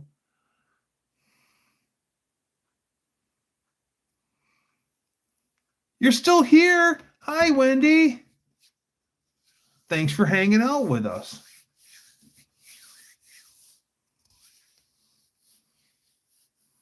Smallest big block, the 320 Packard V8, 5-inch bore spacings. Oh, yeah. They'll sure move a school bus. They certainly did. They put a bunch of them in the school buses. I remember a friend of the family. He worked as a school bus mechanic for a local public school, and he talks about putting. They were just engine changers. He goes, we had big blocks. They had big blocks of the school buses, and while we were engine changers, the engine would die, and we just wheel another engine out. They had engines in the back in queue, and they just engine would die. They'd wheel another reman engine out of the back and toss it in, and then take the other one and crate it up and send it out. And they always had engines on a rotation constantly. If they could get overhauled, they would. If they were too far gone, their parts were used to make others live. He's like, yeah, engine would die, change it. Some of that school bus only stuff is neat. Across the scales and made a profit, probably paid for it, but I revived the engine with 2 hours and had my hands. That 366 is awesome. It's no powerhouse for sure. Like he's saying, it's no powerhouse, but it's a good engine. It'll get the job done. Those were truck big blocks. Yeah. With the big SAE bell bolt pattern. And yeah, some of them, depending on application, they might have came with a governed distributor, so you couldn't overspin them. And I want to say that there was other stuff too that would help the engine from overspeeding, so it wouldn't get engine changes in the Air Force where they just change out the whole unit instead of fix it. Well, I think the whole reason behind, well, it was uptime. Yeah, for the same reason like in the Air Force buff, it was just for uptime. Instead of it being down for a week, they just swapped an engine and then sent it back out. When I worked at the asphalt company, we had a C70 that was like a robin's egg blue, and it had a 396 in it. It did not have a 366. It had a 396. And that thing would eat about once a season, it would eat a passenger head. It would warp it like a camel hump. The head would go along, and right in the middle of it, there'd be a big dip in it, and it'd be flat all the way to the other side. They always did it the same way. It got to the point where I was seeking out big block Chevy heads, just have them at the shop so it was faster. We could have them ready because we'd slam a head on it, send her back out. That truck was like a 70 or a 71, and it was so old that it had air brakes on it, but it had V-cam brakes where the V-cam went down and spread the shoes. And that's how the brakes operated. And then later they went to an S-cam. and then the S cam would roll, and that's what engages the shoes. So we were plowing one night, and that old dump truck, it was a dump truck, and it had a plow on the front of it. It's coming back from Ohio in 2 weeks. It's been rebuilt. That is awesome, Wendy. I bet Don is just ecstatic. I know I'm ecstatic for him. And it's a winter's night, and it's like 3 or 4 in the morning, and I'm headed back to the shop to get tools because one of the other pieces of equipment fell down, and I was driving that C70, and I'm coming southbound headed towards the shop, and I'm just on the outskirts of town. Literally, it's the last traffic light before you hit country. And no one else is on the road, and I'm driving, and the light changes from green to yellow. Oh, okay. I've already taken my foot off the throttle, and it's a manual transmission, and I'm decelerating, and then all I do is I take my foot down, and I just hit the brake pedal, and the wheels lock up like that, and the truck goes into it's all icy and everything, and the truck goes into a spin, and I'm spinning this dump truck with a plow on the front of it through the intersection over on the other side of the road into what actually would have been oncoming traffic. Thank God there was no one there. And then when I finally stopped turning, I was still facing south like I was headed, and I was up against the left curb. I was perpendicular with the curb and slid into the curb, and everything was fine. Didn't hurt the truck. And I had to change my shorts when I got back. V-cam brakes before the S-cam. Correct, Casey.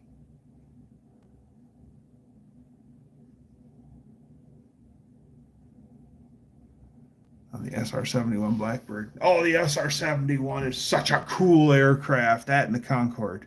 The Concorde is cool too. I know nothing about the Concorde.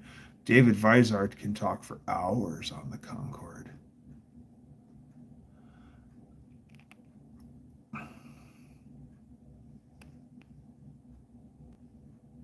And spring brakes. Yep. Yeah, that was an absolute scary moment for about 3 or 4 minutes. I've only seen one SR-71, and it's in a museum. The Concorde was framed. The Concorde might have been framed, but a lot of the Concordes just ran right through. What museum? This Kalamazoo Air Zoo. Kalamazoo, Michigan. They have an SR-71 on display, and it is epic.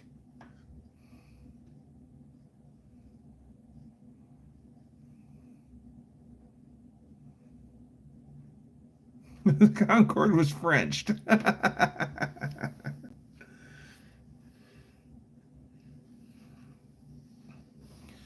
A lot of the Concordes went out of service finally in like 99 or 2000 or 2001, and it was only because they had aged out. It was time for them to get taken out of service. And so I mean they ran their service life. And then it was funny.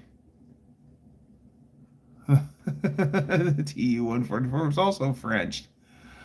Concorde was baked on the Corvair jets. Corvair 860 was one badass turbojet goodness.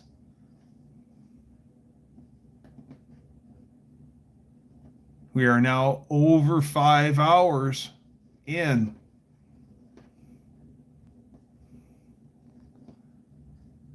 B-52s ain't took out of service. That's true, but look at it. It's a B-52.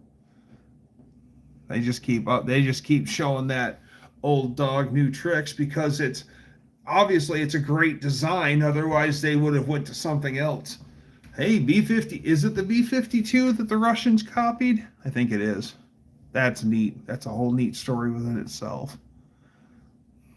I'm tired with no feathers in sight. Yeah, and you're the one that was talking about us livening it up for 24 hours there, Dan the man.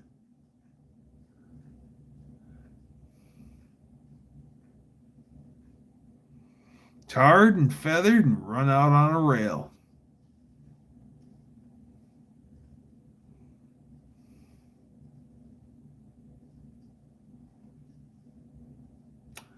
I'll tell you what, Jack Stands,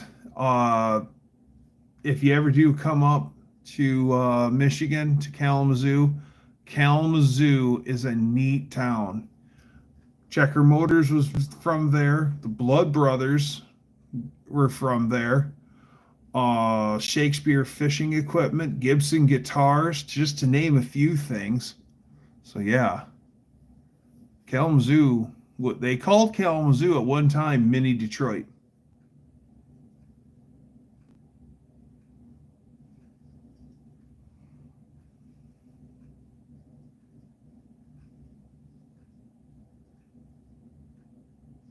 You understand the parents of future B-52 pilots haven't been born yet. Wow. Oh, B-52, yeah.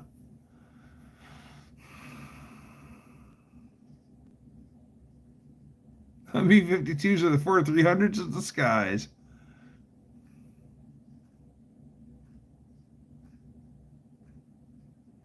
Oh, cool.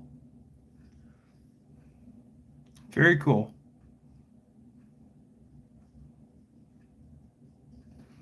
How charged up are we?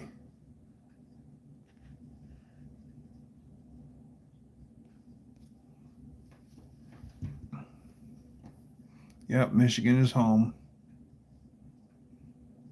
Home of Checker, yes. Kalamazoo. Yep.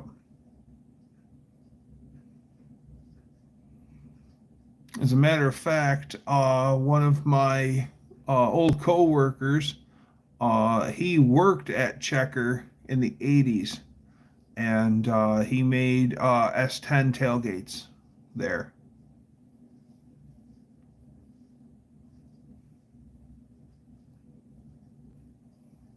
Yep, Kalamazoo, home of the Checker. Gibson guitars were there also. Shakespeare Fishing Equipment. Gilmore, Jim Gilmore, was from there for the Gilmore Car Museum. The Gilmore building downtown's pretty cool. Gilmore sponsored AJ Foyt when he won an Indy. Yeah, there's Kalamazoo is one of the money making towns.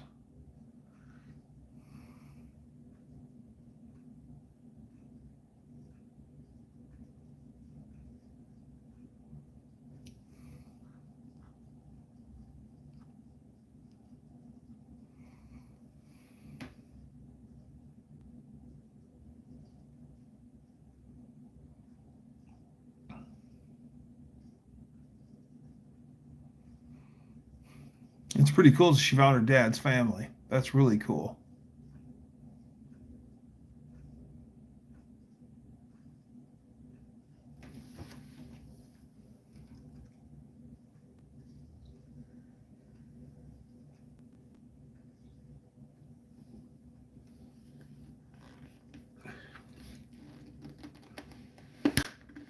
Oh, excuse me.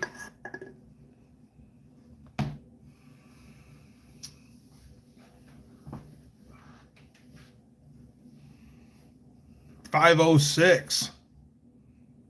Wow. 500 inchers.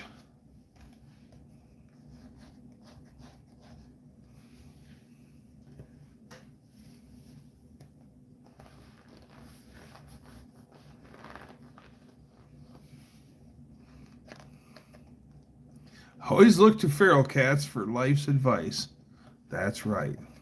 And they say meow, and they say My friend said that he was lactose intolerant. I told him that nothing can be more intolerant than the loss of toes. Mrs. Ecstasy.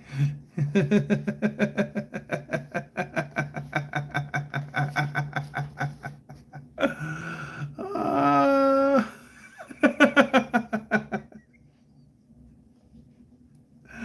Dino, you're a nut. Beat the 496 by a little. That's right. Yeah. Yeah, you're right. Kitty's happy to see me. No, he's not. I want to pet the kitty. I wouldn't do that. He bit me. Why?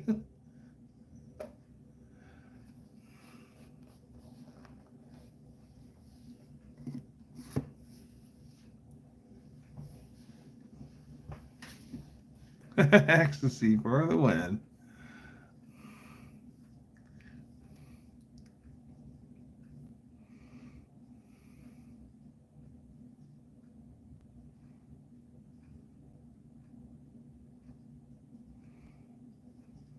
My cat has this new thing. Well, he's been doing it for a few months now, where he'll be all excited. I'll come home from work and I'll go sit on the couch or whatever, and he's all excited and he'll follow me up on the couch, and then it's all purr purr purr, pet me dad, pet me dad, pet me dad, and I pat him and he's all cuddly, and then it's now from nice and cuddly cat to I'm going to hurt you and scratch you and bite you and all sorts of other stuff. It's like when he starts licking me, that's one of the first signs of like, yeah, he's gonna start like making me a chew toy.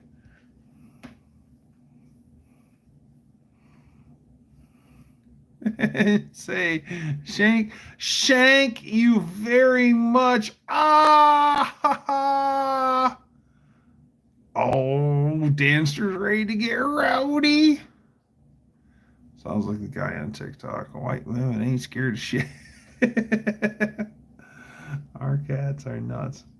Any of them randomly jump in the shower with you. My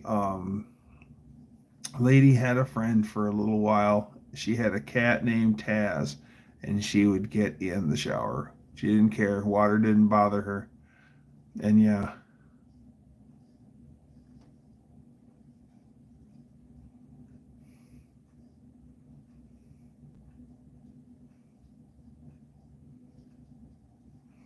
Hey, Rubeneck. Hey, Tactics.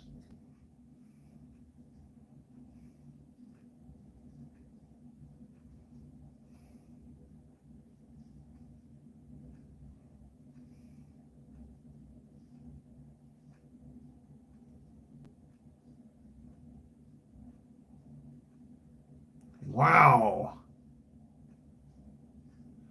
Cops are doing cocaine, pot, and meth drug tests on the roadside. Wow.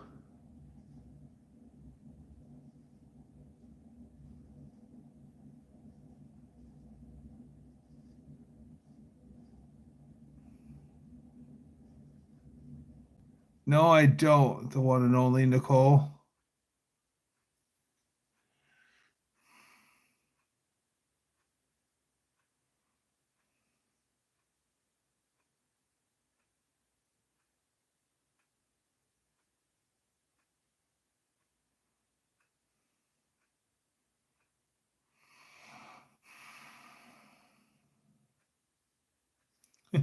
Get the cheapest. Why, so that way it doesn't show up on the test. Good for our cats when we found them. Store them under a heat lamp in the front porch. They eventually gave them a flea bath and shower the next day. Yes. Yes. Or for like puppies and kittens, take a old hot water bottle, the old red hot water bottle, fill it full of hot water, and then lay it near that kitten. And then if you had an old wind up clock, wind it up and let it tick away and make sure that the alarm is off. And that way you had That way you had something warm for the kitten to lean up against and stay warm, and then the tick, tick, tick made it think that it had a heartbeat, and the cat would, the little animal would sleep a little easier.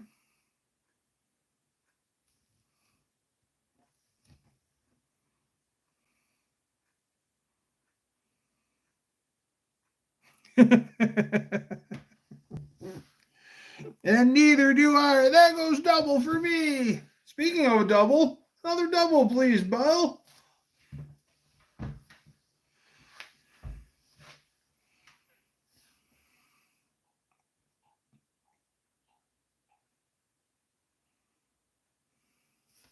I'm happy we don't have roadside checks and stuff like that. That's just crazy.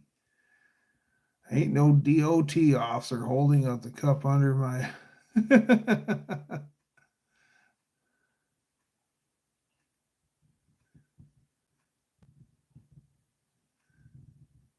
I've been an NYC officer.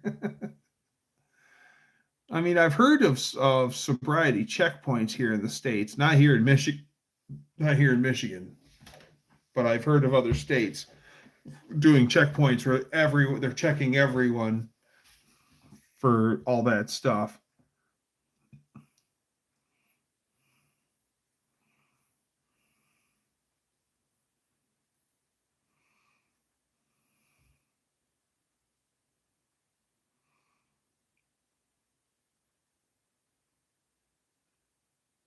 So his mother said, no, Skull doesn't show up. That's just nicotine.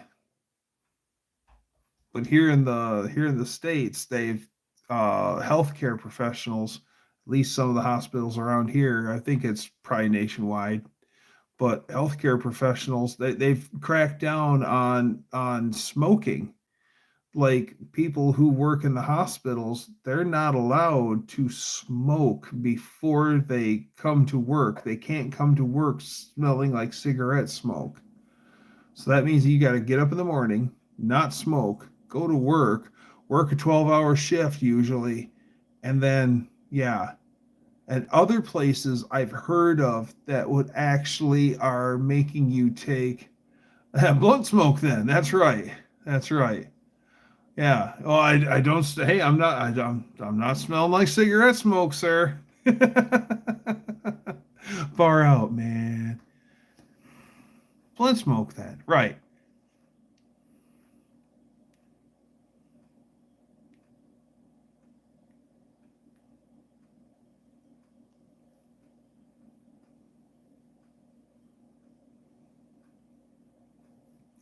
Well, you see, the best part is that you can sidestep all of that altogether, jack stands, by doing what I like. I call "Hey Babe," and "Hey Babe" is when I pick up the phone. I'm like, "Hey Babe, can you come pick me up? I'm drunk." And she's like, "All right, where you at? I'll come."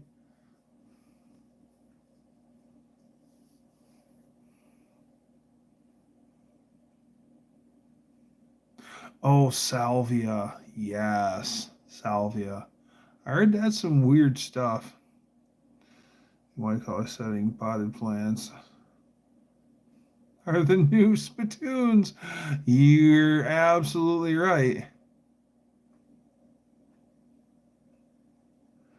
From my main babe. Oh, gotcha.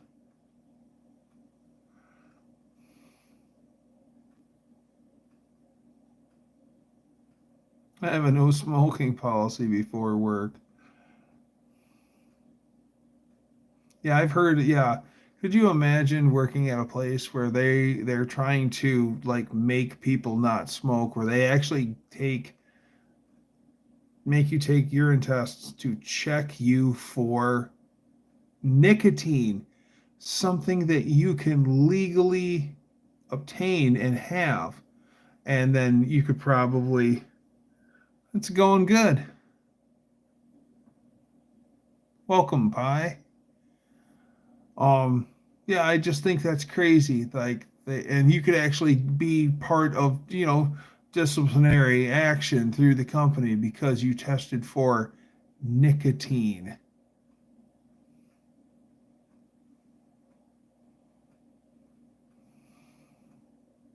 I wouldn't smoke pot at work. I can at least wait until after work to smoke pot. Is that an army jacket? Over there? Army jacket. No. No, we don't have any army jackets.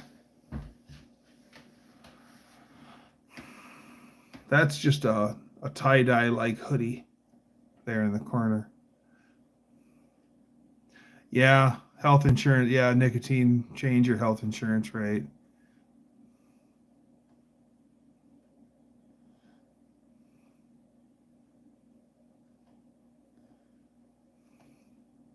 Yeah. I know we have to do the declaration non-tobacco. Never heard of them, Happy Fowl.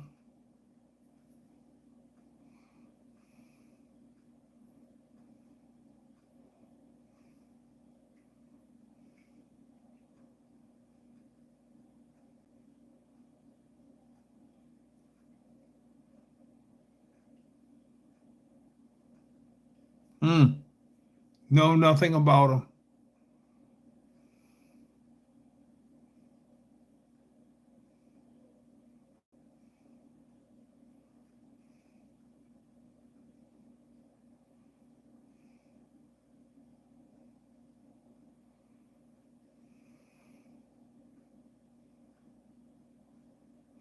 $518.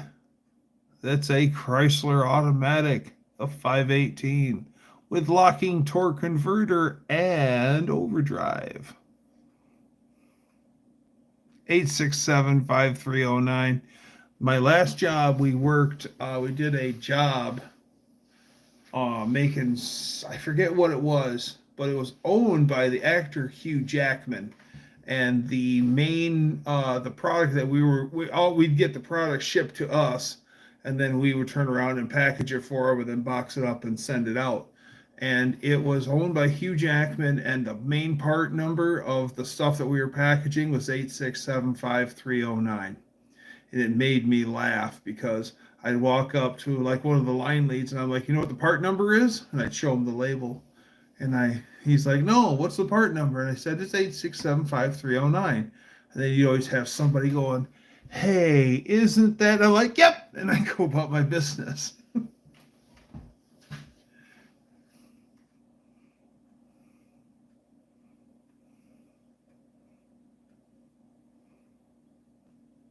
Got obsolete, but not including an area code.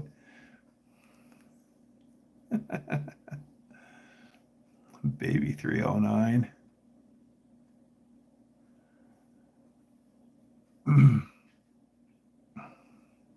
I know that there was a DJ service that had that phone number and he was selling it.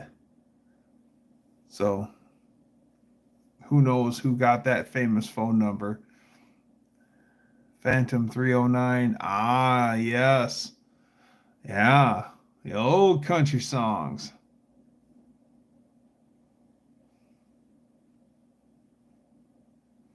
It's part of the Indian Ocean.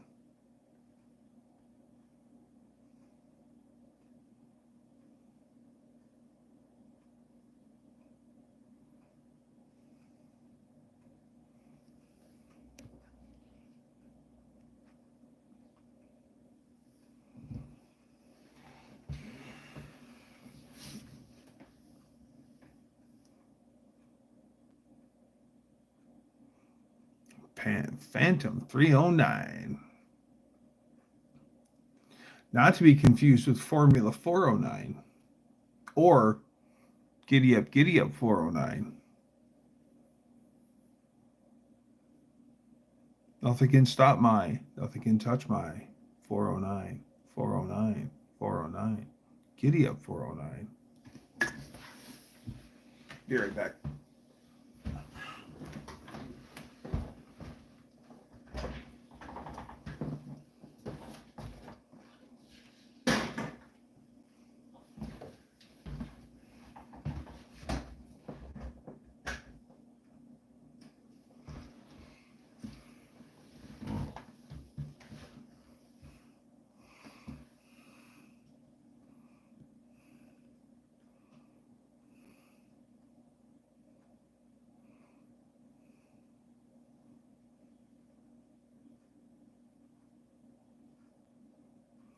Don't smoke. Why is door yellow?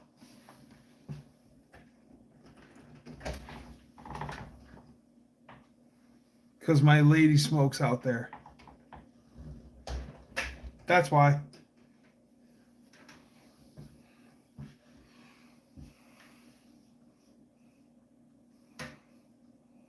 Yeah. Lady Dougster is loves the fine tobaccos. I like the funky, skunky, smelly green shit.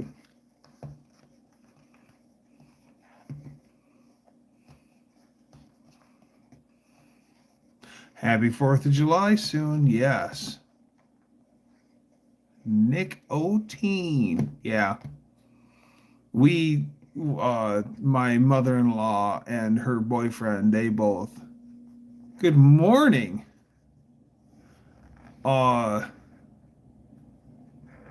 mother-in-law and her boyfriend smoke like roaring freight trains, and we were gonna do something and do just switch around a few things in the house and see how long. From India. You're the second Indian that has been on our live stream tonight. Welcome, Kundan. And we took the clock off of the wall. It sat for years, and the scary thing is you knew exactly where it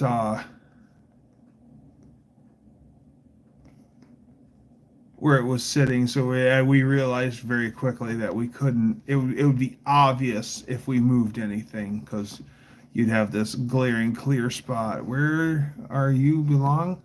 I am in the United States. I am in Michigan, in the northeast of America. Indian Village.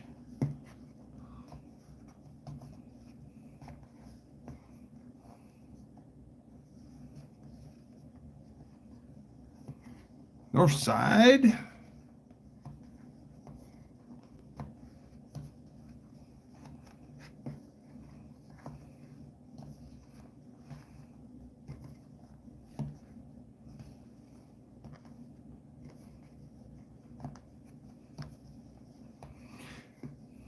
Like a giant swimming pool in a little land, Michigan. Hey, we're the only peninsula surrounded on water by 3 sides.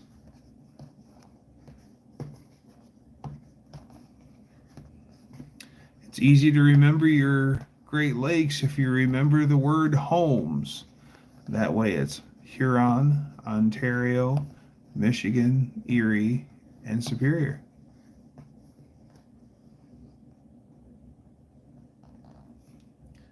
Taking with you very happened. There's the cat. It smiles.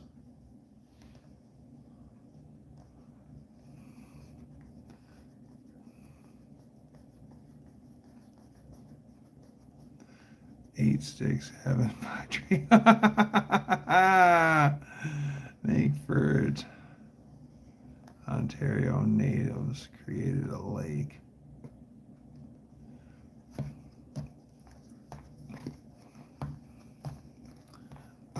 The only Great Lakes that I've been on, how many members in my family? I am the oldest of 3 kids, so my family is a family of 5. Mom, dad, my 2 sisters, and me. I'm the oldest.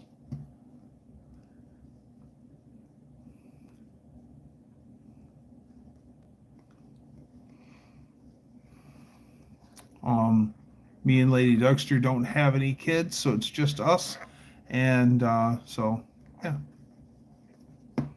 We got dog, cat, a couple of pet rats. Little lake park.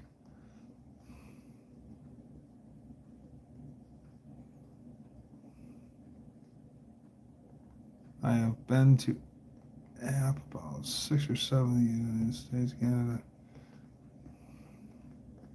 Qatar, Kuwait, and Iraq.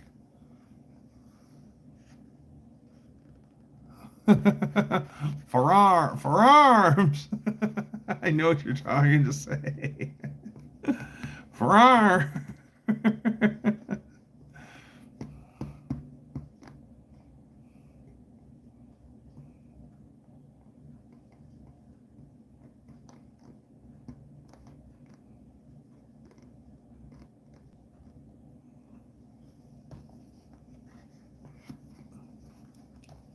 Keep eyes open, 4th of July. Oh, yeah, man. Gonna see all those nice fireworks and stuff. There's Paradise, Michigan. Paradise is in the Upper Peninsula.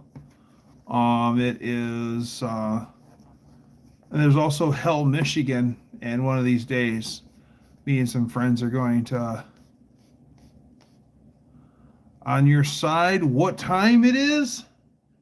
It is Tuesday morning, 1:26 in the morning, right now.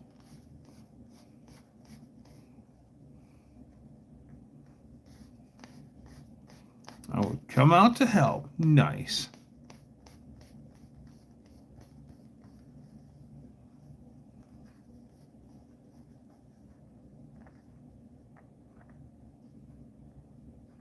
Yeah. Ride from hell to paradise. That's what the rides I want to do.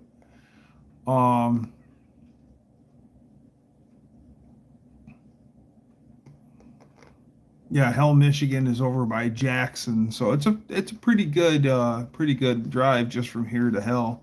I've rode my motorcycle to Hell a few times. It's actually a pretty cool little place. There is in Hell, Michigan, there's a dam. I am 0126. I am 1726. 5:26 p.m. Yes.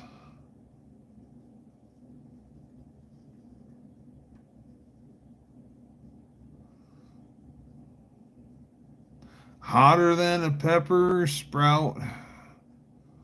Yeah, I've gotten the bike legal for a final ride. Nice.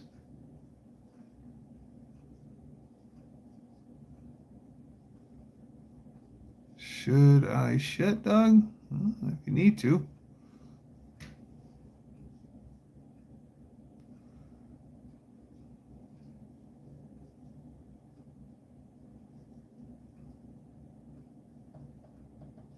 You understand why you don't celebrate that? Don't shoot. Okay. Don't shoot. Don't shoot. Funny tactics. What do your job? I work in shipping. I drive a high-low and I load tortilla chips on trailers all day. That is my job. And then I come home and then I get to play a mechanic on YouTube and I wrench on stuff for fun. So I get to be bored all day at work and then I get to pet my cat. Here, bud. No? Okay. Maybe he'll...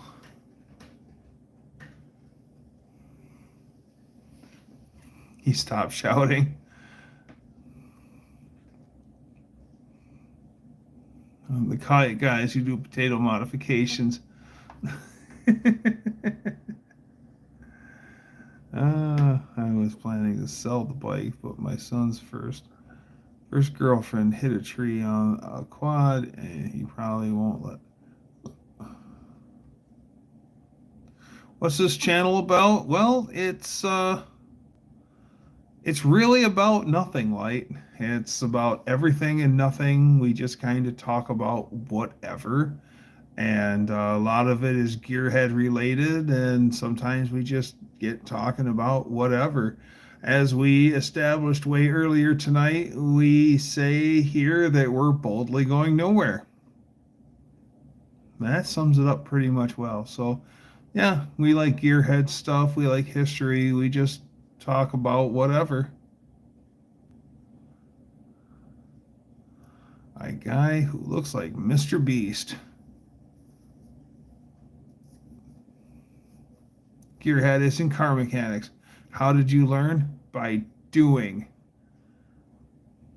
It's just like learning to tie your shoes. You had to keep doing it, and you finally got good at it. Well, same thing with mechanics. You just keep doing it. Um, Fail, and don't be afraid to fail, because at least you tried. And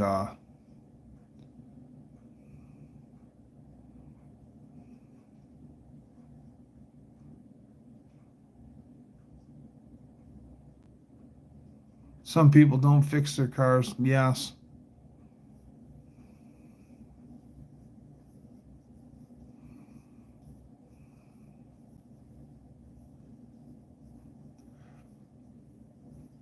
Always going forward because we cannot find reverse. All we are is a hand in the bush, in the bush, in the bush, in the bush. How long have you weighed methane? Interesting. Yeah, I'm still here. 5 hours and 33 minutes.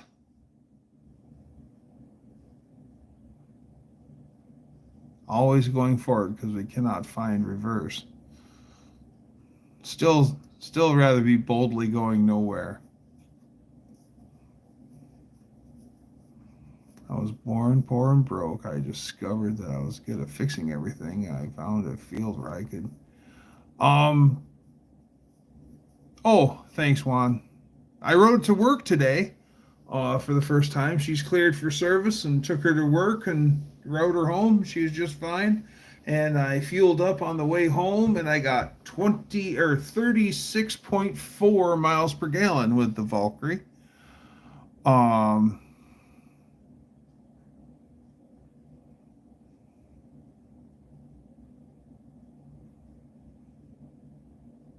9-month-old, 5 hours. Maybe it's time for fresh air. I hear the internet can give you mental health complications. It could.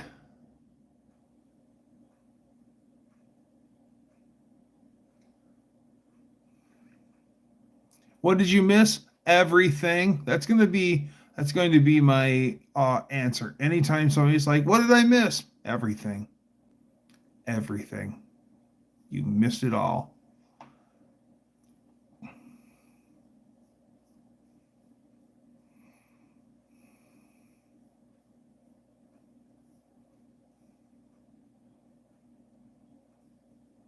That's my line. Who asked that? Yeah, the Hondas, if well maintained, will have a lot of miles. Yes, that's exactly it. Well, my Valkyrie is like it'll go 250,000 miles before the engine needs to be rebuilt, and the bike's a 97, and it doesn't even have 50,000 miles on it. I think it's at 44,000 and some change. So yeah, it's bike runs great, and yeah, just a little maintenance goes a long way. Rigid tools are good. I like the old school. Blessings from resting a little in my truck tomorrow. Headed to Houston, Texas. Houston, we have a problem. Did you buy the bike new? I did not buy the bike new. I bought the bike off of my father when he retired from riding motorcycle. He bought that bike almost new. When he bought it, it had 6,700 miles on it. The only reason why I know that it was on the title. When he signed the title over to me, it said the mileage on it. It was 6,700 miles.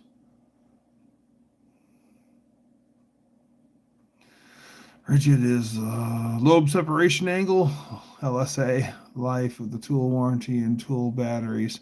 My friend Dutch, he loves all those rigid electric tools. The rigid stuff that I like are the old pipe wrenches and the old tubing cutters and stuff like that. the good stuff, the stuff that, one of the good names is Rigid. Um, People who care so much about what an engine needs know what it needs to be rebuilt and should be employed by the manufacturers because you're most likely to have improvement ideas for the cars, to be honest. Yeah, but usually that engine series is now obsolete and they've went on to bigger and better things. But yeah, so but you're making a really good solid point though. You're right. We should come back and advise them on better ways. Well, this works and this doesn't work and whatever. But a lot of times they don't stick with it. They'll move on to something different.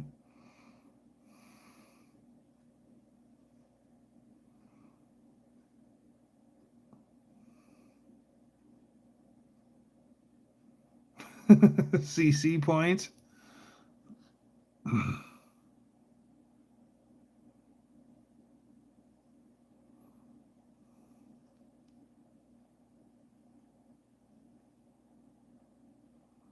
There's another department. They are solid. Yes.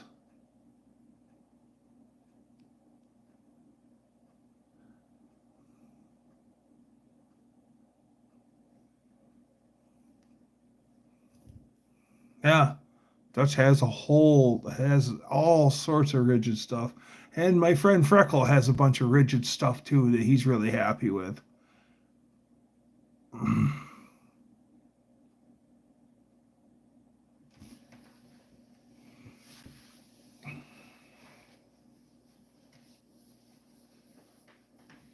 Dutch is a great guy. I wish Dutch lived a little bit closer. I've got a bunch of DeWalt stuff, not because I really am after DeWalt's, just what I've been picking up reasonably priced. So, and I don't mind my DeWalt stuff. I wanted some DeWalt tools at Christmas time. I got one of those vibrating, oscillating cuttery things, and I got a hammer drill capable atomic series. Both were atomic series, and nice stuff. Used them both.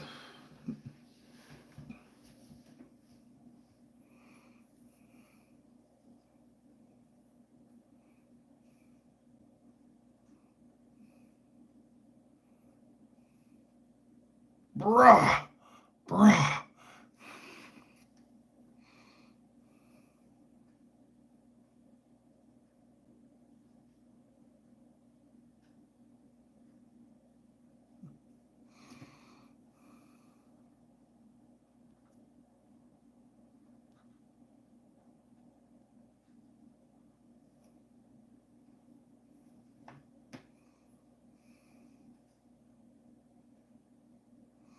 Hydraulic impact from DeWalt.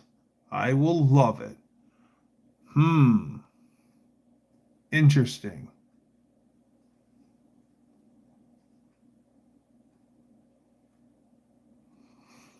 I like tools too. I mean, tools. I mean, you can't get the job done without tools. Yeah, I like going to yard sales and finding tools and looking through and just finding good stuff. The good names or just hey, that'd be great as an or finding obstruction wrenches. Want the tool number? Tool number? I went there last night, willing to pay cash for the wrong belt and not return it, and the dumbasses wouldn't sell it to me, so I went further down the street to O'Reilly's. Learning with one. Sometimes I think the tools more. I like the tools more than the jobs I do with them.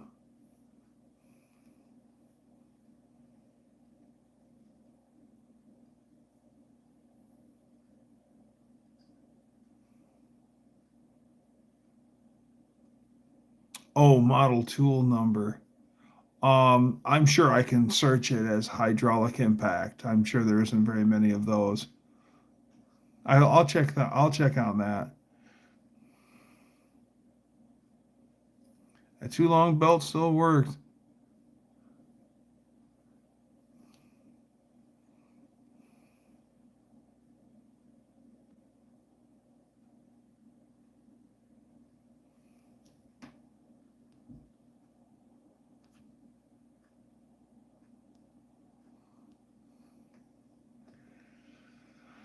Dun dun dun.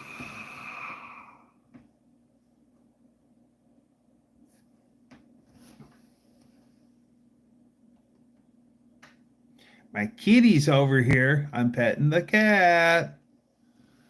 It's so no, you want to wait for a deal. I'm not usually the guy, very rarely am I the guy to run out and get the newest, latest, greatest, baddest ass thing ever. Not saying I don't do it, but very rarely am I that guy.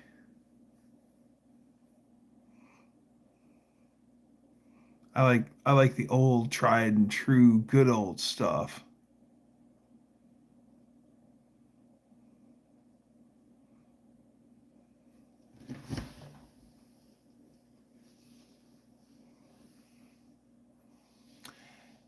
Hey Pookie.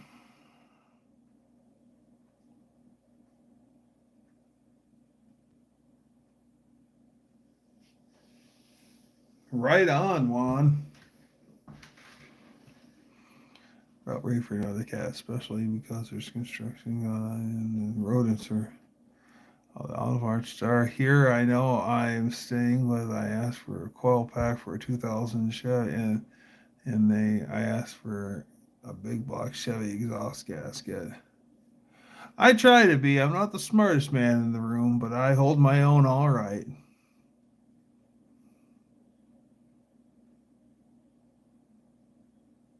Yep, ask you your make model. Yeah, they can.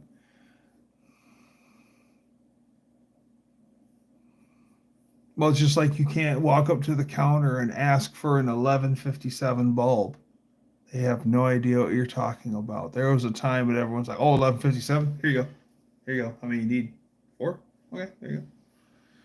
Yeah, they're like, oh, yeah.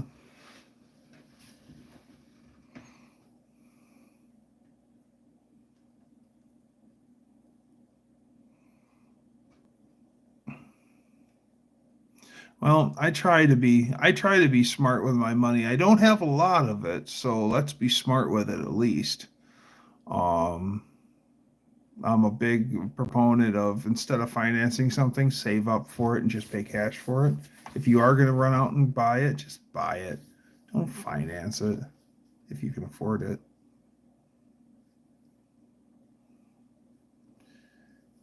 The cheat. So you're double cheating when you earn the cheat.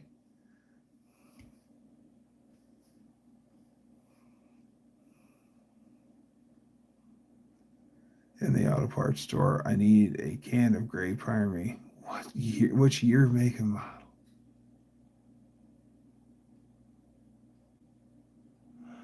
Wow.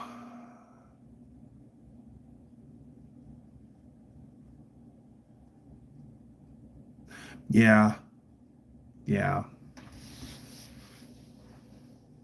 Well, AutoZone also has a policy where they will not sell you the right parts. They won't sell you anything for something that doesn't belong on that vehicle. Because we hung a larger exhaust. The exhaust was done on my S10, on my black 90 S10. And we talked it over. Me and my friend Crazy Charlie talked it over. And he goes, why don't you just put a big single on it and call it a day? And he says, go get the exhaust from a 90, like a 97 Chevy pickup that was 3-inch factory. It was a large exhaust for the time. And so I had to do my homework and I actually had to walk into AutoZone and I said, I have this year make model for this fictional Chevy truck. And then I ordered it and I got it. And I said, thanks, I'm going to scab this onto my S10.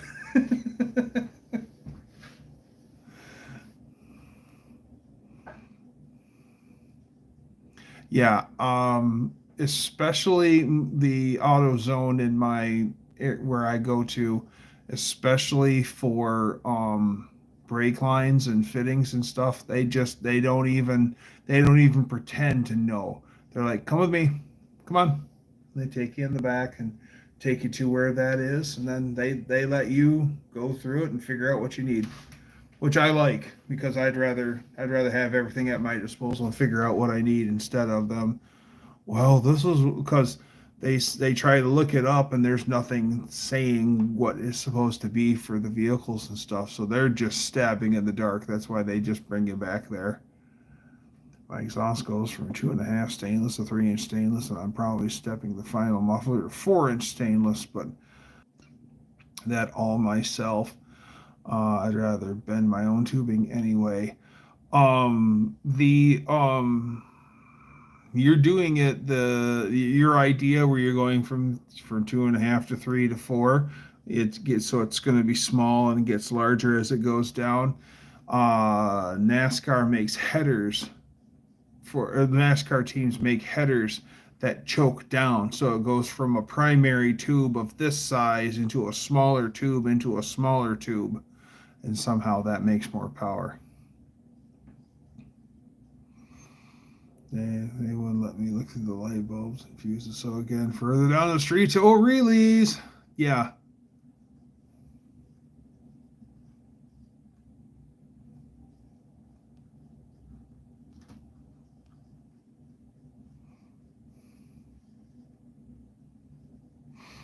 Yeah, AutoZone is not the greatest.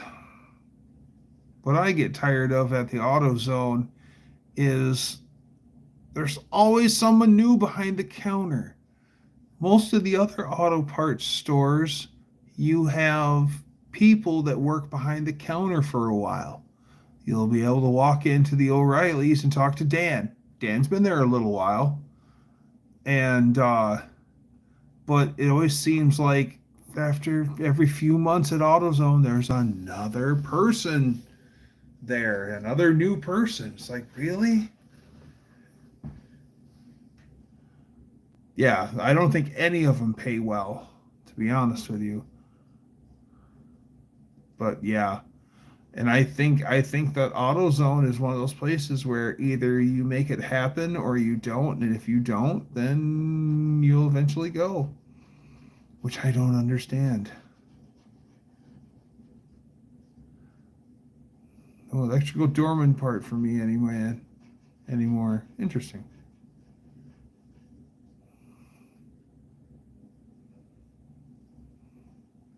Well, people, in less than 10 minutes, we'll be on for 6 hours. I think that we're gonna ride this train to the 6 hour mark, and that's where we're gonna end it. Go!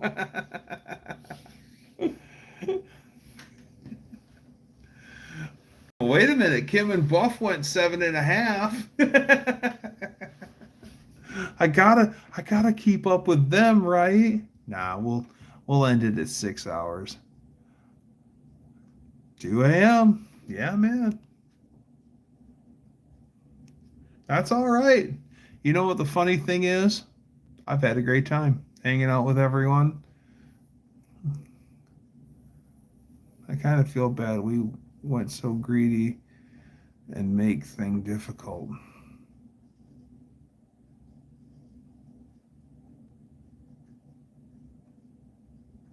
There's no need for it. I can get behind that. I won't even walk into the AutoZone here in Garden City. I think the local handicap school has a higher IQ score, not counting their instructors. Woo!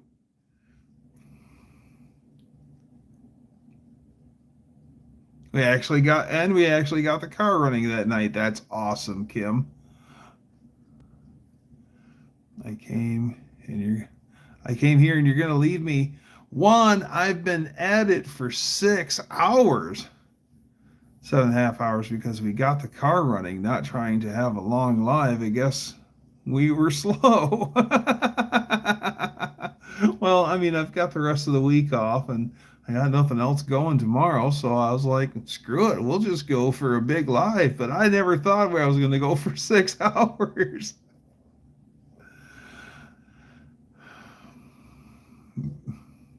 Oh, the beer's done wore off a long time ago. I drank a few Pepsis after that, so yeah.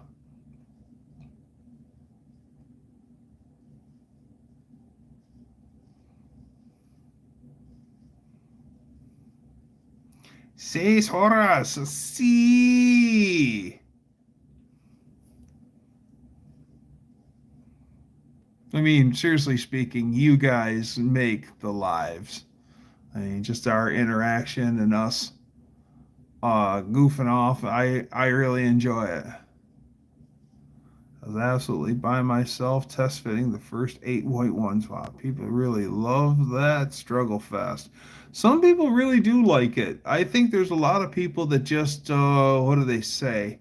Admire the problem.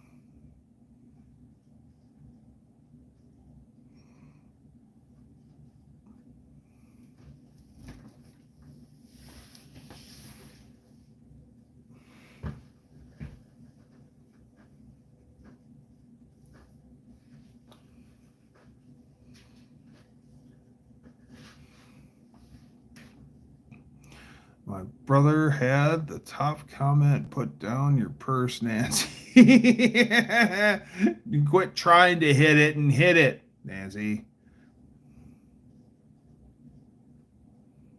One of my beers, but I've only got 6. A friend of mine who's no longer with us, he would give you a 5-pack. He would buy you a 6-pack and drink one before it got to you, and he'd usually be drinking it as he handed you the rest of them. Hey, I got you a 5-pack, and he'd have that beer in hand. He did that all the time. Never go 6-pack and 5-pack. He has to have one.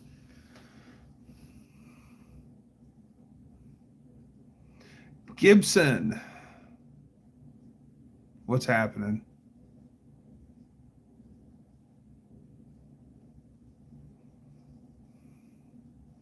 Nothing much. We're just hanging out here, talking about everything and nothing all at the same time. Invite friends over the next time we got the engine in. 1.5 hours on the nose. 82. I could drink a quart of beer in less than a minute before school too. Yes, I do. Well, cars, motorcycles, tractors, all sorts of stuff. I like internal combustion. Motorcycles. What's my dream car? My dream car is... I have dream cars. Airplanes? I like a few airplanes. Dream car. One of them is a 65 Pontiac Grand Prix 421 4-speed dual quad car in emerald green with an emerald green interior. I think that's a beautiful car. In Pontiac, another dream car of mine would be a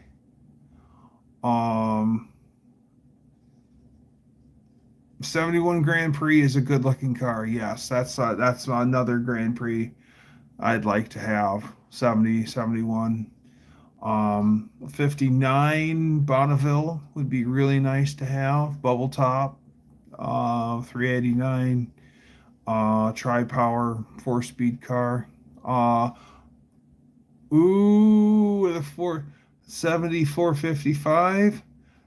No, I'd rather have a 69 Grand Prix with the 428 HO engine.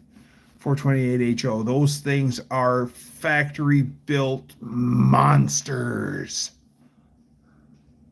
Altitude is your friend, but landing the plane is very, very important. Yeah, yeah. Because if you're not careful, you could become living impaired.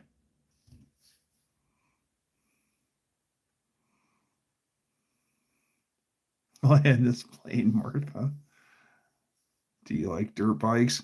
Yes, I do. I like dirt bikes. I like old dirt bikes.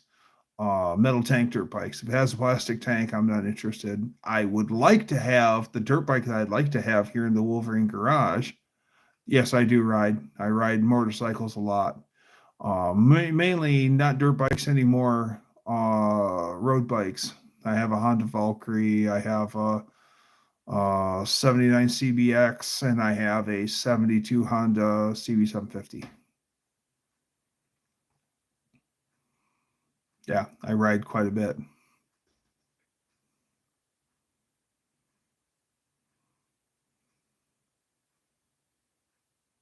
Yes, living impaired is very, very, very, very bad.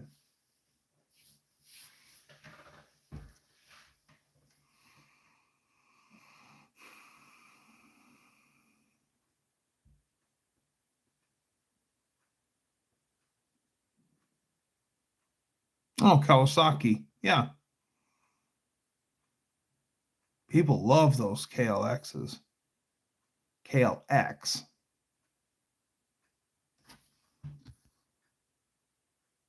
140 RF. Okay.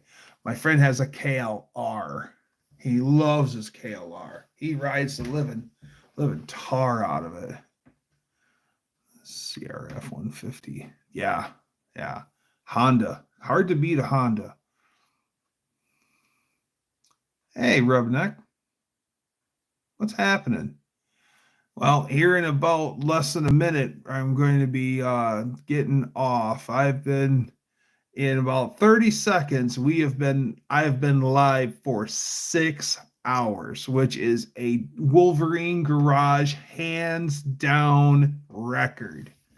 So, all of you guys who are making it across the stripe with me, congratulations. We got there together.